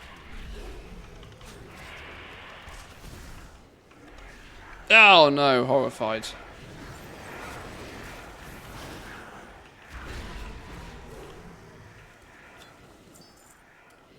An epic battle. Outrageous performance here. Very efficient. Me likey. It's got to be nearly a record speed run. That tank chain pulled the whole way. Nice. Tank leaves, I leave. Right, now here's to hoping all of our fellas around here have respawned. Although we weren't gone very long. I know Burning Crusade respawn times were quite lengthy at the best of times.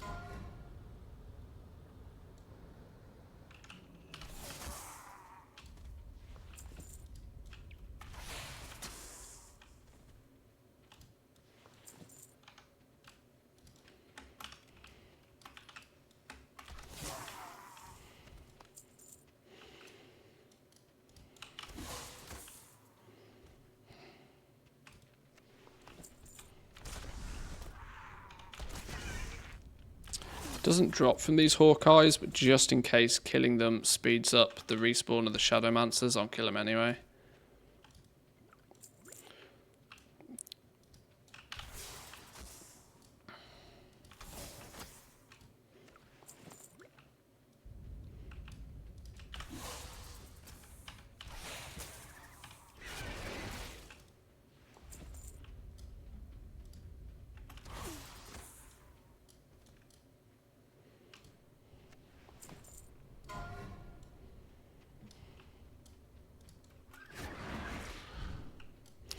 Right. Is that 24 kills so far?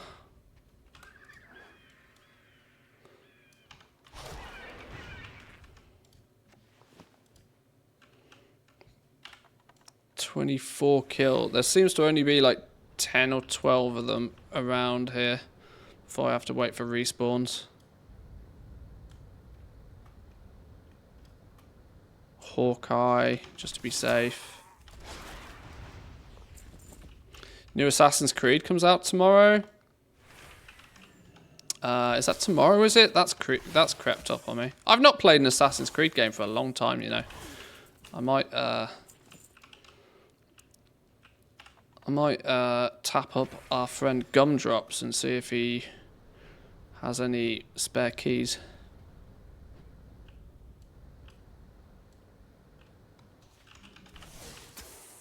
I'm assuming the Assassin's Creed game, like the last, I'm trying to think the last Assassin's Creed game I actually played. Last Assassin's Creed game I played, I really enjoyed Black Flag back in the day, you know, but that feels like a long time ago now. It's been a while since I played an Assassin's Creed game, to be honest.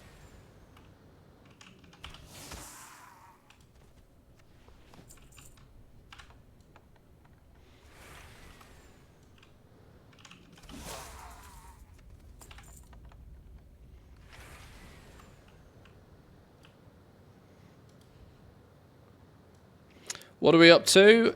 We are trying to kill a very specific mob because they drop a jewel crafting pattern for me that I'm missing. And in between spawns of this fella, we are...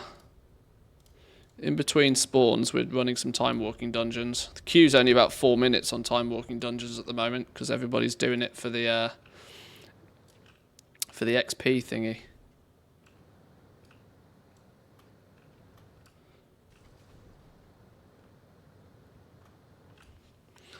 Viking one was good. This new one is more old school from what I believe. Yeah, they seem, from what I've heard, which is not a lot, they're trying to go back a little bit to their roots of Assassin's Creed games. More stealthy, more assassin-y.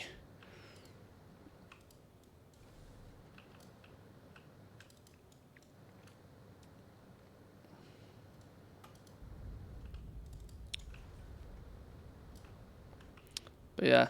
We might have a look at it. We might have a little bit of a looky at some point.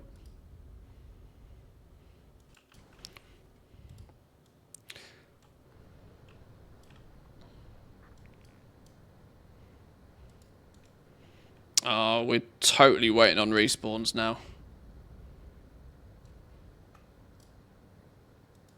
Oh, cheeky ones round here. I missed these fellas. Yeah, this dude, the Dark Conclave Shadowmancer. He has the Korum Band of Shadows recipe that I need.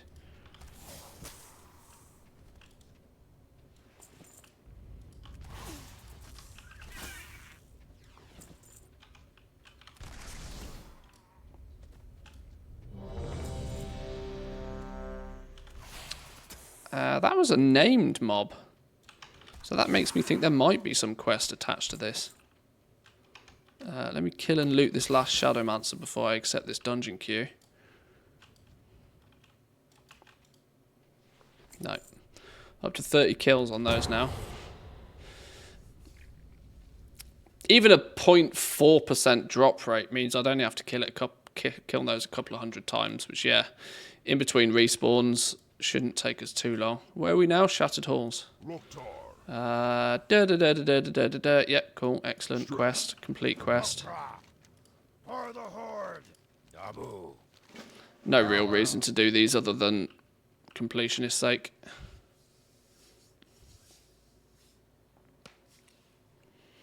Are we good? Tank? Hello, tank? Tank alive, tank? Tank alive.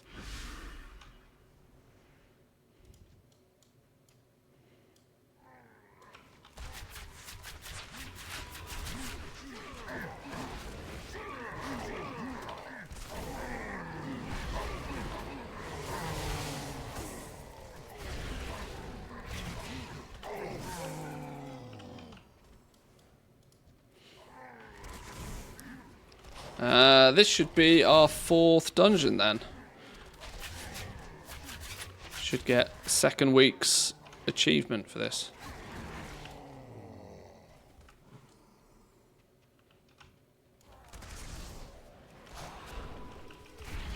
Now, how ham do we reckon this tank's gonna go?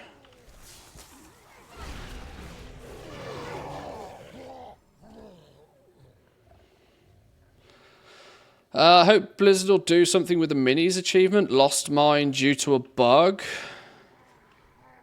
I mean, mine bugged out as well, but I was able to quite easily fix it.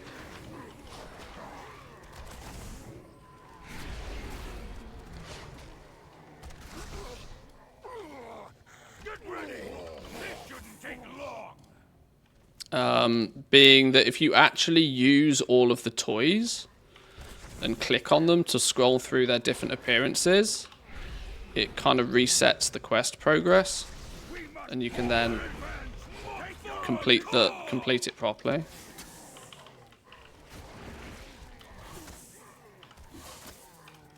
Unless yours was bugged in a different way to mine, then I'm not sure. Oh no, I misdirected on myself. What an asshole. Derp. Why would I ever do that? Brain stopped thinking, apparently.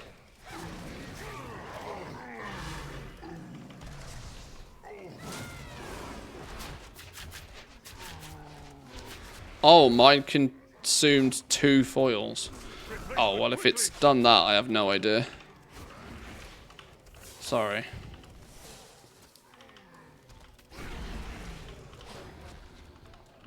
Interesting.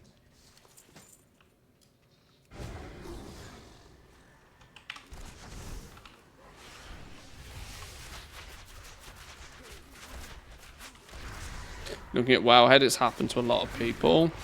Ah, they'll hot fix it. They'll fix it. Don't worry.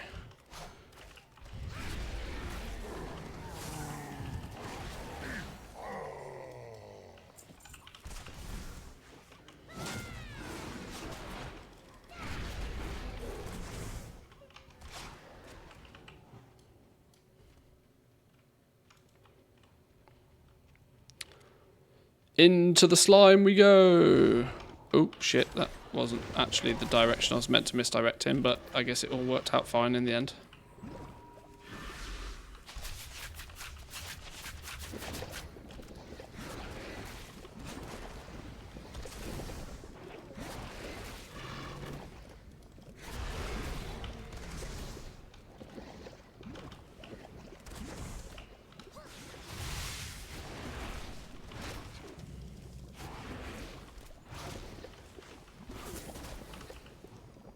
Yeah, I really do think with this time walking I should be taking advantage. Where are you going?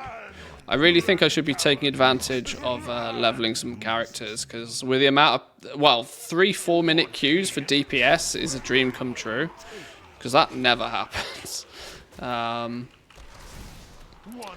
So you can almost chain dungeons even as DPS at the moment.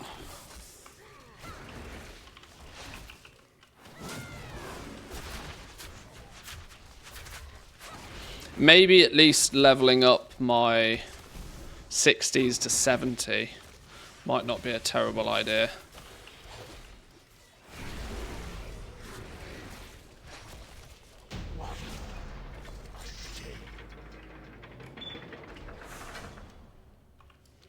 We're meant to do something here. What is it we're meant to be doing here?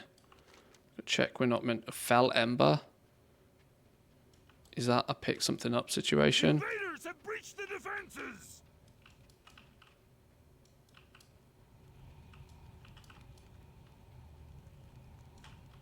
I don't know, whatever. It's only a dumb low-level quest. Ah, I'm getting left behind.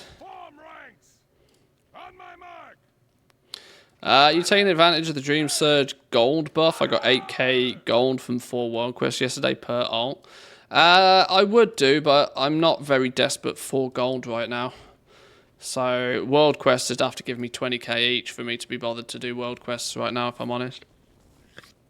It's not bad, yeah. I mean, the fact it doubles your gold from world quests is good, but I wouldn't normally be doing world quests anyway.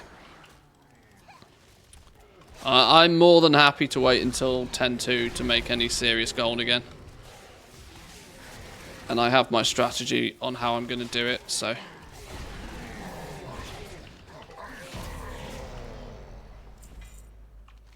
But yes, you are right. If you wombo combo, it's very effective.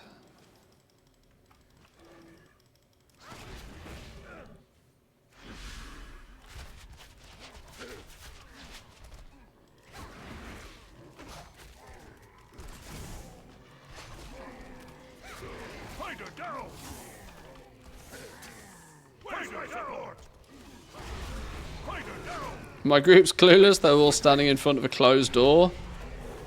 Well, open it then. Or go down the slime hole, as she meant to. I must admit, I still forget that at times, though. It's an easy mistake to make.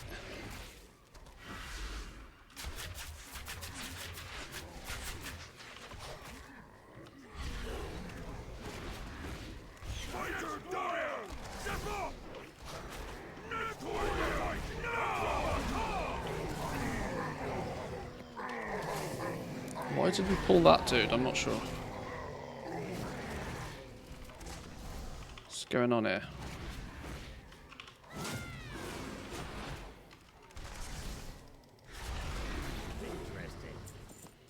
Oh, because we need to kill the Centaurians. Oh, I see. Okay. Oops. Sorry, tank.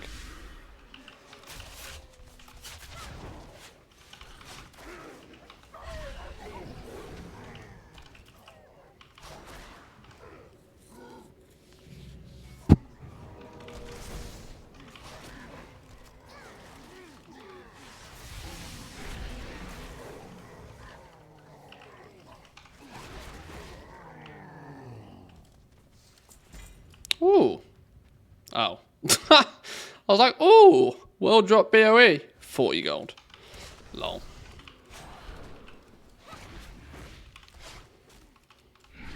Do we need the appearance? No, we've already got the appearance as well. In the bin.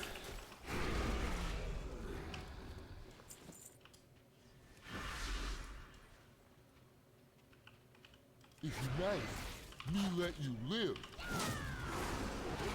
We will not let you live.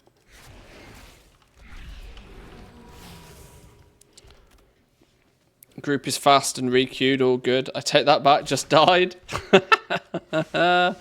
Oh, how times do change.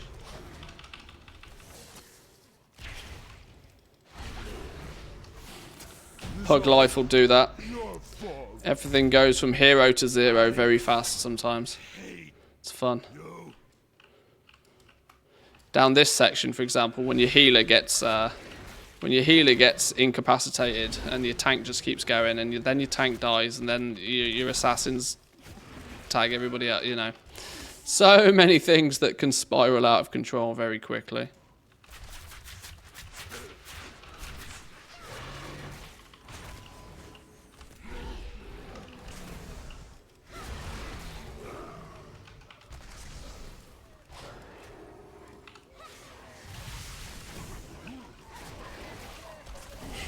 Wipe on trash, exactly. It's not what you want, but...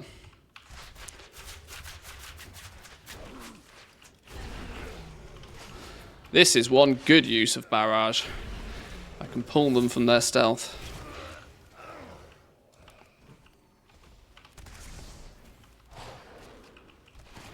No surprises here.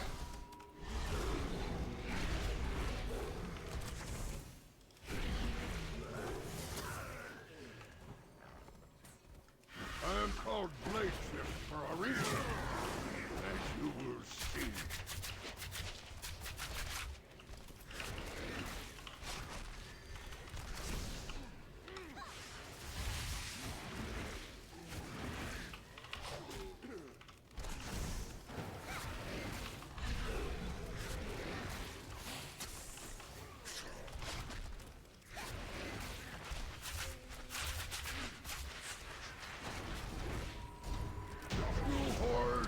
Dead.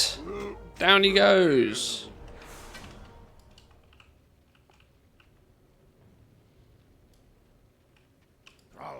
Alright, let's hand in some quests. Oh, I missed one. Boo. Which one did I miss? Farewell. For the Horde. How did we get an appearance from a ring? That doesn't make any sense. I'll take it. Oh, it was the cloak. Eh? We didn't get a cloak. Game? Got mad. Vicar's cloak? Oh, maybe we did get a cloak. No, we didn't get a cloak. What's going on?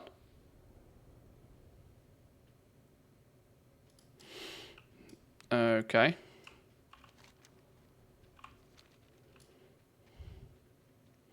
Died in Botanica just before the penultimate boss. Didn't get a res. Oh, God. Oh, Lord. Pug dungeons is always fun. Gotta love them. Right, I don't actually technically need any more dungeons, do I?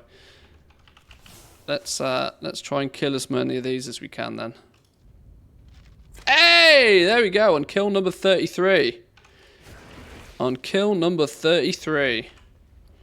In the bag.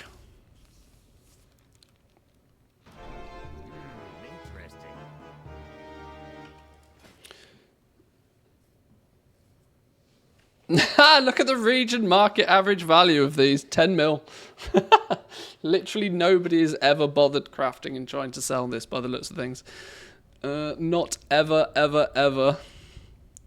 I don't know why you would though. It's 3,400. It's 3,500 gold to craft a Korban Band of Shadows, and it gives you 3 stamina, 2 intellect, and 3 versatility at level 27. There is next to negative reasons why you'd ever want to craft that thing. I'm only collecting these recipes because I don't have them. Quests reward all the transmog items since you can't normally complete them again. Ah, right, yeah, of course, that's probably it. Yeah, that makes a lot of sense now. That makes a lot of sense. Don't listen to me, it's me being a dum-dum. Right, where do we get the next one from? Vecnir Dreadhawks in Blade's Edge Mountain. Where and who are you then? Where and who are you? They are called, what are they called?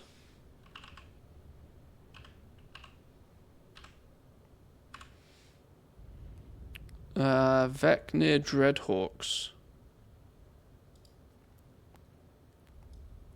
So these fellas down in the southern part of Blade's Edge Mountain.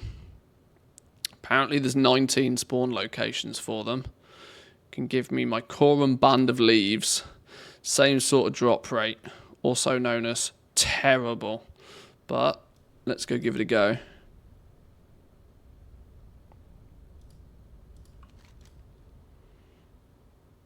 So they're about round here-ish. The Vecnar stand. We can take a Flight Master there, I reckon. Take a Flight Master, although if I do take a Flight Master, I will cry if we accidentally come across a rare. If we accidentally come across a rare, then we will just go back for it. It's the scenic route, but I actually do still think it's probably slightly faster than flying there ourselves.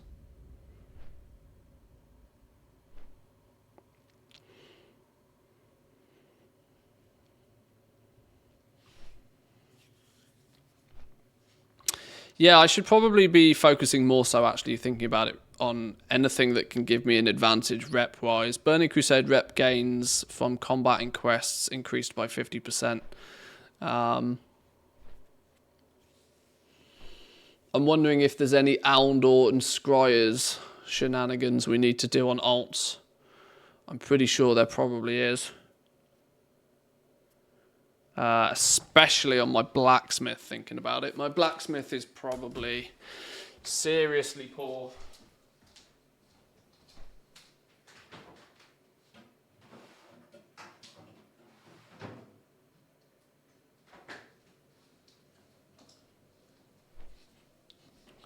Sorted cinnamon buns for today. Saw Finland also had it as a mini holiday. What? Cinnamon bun day? I can get behind some cinnamon bun day. What's this then?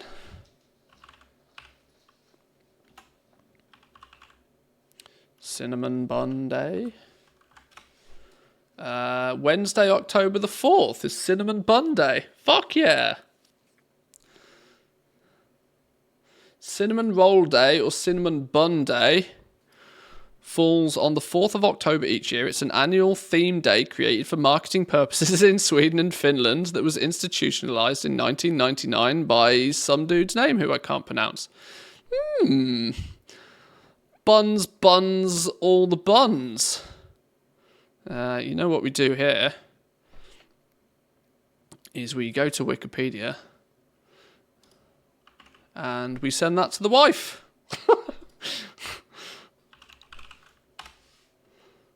We let her know.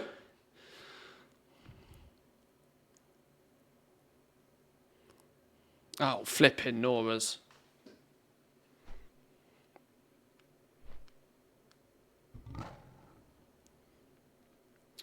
Let it be known that today, on this fine day, we will be eating buns. How the flipping doodahs do we do this? Menu settings. Menu settings, link a device. Hello?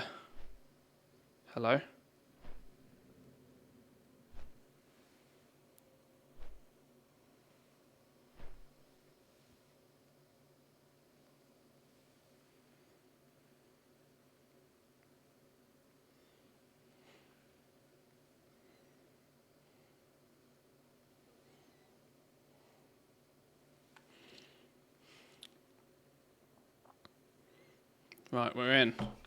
Right, dearest wife, let it be known.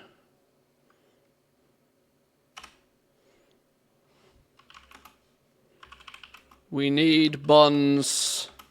It is a matter of national security.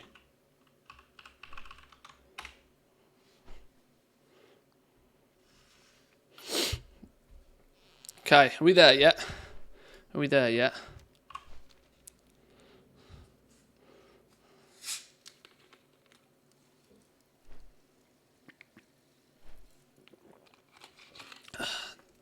Right, let's I might actually close that, to be fair. The last thing I want to do is accidentally share all my WhatsApp messages with people. Cinnamon roll day or cinnamon bun day. Kanelbugensdag or Kurvapostipaiva falls on October the 4th each year. It's an annual theme day created for marketing purposes in Sweden. At the time, she was the manager for Home Baking Council, which was historically a trade group supported by yeast manufacturers, flour producers, sugar manufacturers, and margarine manufacturers. And now is supported by the Dan Sucker brand of sugar. Sure. Oh, I should go to IKEA. Every year, IKEA stores around the world also commemorate the day by having promotions for cinnamon buns in the month of October. Cinnamon buns are also featured in the community events amongst Swedes in New Zealand and at the Church of Sweden abroad. Cool. Cool. I will invest in some buns then for later if I hit the store in a bit. Can't use that here. What's going on? Okay, let's switch up our targeting macro. Who are we targeting this time? Who did we say we were looking for? Vet. Oh my god, I can't pronounce that. You've got to be mad. One of you guys. In you go. Save a rune is.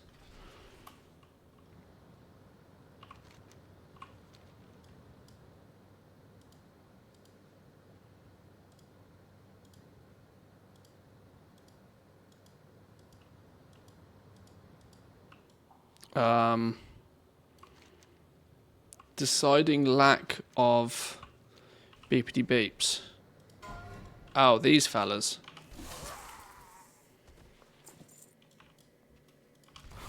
Are they storm? No, Dreadhawks we need to be killing.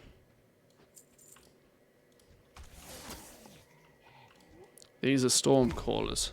Dreadhawks.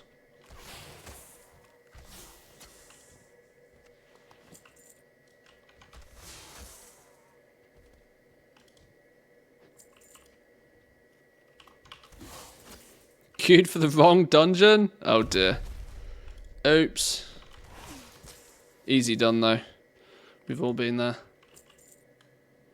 Are these fellas going to be in the cave? I reckon they are, aren't they? They're going to be all over the cave. Dreadhawks is all I actually care about, though. Is that your wallet? Or are you just glad to see me? Pansy with a 10. My man, thank you very much. Appreciate it. Welcome in. Welcome to National Bun Day. If you happen to be Swedish or Finnish, that is. Either way, you can still eat cinnamon buns, lol. Have at them. They're tasty. Nobody will hold it against you.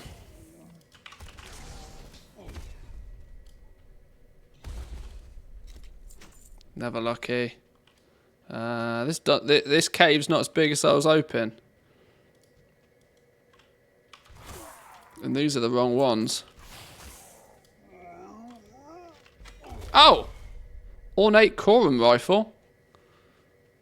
Outland engineering.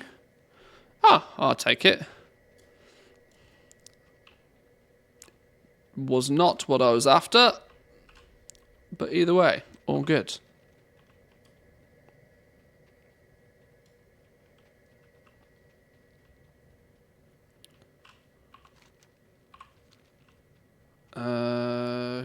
We're still looking for Dread, not these Stormcaller ones.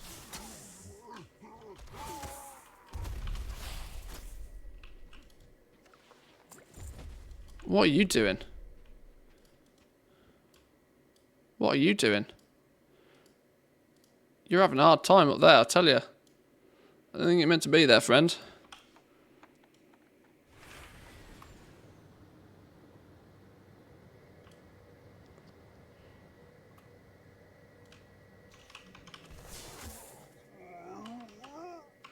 Wow, can't even loot that dude. Apparently there's some more over this way. Keen eyes.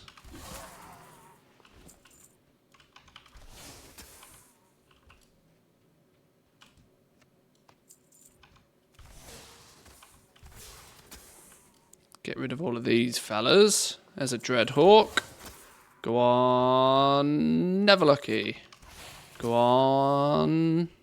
Stream of luck. Never lucky. Go on. Third time lucky. Never lucky.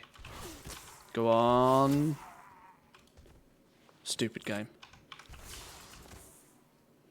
Admittedly, we're only up to 10 kills.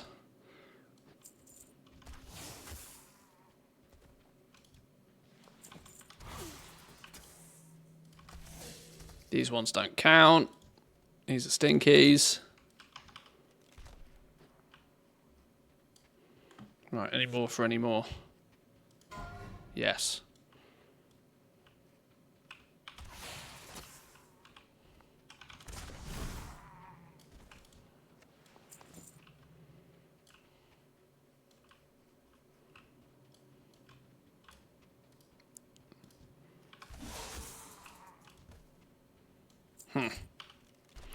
One day we will get what we need. I think it's looking for... Oh, a chest. Oh, it's got to be something good in this.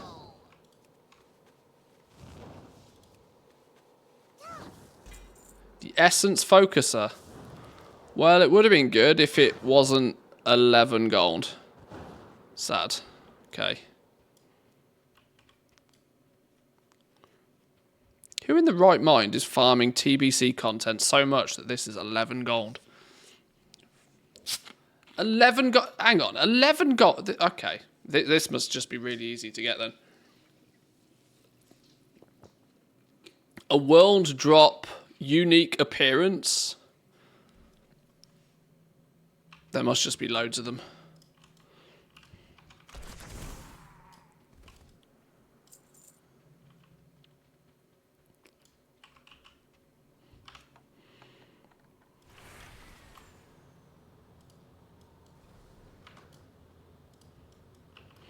Okay. In the time it took us to kill those, have these guys respawned? Can we sort of do... Well, that dude's respawned. The fellas we actually need haven't, though. We're just too OP for this spot, apparently. Alright, well, as we're waiting for respawns, let's clean our bags out real quickly. Anything that we can gain an appearance off. Negative. Apart from this one. We need to sell that one. Or send that over to somebody else. Everything else can be nuked, though. Let's, oh! See if by magic. Never lucky. What am I after? It's an old school jewel crafting recipe. For no real reason other than I don't have it and so I want it. A Korum band of leaves. Only drops from these Vecnir Dreadhawk fellas. It's a bind on pickup recipe. So there's no way to cheat the system. I can't just buy it. For my undying need to complete all of jewel crafting. Interesting. Only because it's Burning Crusade Time Walking Week am I looking at Burning Crusade professions specifically. I have many lucky doos come you like. Well, we gained an appearance for something. I didn't think we were going to obtain an appearance for something, but we did either way. 20k? Don't think so. Soulbound. Time Walking's only 389 gear. What's this? 50 gold. See you later.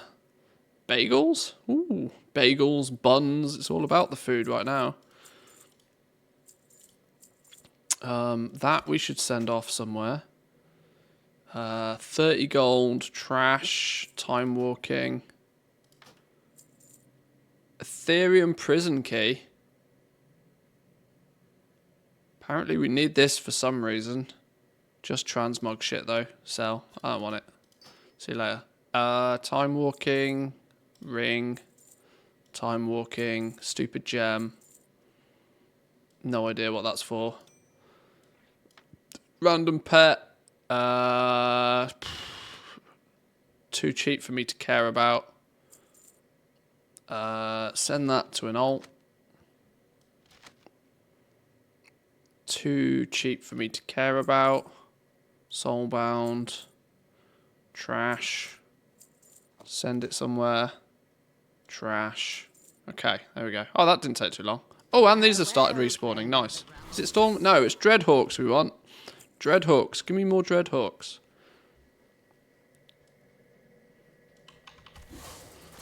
I've done the same on all my professions, just not goal making.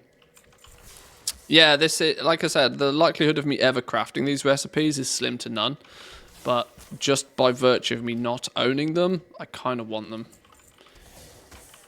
There's no real strong justification for it.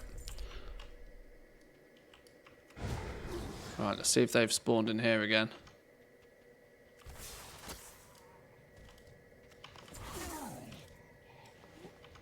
Stormcaller. There's a Dreadhawk. Nope. How many kills are we up to now? Only 15 kills, to be fair. We got the last recipe kind of ahead of schedule, so we've kind of had some good luck already. 4 of storms. I got excited then because it was blue. 7,000 gold? No, I don't think so. I don't think so.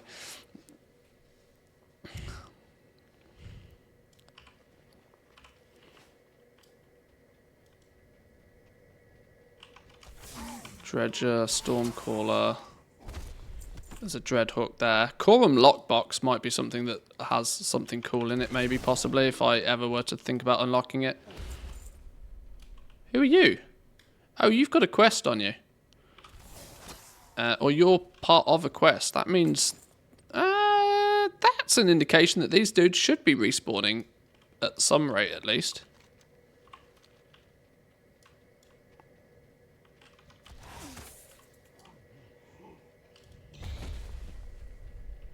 Profession completionism, I get it. This goal-making profession is the only thing to collect that makes sense. Yeah. Pets and mounts and stuff is just a nice byproduct for me often.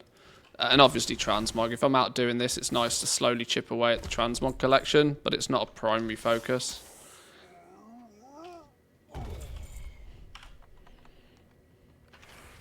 Pets, mounts, toys, transmog, gotta have it all. I kind of have, for me, I have a hierarchy, right? I want, like, profession recipes is top of the tree for me. Below profession recipes, it's mounts, pets, then toys, and then finally at the bottom, transmog. I mean, if there's transmog to collect, I'll collect the transmog, sure, but it's pretty low on my priority.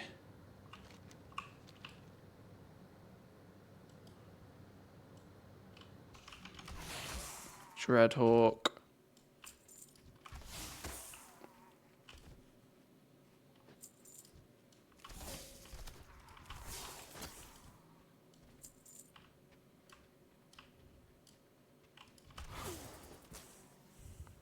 Working by expansion now, Dragonfly and Classic. I tend to just use time walking, really. I let time walking tell me where to go. Often because of the 50% rep bonus, it can be quite an advantage because historically, a lot of stuff was locked behind reputation. Now, obviously, it's much quicker and easier to get at max level if you can just zerg through stuff, but bonus 50% definitely helps. Ah, is that the last Dreadhawk round here? That was kill 24. No luck yet. Murder everything else just in case it helps force things to spawn a bit faster.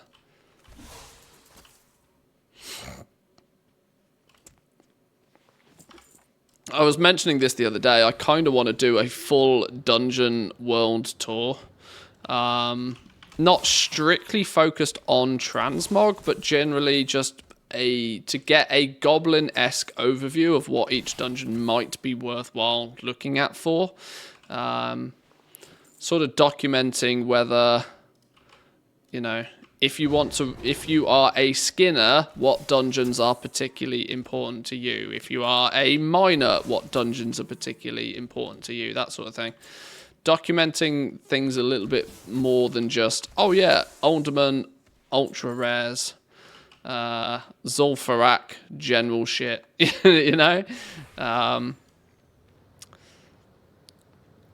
I've kind of wanted to do something like that. And I also think there's got to be some hidden gems tucked away somewhere in terms of the fact that I really don't feel like a lot of the past expansions dungeons get any focus at all.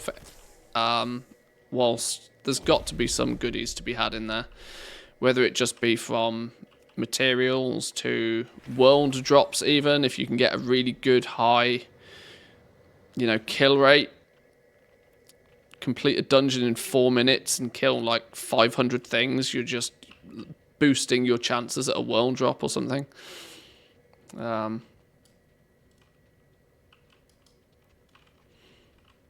And like I said, at the same time, if I pick up some transmog and some appearances that I don't own, you know, happy days.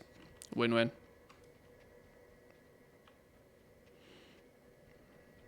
Okay, we're running into lack of respawns again now.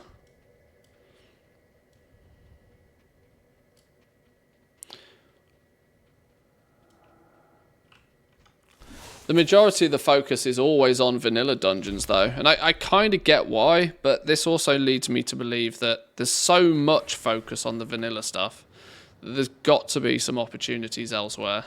We can't have had 10 expansions and there be nothing of value in any of them. But obviously everybody's go-to is always the old school vanilla stuff, for the most part.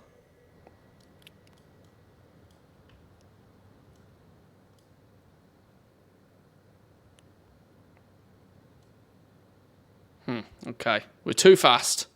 We are too speedy. Probably because transmog came in after that. Well, their itemization philosophy changed after vanilla. They very much switched to like, this is your dungeon set, this is your world tier set. Like it was very systematic after vanilla.